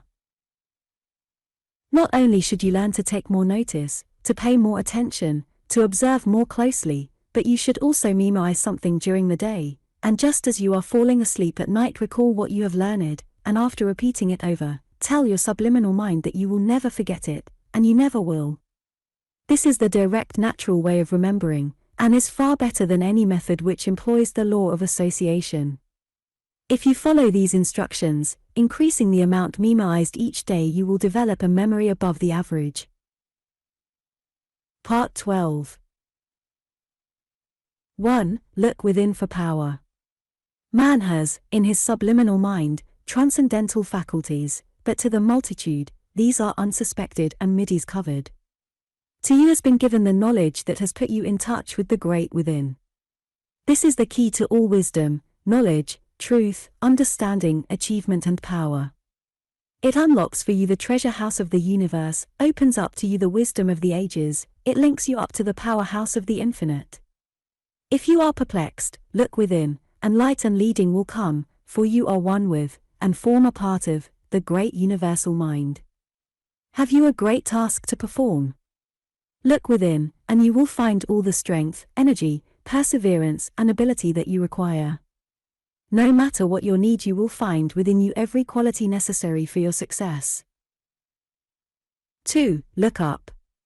Two men looked through prison bars. The one saw mud, the other stars. Alas, that the majority of men see only mud, whereas they might, by looking up, see stars. It has been my aim to get you to look up and to keep looking up. Now let my closing words be, look up. Hold ever before you a vision of infinite perfection, and in the radiance of that vision you will find health, happiness, true success, and lasting satisfaction. With every good wish for your continued unfoldment and the greater realization of the power that is within you. Said Charles Godfrey Leland, when over 70 years of age, man has within him, if he would but know it, tremendous powers or transcendental faculties of which he has never had any conception. These powers are within you, and by the use of affirmations and the power of mental imagery, you can arouse these vast potencies, and harness them to your service, for the enrichment of your life and the accomplishment of your ambitions. Every act of life can be influenced by affirmations, but do not confuse yourself by employing too many at once. Seek to progress by steps, not by huge bounds which may land you anywhere but in the right place. Day by day, and step by step, is the sure road to success. Do not attempt too much, a little at a time well done is better far than a huge and ambitious scheme that may have to be abandoned. If you have a little shop, do not attempt to turn it, all at once, into a huge department store. Seek first to make it by far the best small shop in the district. Make yourself very efficient in your small shop, and it will not be very long before the opportunity comes for you to take a large one, or to buy a bigger business.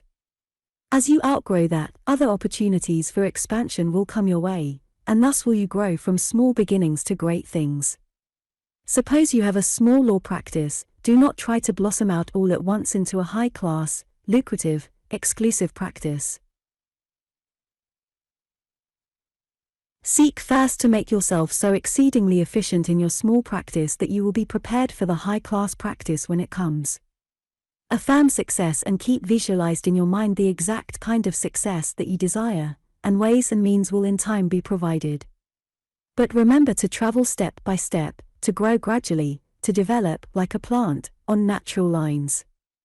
Remember, nature is never in a hurry, all her vast works are accomplished slowly, methodically, step by step, cell by cell, but whatever she seeks to do is ultimately accomplished. So will it be with you. You have the knowledge by which you can develop your success with mathematical exactitude. All you have to do is to put the law into action and to advance step by step. Begin with small things. When you have conquered in small things you can pass to greater, and from greater things to boundless power. Do not expect the maximum of success at once. If you get only partial success at first, be satisfied, knowing that you will keep on improving. Even if you fail utterly, you will be stronger and better for having tried. It is the law of the reflex nerve system that whenever one does, or endeavors to do, any given thing in a certain way, a modicum of power is added whereby it is a trifle easier at the next effort, an added trifle at the next and the next, until that which is difficult and is done only with great effort in the beginning becomes easy of accomplishment. That which we do haltingly and stumblingly at first, by and by, so to speak, does itself, with scarcely or even without any conscious effort on our part. This is the law, it is the secret of habit forming, character building, of all attainment. If you set out on a certain course, to accomplish a certain work, to overcome an evil habit, to repair and strengthen a weak part of your character, or whatever it may be, never leave off until you have accomplished that which you set out to do. To leave off before you have conquered is to play fast and loose with your mental powers and to do them irreparable harm.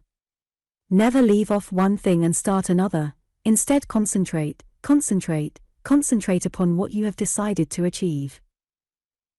Above all, live your life according to a principle. This will steady the most vacillating character.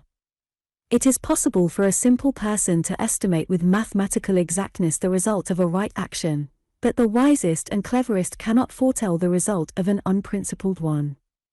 The first is according to law and produces certain results, the second, i.e., an unprincipled action, is against the law and no one can tell where the evil effect will end. Live your life to a principle and you will always know how to act in all cases of uncertainty. Set up as your standard the highest aspect of truth of which you know and bring everything into line with it. When confronted with 2 or 3 courses of action and you do not know which to follow, compare each line of action with your principle, and adopt that one which is in harmony with it. When once you have learned to live your life according to a principle, you will feel a great load lifted from your mind. For the first time there will be certainty and precision in your life and absolute peace of mind. You will have nothing to worry about because you know that your line of action will always be right, and can only bring the highest good into your life.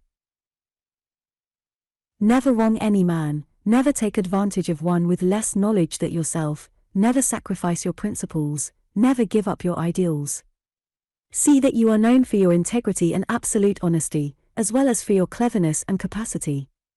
It may look, on the face of things, that this course of action is not going to lead to success. You see so many of your competitors making money by sharp practice, and you feel that by adopting an honest line of action you are simply putting yourself up as a target for people of less principle to shoot at. That is what it looks like, but I can assure you, speaking from experience, that the reverse is the case. It is the man of probity and honor who scores in the long run. When in business I was more successful than anyone in my line had ever been before, and I never found it necessary to be sharp or overreaching. I never practiced salesmanship yet I had more business than I wanted. I never went out of my way to get customers, yet they swarmed into my place from morning till night. I once knew a theatre manager who suddenly began to live his life to a principle. Instead of covering up occasional defects in his shows as he had formerly done, he made it a principle to point them out to his customers. Many of his friends said he was a fool and prophesied his ruin and failure, But instead his business grew and flourished. His friends were very surprised at his success, but they need not have been. The theater manager was simply coming into line with eternal law. He was putting into action forces which could not fail to bring him success and prosperity. Do not misunderstand me, it is not enough to be honest or to live one's life to a high principle, but all other things being equal, it will be the man of integrity who will win in the end. Therefore live your life to a principle, and persevere with the course which you have laid out for yourself. Be constant, be true, be faithful, be strong, be persevering, be fair to yourself, be fair to the wondrous inward powers which are seeking to find expression in your life. Remember the law of compensation. If you are to receive the highest good in your life, you must give the world your best service. You cannot cheat life, you must give your very best if you are to receive the best in return. It is useless to potter along and copy other people, or to do as your father did, just because he did it. There is nothing more nauseating than to see a man copying, or trying to copy, another man's success. Be original, be yourself. See where other men are lacking and supply what is necessary. It is the man who comes along with a fresh idea, who breaks new ground, who discovers a want which other people have never seen, who inaugurates a better service. In other words, it is the one who gets ahead with his ideas, and is the first in the field, who gets the business and makes a fortune. Therefore be original, do not copy other people. Do not be a feeble reflection of someone else, be yourself. Remember that there is something you can do better than anyone else, that no one can do it as well as you, or in precisely the same way. In other words, you have personality. Therefore, develop your personality, let all your work be distinctive, make it different from that of your competitors. Let your personality be written all over your business, let there be a personal touch about everything that you do. This will distinguish both you and your business from other people and other people's businesses. This will be a reason why the public, or a large portion of it, will come to you, or will buy your goods rather than go elsewhere. If people are to prefer your business or your professional services to those of others, there must be a sufficient reason. They are not going to do this simply because you affirm that they will. The only way to get them is by supplying better goods, more perfect service, higher skill, greater probity and trustworthiness. Another great factor in winning success is the mental attitude of cheerfulness and brightness. People are attracted to the cheerful, optimistic person, and repelled by one who is gloomy and pessimistic. Be cheerful and bright under all circumstances, and this alone will be worth a king's ransom to you. These qualities alone will bring you in more money every year than most people get by hard work, to say nothing of the joy and cheeriness which this attitude of mind will attract to you. By your brightness, cheerfulness, and optimism, by your appearance and personality, you will create a good impression wherever you go. I mention appearance advisedly, because the face becomes in time an index of the soul. Just as vice becomes deeply marked on the faces of its devotees, so does the face of one whose mind and thoughts are directed into right channels, reflect the calm and peace and courage of the mind within. As time goes on, the face as well as the attitude and carriage of the body alter considerably, and this makes one more attractive. Thus do you attract success, because if you attract to yourself people of the right kind, they bring potential success with them. One word of warning, and it is this: exercise a wise business prudence. Do not, just because you feel within you the fluttering of a new and wondrous power, rush thoughtlessly into business speculation, which may either ruin you or seriously jeopardize your business. Be prudent, be wise, be not carried away by your enthusiasm. Instead, go slowly and feel your way, as it were, step by step. Be sure and steady, do not risk failure for the sake of getting on more quickly. Keep your expenditure within your income. Al is a happy man who spends less than he earns. The troubles of many families are due to their expenditure being in excess of their income. This leads them into endless difficulties and cares. Success is no success that does not extend to the home. By scientific right thinking, happiness, peace, and harmony can be made to reign supreme where formerly there were misunderstandings, friction, bickerings, and great unhappiness. while ever-increasing health will manifest, instead of intermittent sickness.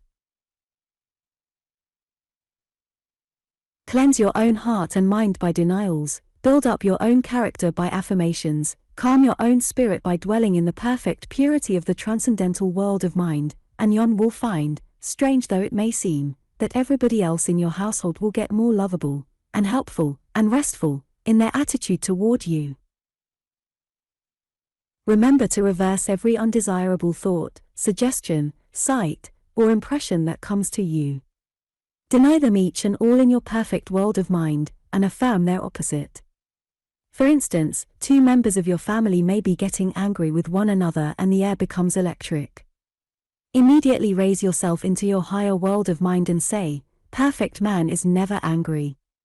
He is a perfect mental creature dwelling in the pure atmosphere of the infinite mind and can never get angry." Then affirm, "Man is love, perfect love. He dwells in the atmosphere of the infinite love." If by so doing you get a clear concept of that perfect world of mind, which is perfect, and is real, and is permanent, and a clear realization of the perfect love of this perfect world, then the quarreling ones will cease to quarrel, will love one another instead, and ever afterwards will quarrel less. Remember the three great laws. 1. The law of love and attraction. Give love, and love to your heart will flow, a strength in your utmost need. 2. The law of compensation. Then give to the world the best you have, and the best will come back to you. 3. The law of absolute justice. For with what measure you meet, it shall be measured to you again. Therefore the ability to win the highest and truest success, to draw to yourself the greatest happiness, to create in your life the highest good, all depend upon giving. The mistaken idea of the animal mind that, to be happy and successful, one must seize and grab, is entirely false, and leads to bitter disappointment. The voice of wisdom that is heard in the silence tells us that only as we give do we receive. That if we give of our best thoughts, emotions, service, love, then the best will come back to us in the exact proportion, no more, no less. Again, let me emphasize the necessity for stickability and perseverance. Keep at it, never know failure, let this word be expurged from your vocabulary. It is the man with the greatest staying power who wins through hard times. Again, possess your soul in courage. Remember that if you use your inward mental powers aright, and bring your business and your life and your conduct into harmony with the law, you can never fail.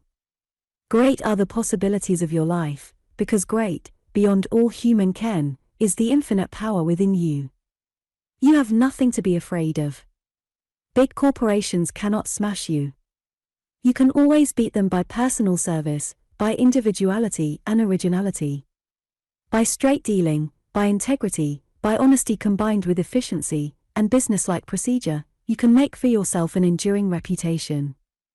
When faced by problems, difficulties, and perplexities, you can at once raise yourself into your perfect world of mind, and realize that you, your real self, can never be perplexed, because being one with the universal mind all wisdom is yours.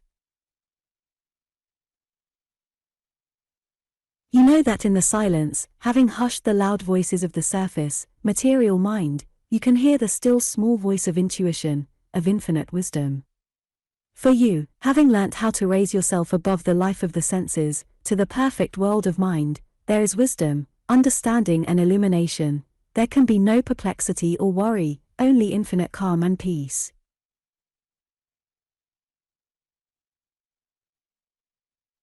By being calm and unflurried, by dwelling in an atmosphere of peace, you can preserve your nervous system and your health, time while your sharp practice competitor is tearing his nerves to pieces and breaking down his constitution.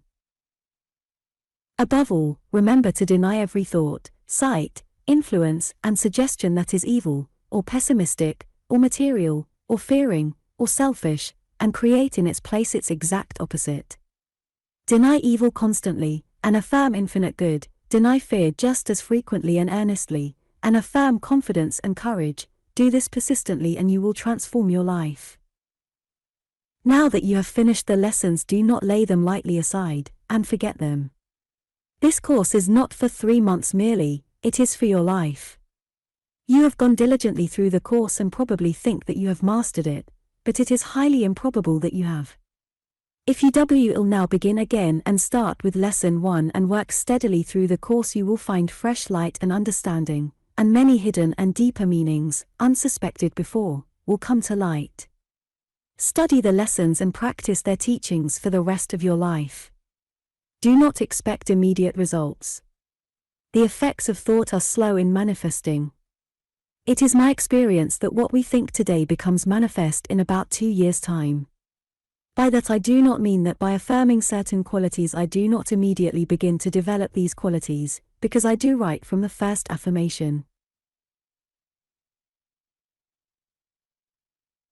What I do mean is this, that suppose I want to demonstrate a big business, a large practice, or say a house in the country all bought and paid for, a perfect recovery from lifelong ill health, or a greater advancement in spiritual unfoldment, then if I hold in my mind a sharply defined picture of what I want, and vitalize it by joyful emotion, and confident affirmations, and spend at least a quarter of an hour every night and morning holding this picture in my mind besides calling it up at intervals during the day, then in about 2 years' time what has been held in the mind will become an actual accomplished fact in my life. I may have many setbacks and disappointments, but if I persevere and persist and concentrate, then whatever I desire must objectify in my life. Actually, of course, I have been progressing all the time towards the realization of my desire, but it is in about 2 years' time that tangible results usually are seen. After that one can never look back, because success attracts success, and once one has demonstrated, one becomes so full of success vibrations that success becomes the habit of one's life. Therefore, keep on persevering, persisting. Never cease mentally to picture and affirm confidently. It is by this mental activity that you win success. It is not done by striving so much as thinking and visualizing. Of course one must work, but it is the mental activity that crowns the work with lasting success. By bringing into play, as taught in these lessons, the illimitable powers of your subliminal mind, by the use of denials and affirmations, by harmonizing with immutable law, and by the art of visualizing, you can accomplish all that you desire. There is no height to which you cannot climb, no success that you cannot achieve, no happiness that you cannot attract into your life. All things are yours. Everything has been delivered into your hands. You can do whatever you please, you can achieve what you will, you can be all that you desire. Act according to the teachings of this course, making in future your own denials and affirmations as are required, extemporizing your own meditations, and you will have set your feet in a path that leads ever upward. Where it ends, if it ever does end, no one can say, but this I know, it is a path of joy and blessing and happiness and success. It leads to heights the grandeur of which cannot be described. If I have helped you to take this road of scientific right thinking, which leads to your eternal joy and satisfaction, I am rewarded above measure. I affirm for you success in its richest and fullest sense, and all the joys of overcoming. The Advanced Postgraduate Lesson. The Advanced Postgraduate Lesson concentrates and condenses the whole of the teaching into one meditation to be used night and morning. It is advanced in that it passes from the I am stage of personal consciousness to the Thou art stage of union with the divine mind and spirit. If it is in this respect too advanced for you and you seem to lose touch through it, I would advise you to modify it by using I am instead of Thou art. It is hardly necessary to state that it is very important that every thought expressed in the meditation should be realized, felt, and, if possible, visualized. Some students find it helpful, when they affirm success, or health, to feel and realize that streams of divine power and life are flowing into them from the one fountain of all life and energy. Others get the best results by a sheer realization of the infinite perfection of the Absolute. With every good wish for your continued progress along these lines. The object of this postgraduate lesson is to concentrate all the teachings of the course of lessons which you have been studying, to arrange it in such a form that you can make use of it to the greatest practical advantage day by day and at the same time raise the whole teaching to a higher plane. You have been taught denials, affirmations, visualizing, and meditations. It will now be shown how to combine all these into one exercise, which if performed in the spirit, as well as the form and the letter, every night and morning, will keep you in health, prosperity, love, joy, and gladness, enabling you to draw around you invisible forces, which will shield you from all harm, danger, and disaster. You will also be shown how to draw your loved ones into the same divine influence and thus bless, protect, and enrich their lives as well as your own. At this point, let me say that it is impossible for you to fail, or for the laws of the universe to cease to act. Neither can you fail to bring yourself into harmony with these laws if you conscientiously follow day by day the teaching laid down. I do not mean by this that you will immediately be healed of a long-standing infirmity, or that you will be instantaneously delivered from disharmonies and limitations in your life and circumstances, or that you can at once keep out of your family circle evils which have been present for a long time. What I do mean is this, and I want you to pay special heed to what I say. Every time you turn to the infinite mind, the absolute divine center, God, infinite spirit, whatever name you prefer to use does not matter, neither does it matter if you seek infinite good within you, or above you. Every time you get into conscious union with the divine spirit and in touch with the real spiritual world of perfection, and then deny the evil in your life and affirm all the infinite perfections of God, then definitely and with absolute certainty a portion of evil will be taken out of your life, and a corresponding amount of good will take its place. There is no chance or luck or mistake, or missing fire, or uncertainty about it. The law is absolute and immutable and can never change or vary, neither can the infinite power, which is always at your service, fail to operate. The law and power which cause the sun to rise each morning with all its glory, beauty, majesty, and power, are the same which operate in your life and mine, and they can no more cease to operate when we, through denials and affirmations, consciously employ them, than the sun and our planet could resist the power which sustains them and the law which guides their progress.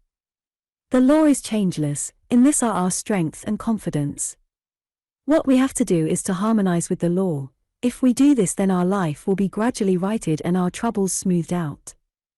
Results always appear to be so slow in manifesting, yet when they do manifest and we look back on the comparatively short time the transmutation of evil into good has taken, we are amazed at its swiftness. When we consider to what straits wrong thinking had brought us, and the great accumulation of evil which past wrong thinking and consequent action had built up, it is amazing that ever we can overcome it in this life, and demonstrate the highest good in its place. Yet it is not only possible, it is being done every day. It is the greatest possible tribute to the intense power of scientific right thinking. I said just now that results always seem slow. Some people have to wait years for the realization of their demands, but the building up process which results finally in the accomplishment of their desires, is going on daily and hourly, and every minute. The point I want to drive home is this: you can never fail once you understand the higher spiritual law of demand and supply and work mentally in the silence each night and morning. You may not see results for many months, but you can rest assured that the change is taking place hourly, the evil is being abstracted and replaced by good.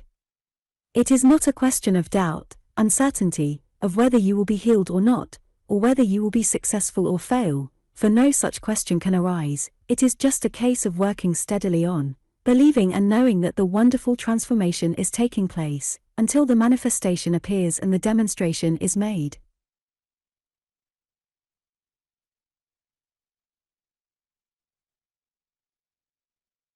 Every time that you look to your divine source and raise yourself into the higher world of cause, you drive out of your life a little sickness or liability to illness, a little failure, a little poverty of life or soul, a little misery or unhappiness, a little friction and trouble, some weakness of character, some blemish and imperfection, and in their place is brought in a corresponding amount of health, success, abundance, happiness, harmony, peace, strength of character, perfection of soul. The change is so slight it is not noticed for comparatively long periods, but the work is constantly and surely going on. It will not, however, go on satisfactorily if the mental work done is spasmodic. It is only by regular and consistent, persistent work in the unseen that results can be achieved.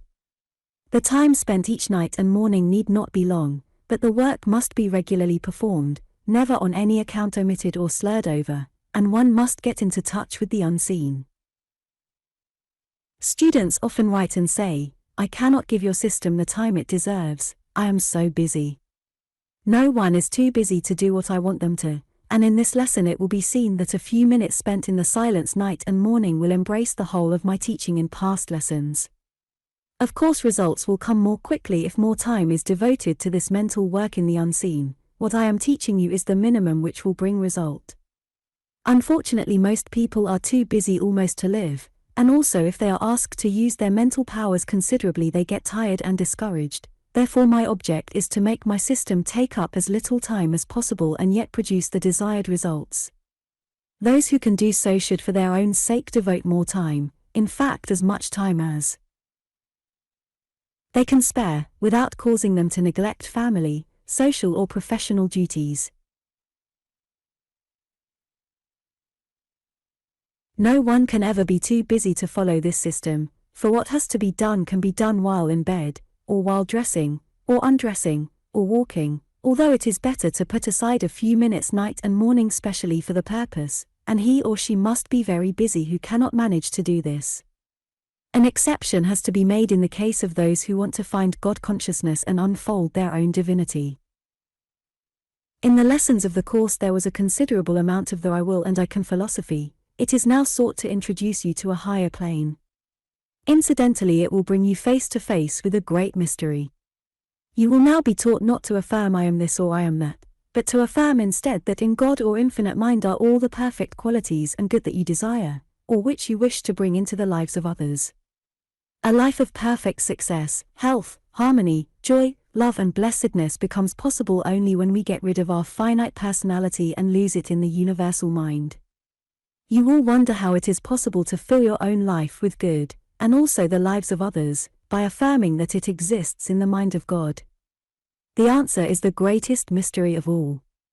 It is that the infinite mind of God is hidden within the self of each one of us.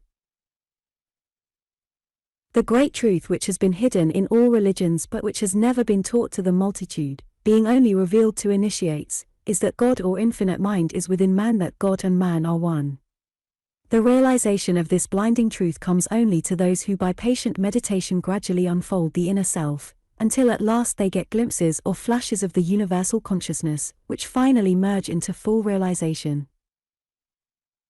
If you desire to probe the great mystery and to unfold your inner self and thus find God, I can say this: if you will sit in meditation daily and seek God, you will surely find Him, not in any particular religion or creed or dogma, but in your own soul. The greatest mystics all bear the same testimony, all describe the same experiences, all speak the same language. As Dean Inge says, it is not possible to tell which religion a mystic belongs to, for their experiences are all the same. Therefore, if this is the evidence of the great mystics of all ages and all religions that God is within the soul of man, then it must be true, for this is the only thing upon which all religions and philosophies agree, and it is vital and fundamental, while all the rest, all that makes one religion or philosophy different from another religion or philosophy is non-essential, is mere padding and symbol and verbiage. But the eternal truth lives on and remains unaltered. Religious belief and philosophies alter with their environment and with changes which the passing ages bring, but the eternal and glorious truth that God lives and dwells in the soul of man and is the soul of man, this great truth lives on and will never fade.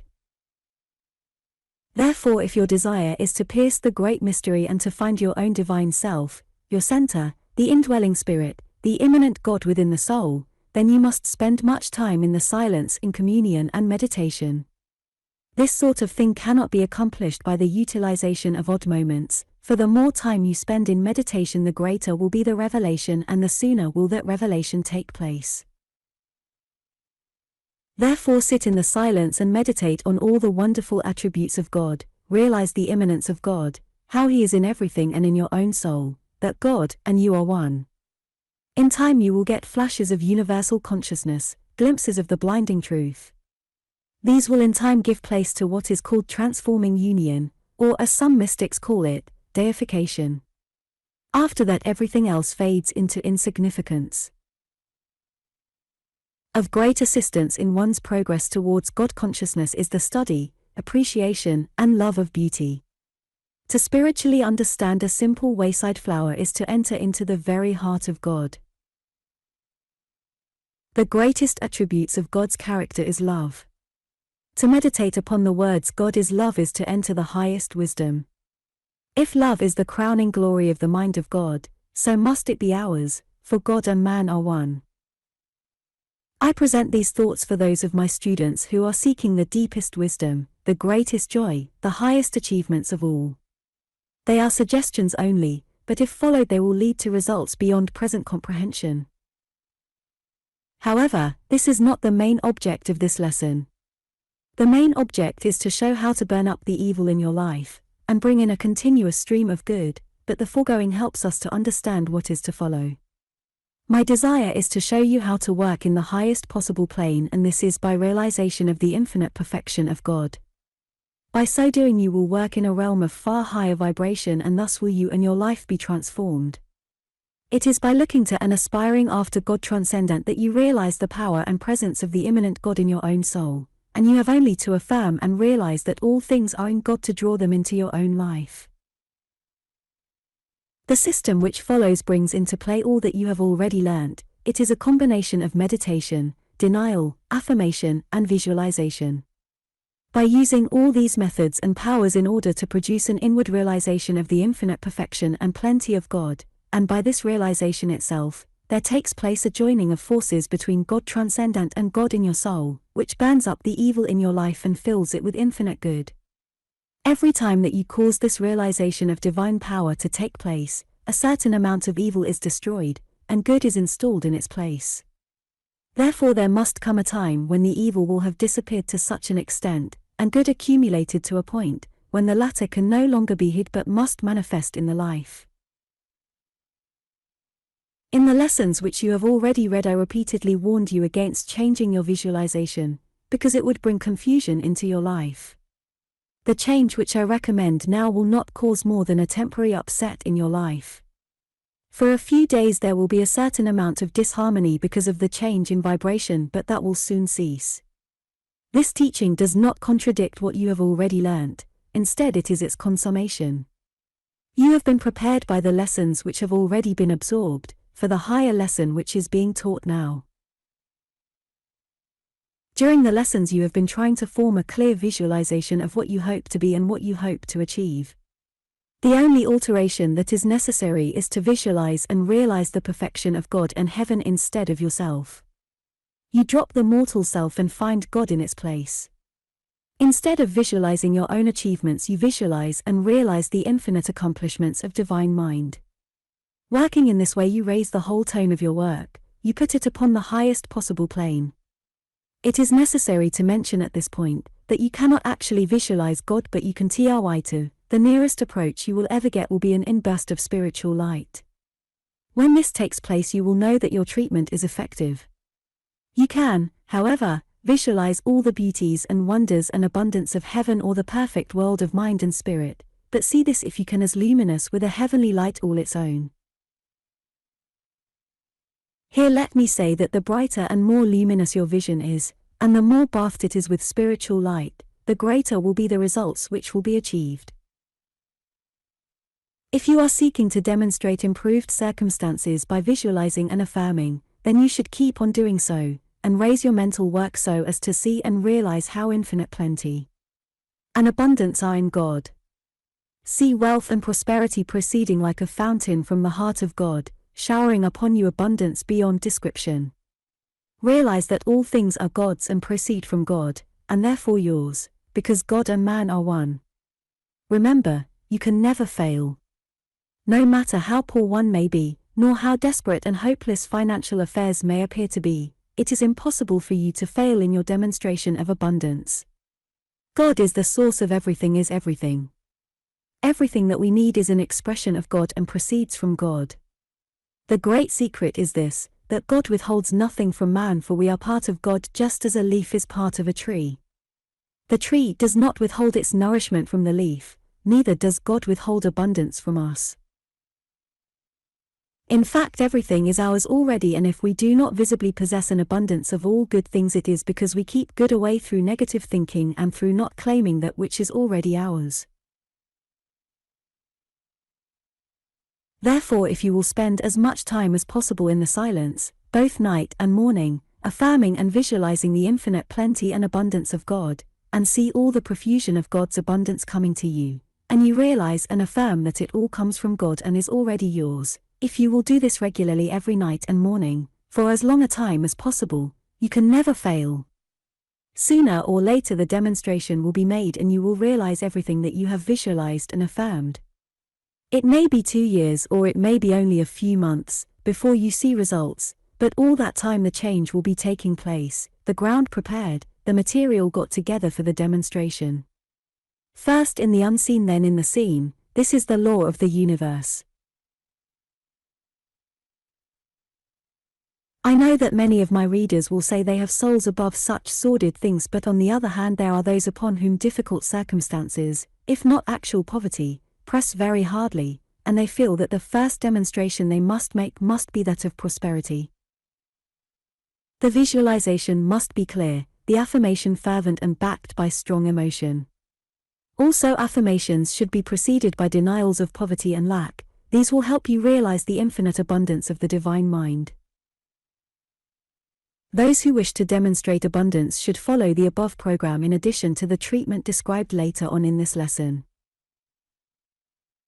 Those who are seeking to demonstrate abundance must notary and accomplish this by their human mind or by using their mind in a hypnotic way, for if they demonstrate wealth in this way, other evils will appear in the life to take the place of poverty. Instead, one must look ever to God and see infinite abundance coming from Him. Also, evil must be denied as much as possible and perfect good affirmed in its place. General treatment. The method I myself employ and which I wish to teach you is as follows. First of all, say earnestly, and realize the truth of what you are saying: there is no evil, there is only infinite good. Now rise in spirit to God transcendent and say, Thou art the infinite good, the infinite perfection, the infinite beauty and loveliness. As you say each of these words, visualize them and realize in your own soul what they mean. Try and get a comprehensive and spiritual idea of infinite good all through the universe. Try and realize what infinite perfection is, now by your recollection of lovely flowers, and glorious sunsets and sunrises. Try and understand what God's infinite beauty and loveliness is. Proceed to realize in your own soul the meaning of everything that follows, spending a little time over each, so as to get the realization. Thou art the infinite love, dwell especially on this: joy, peace and happiness. Thou art the infinite abundance and prosperity, the infinite success, achievement, accomplishment, persistence, perseverance, patience, overcoming and victory. Thou art the infinite wisdom, knowledge, truth, light, understanding, justice, equity, honesty and uprightness. Thou art the sure guide of all who know Thee. Thou leadest man always in the right path, showing him step by step the way for him to travel. Thou art the great solver of all problems. Man can never be perplexed or dismayed, for Thou dost solve all his problems immediately, and the divine spirit within him tells him exactly what to do. Thou art the infinite life and health. There is no disease, sickness, ill health or infection. Here deny your own weaknesses and ailments, realizing that they cannot exist in God. There is only infinite life, health, purity, perfection, loveliness, beauty, youthfulness, joyousness, happiness and love. This will cover every department of your life. Deny especially the troubles, habits and difficulties of your own life, and realize that they can never exist in God. This will make it easier for you to realize their positive opposites as they exist in God. It is all a question of realization, for it is only when you realize the infinite perfection of God that the treatment becomes effective. When you get the realization, you will become conscious of an inburst of spiritual light, of radiance and glory. Also, you will feel lifted up in spirit in a wonderful manner. Realization is the only thing required, because the power of God is infinite and comes into operation as soon as you spiritually realize it within the soul. Therefore, when you realize that there is no disease or failure in God, and that, because you are in God and form part of the life of God, there can be no disease or failure in you, these negative evils begin to vanish from your life, simply because they cannot exist where God is. You will observe that the whole treatment is a meditation, therefore every time you do this you become more like God and your life more like that of heaven. Every time you treat in this way, you are putting away the old life and its failure, and entering further into the infinitely perfect life of the Spirit. If you make a daily habit of thus treating and entering more into the divine life, you will, as the years go by, find your life become more and more harmonious, beautiful and blessed, and more like that of heaven. At first, of course, the old troubles will persist, but in time their violence will diminish and they will come less frequently until finally they disappear altogether. Persistence and perseverance are necessary. Many times you will think you are doing no good, but if you will persist and persevere you can never fail. The results are a foregone conclusion, for you are dealing with immutable law and the infinite power of the Absolute, therefore you can never fail. Results may be delayed, owing to accumulated past wrong thinking, but they will surely come, and they will come in this life.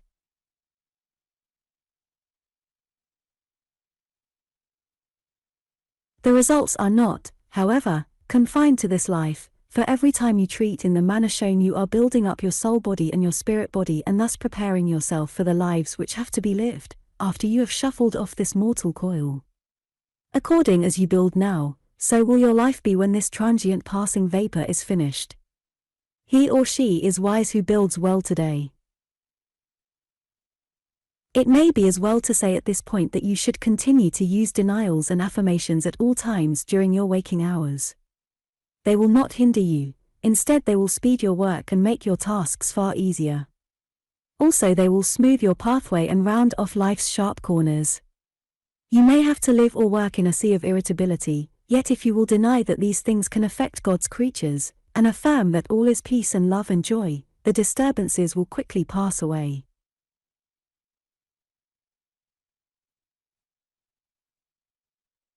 It must be pointed out that the more often you raise yourself into the perfect world, heaven, and turn to divine mind, God, and affirm the wonders and beauties of His character, the greater progress you will make in the new life, the higher your achievements will be, and the happier you will become. I have shown you how to treat for yourself, I will now show you how to treat for others and cure them or be the means of their cure, of sickness of mind, body or estate. What you have to do is to think of the one you wish to help, in order to set up a mental connection, and then go through the same treatment as for yourself, and at the same time forgetting your friend and losing yourself in getting a clear realization of God. Suppose your friend is ill, you will establish a connection, and then turn to God, and what do you find? Instead of a clear realization and a flood of spiritual light, you find a great darkness which you cannot penetrate. This is caused by your friend's illness, for illness is absence of God. If, however, you will keep on denying the sickness and illness of your friend, but all the same not remembering your friend, for you must think only of God, and keep on affirming the infinite life and health and purity and radiance of God, you will gradually find the darkness will disappear until at last you get the clear realization and the flood of spiritual light. When that takes place, your friend will be either cured, or, as is more often the case, partly cured, for it is usually a question of perseverance and persistence until the desired results are attained. This is the true art of divine healing. It is not done by suggestion or mortal mind, but is accomplished simply by the realization of the perfect purity and health of God. In the same way you can treat each member of your family both night and morning, with the result that they will be kept from all evil and shielded from all harm, danger, disease, and unhappiness. Also their characters will be transformed and changed into the divine image.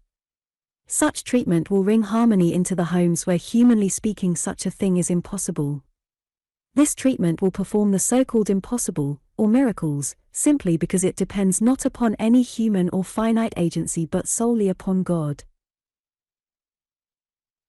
It will not keep people here beyond their allotted span, but it will make their lives happy and harmonious while they are here. Proceeding in this way, you will not only be able to make your own life happy, successful, harmonious and blessed, but you will also be able to bring the highest good into the lives of others. The vibrations of some persons are higher than others, therefore they make better healers, simply because they get a more intense realization. But everyone can help, not only himself or herself but also others. Some are so vibrant, even the gravest diseases give way before them. But while this is not possible in every case, we can all be healers and blessers of others. And remember this, it is far easier to prevent disease than it is to cure it. It is not so spectacular, but it is much better to prevent evil than to cure it. When treating members of your family, you should deny all evil disease, sickness, ill health, failure, and everything that you wish to protect them from, realizing that these things cannot exist in God. Then affirm their positive opposites and realize they are all in God and divine mind. Therefore treat daily, not only for yourself, but also each of your beloved ones in turn, separately. To do them in bulk is not so effective, although better than no treatment at all. Each one should therefore be treated for separately.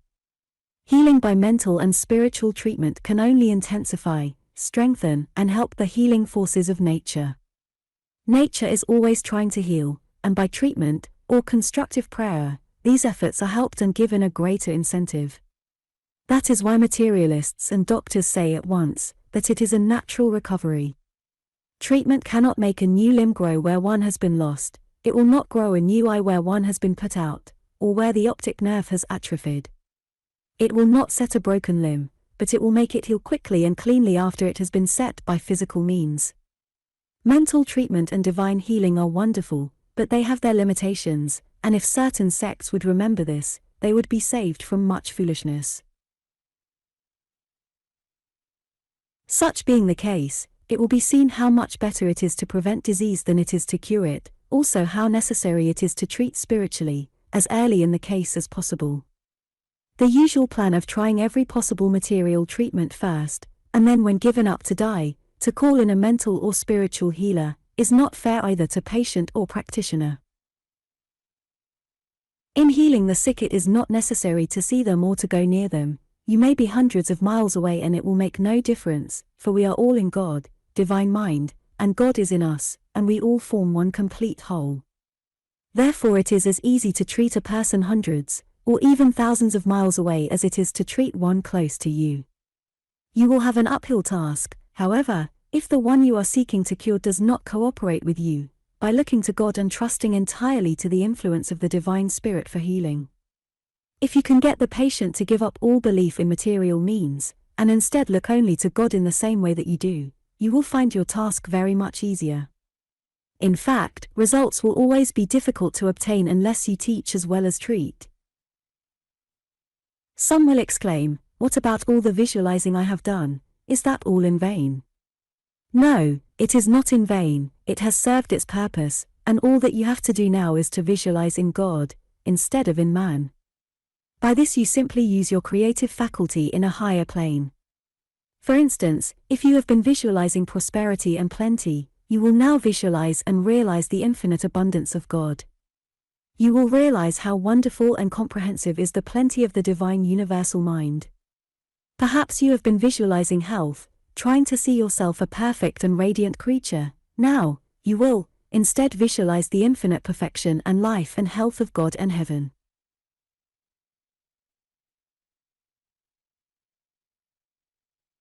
So whatever it is that you need you will realize that it is in God, and as you realize that it is in God, so will the glorious knowledge and realization come to you that you are in God and that God is in you, that everything is yours, that there is only one complete whole, and you being in harmony with it, enter into possession of all good things. It is therefore only a question of time when these things must manifest in your life. The reason why realizing that everything is in God supplies all your own needs, is because God and man are one.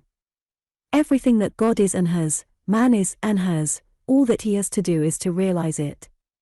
Therefore the real thing to aim at is realization, and this will come through the practice of the teaching of this lesson. Some students will ask, but what about the special training of the subliminal mind? This too has served its purpose, it has taught you to still the sense and listen to the voice within. That voice is the voice of God, and your subliminal or superconscious mind is the infinite mind of God incarnating in this flesh. Therefore you now realize there can be no separation from God. Because God and man are one. Instead of saying, my subliminal mind will solve all my problems, you will now affirm instead, God is the solver of all man's problems. You get your own personality, which has been standing in your way and keeping light, truth and understanding from penetrating your consciousness, out of the way, and find to your joy that you are in God, divine mind, and God is in you, that you are one. And being one with God makes you one with all things, all the beauties of the new day, the sweet air, the rising sun, the blue sky, the song of the birds, the fragrant blossoms, the sparkling dew, the radiant life, all these are yours, and you are theirs. We are all one, one with one another and with God in the life of God. You may also ask, what about prayer? Where does that come in? The answer to that question is as follows: realizing God is the only true prayer. If you examine the writings of all the saints and mystics that have ever lived, you will find they all declare that the only true prayer is the realization of the reality and presence of God. The process of thought which leads up to this is not prayer, it is only primary prayer, or the pathway that leads to the real prayer. When the soul realizes the pure white light and radiance of spiritual glory, it knows that it has found God, not in some distant place, but within itself, and when it has found God, it has found itself. Denials and affirmations are the quickest road to prayer, to that divine realization by the soul, of the soul, which makes all things possible. Supplicating and begging things of God never bring any results. It is the prayer which is the realization that all things are accomplished, even before the prayer is made, that receives the answer. It is not a question of getting something, because all things are possessed already. It is the realization of this fact which produces what we call answer to prayer. Jesus taught his disciples how to pray, not to use vain repetitions, but to use a few denials and affirmations. Scholars tell us that the authorized version of the Bible does not correctly translate what is called the Lord's Prayer, because it is impossible to give the exact Greek meaning in the English language. The old version, on the other hand, was made from a Latin translation and could not have given the correct meaning, because the Latin has no aorist. Farah Fenton's translation is as follows: Our Father in the heavens, your name must be hallowed, your kingdom must be restored. Your will must be done in heaven and upon the earth. The form I like best is the following: Our Father, thou art in heaven. Thy name is adored. Thy kingdom comes. Thy will is done on earth as in heaven. Thou givest us day by day our daily bread. Thou forgivest our offences exactly as we forgive the offences of others. Thou dost not tempt us but keepest us away from evil. This was the prayer, consisting of denials and affirmations, which Jesus gave as a pattern. It is upon this pattern that my teaching is based. It is also upon this that all modern spiritual healing is founded. In closing, I have 3 things to say, and they are these. 1. Remember that if you keep on patiently working in the unseen day by day, you are bound to get results in time. Do not refrain from working because you think you have not time, because you can find time if you make up your mind to do so. Let me use a homely illustration. Supposing you had a small piece of ground and no time to dig it. If you said, I cannot dig this ground, I have no time, then the ground would never be dug and you would never get a crop. If, however, you said, the ground must be dug somehow. I must in time, then you will find that in some way you will find time, even if it means getting up 5 minutes earlier, lacing up your boots more quickly and putting in only 10 minutes at digging every morning. If also at night you took a lantern and did 10 minutes more digging before going to bed, you will see that it would be a matter of time only before your plot of ground got completely dug. In the same way, if you can only snatch 10 minutes night and morning, and work in the unseen in the manner shown, there is bound to arrive a time when the result of your work will begin to show in your life and bring forth fruit after its kind. 2. When you have demonstrated the truth of this teaching and brought harmony into your life and family circle, do not get weary in well-doing and rest on your oars, and neglect your daily work in the unseen, because if you do you will assuredly slip back, and your last state will be much worse than the first. Therefore, as long as your life shall last, do not omit ever to get in touch daily with the unseen, and renew your spiritual life, which is the source of all your power, success and health.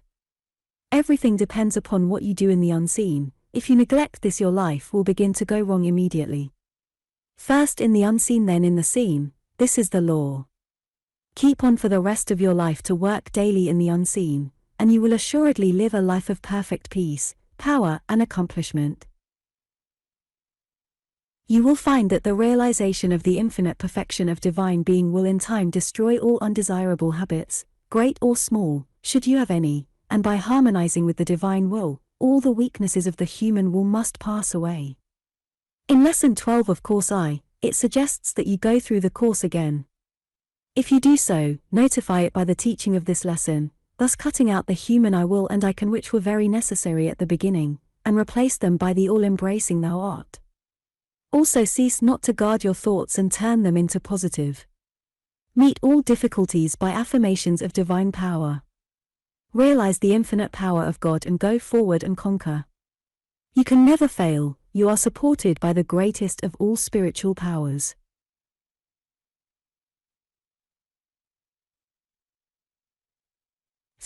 Finally, many students have expressed great regret at the course of lessons having come to an end, and have said, "Cannot I keep in touch with you in some way?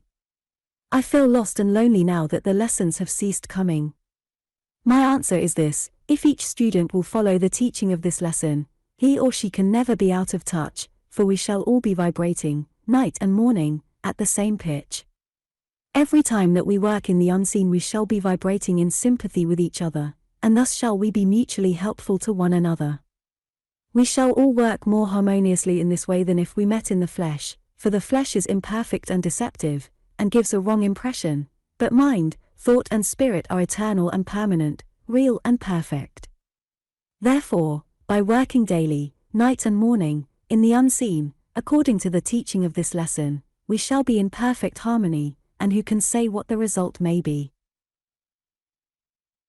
4. Vibrating thus in unison, we are not only benefiting ourselves, we are also making the world a better world, and humanity a better humanity through the power of scientific, directed, controlled thinking. Henry Thomas Hamblin.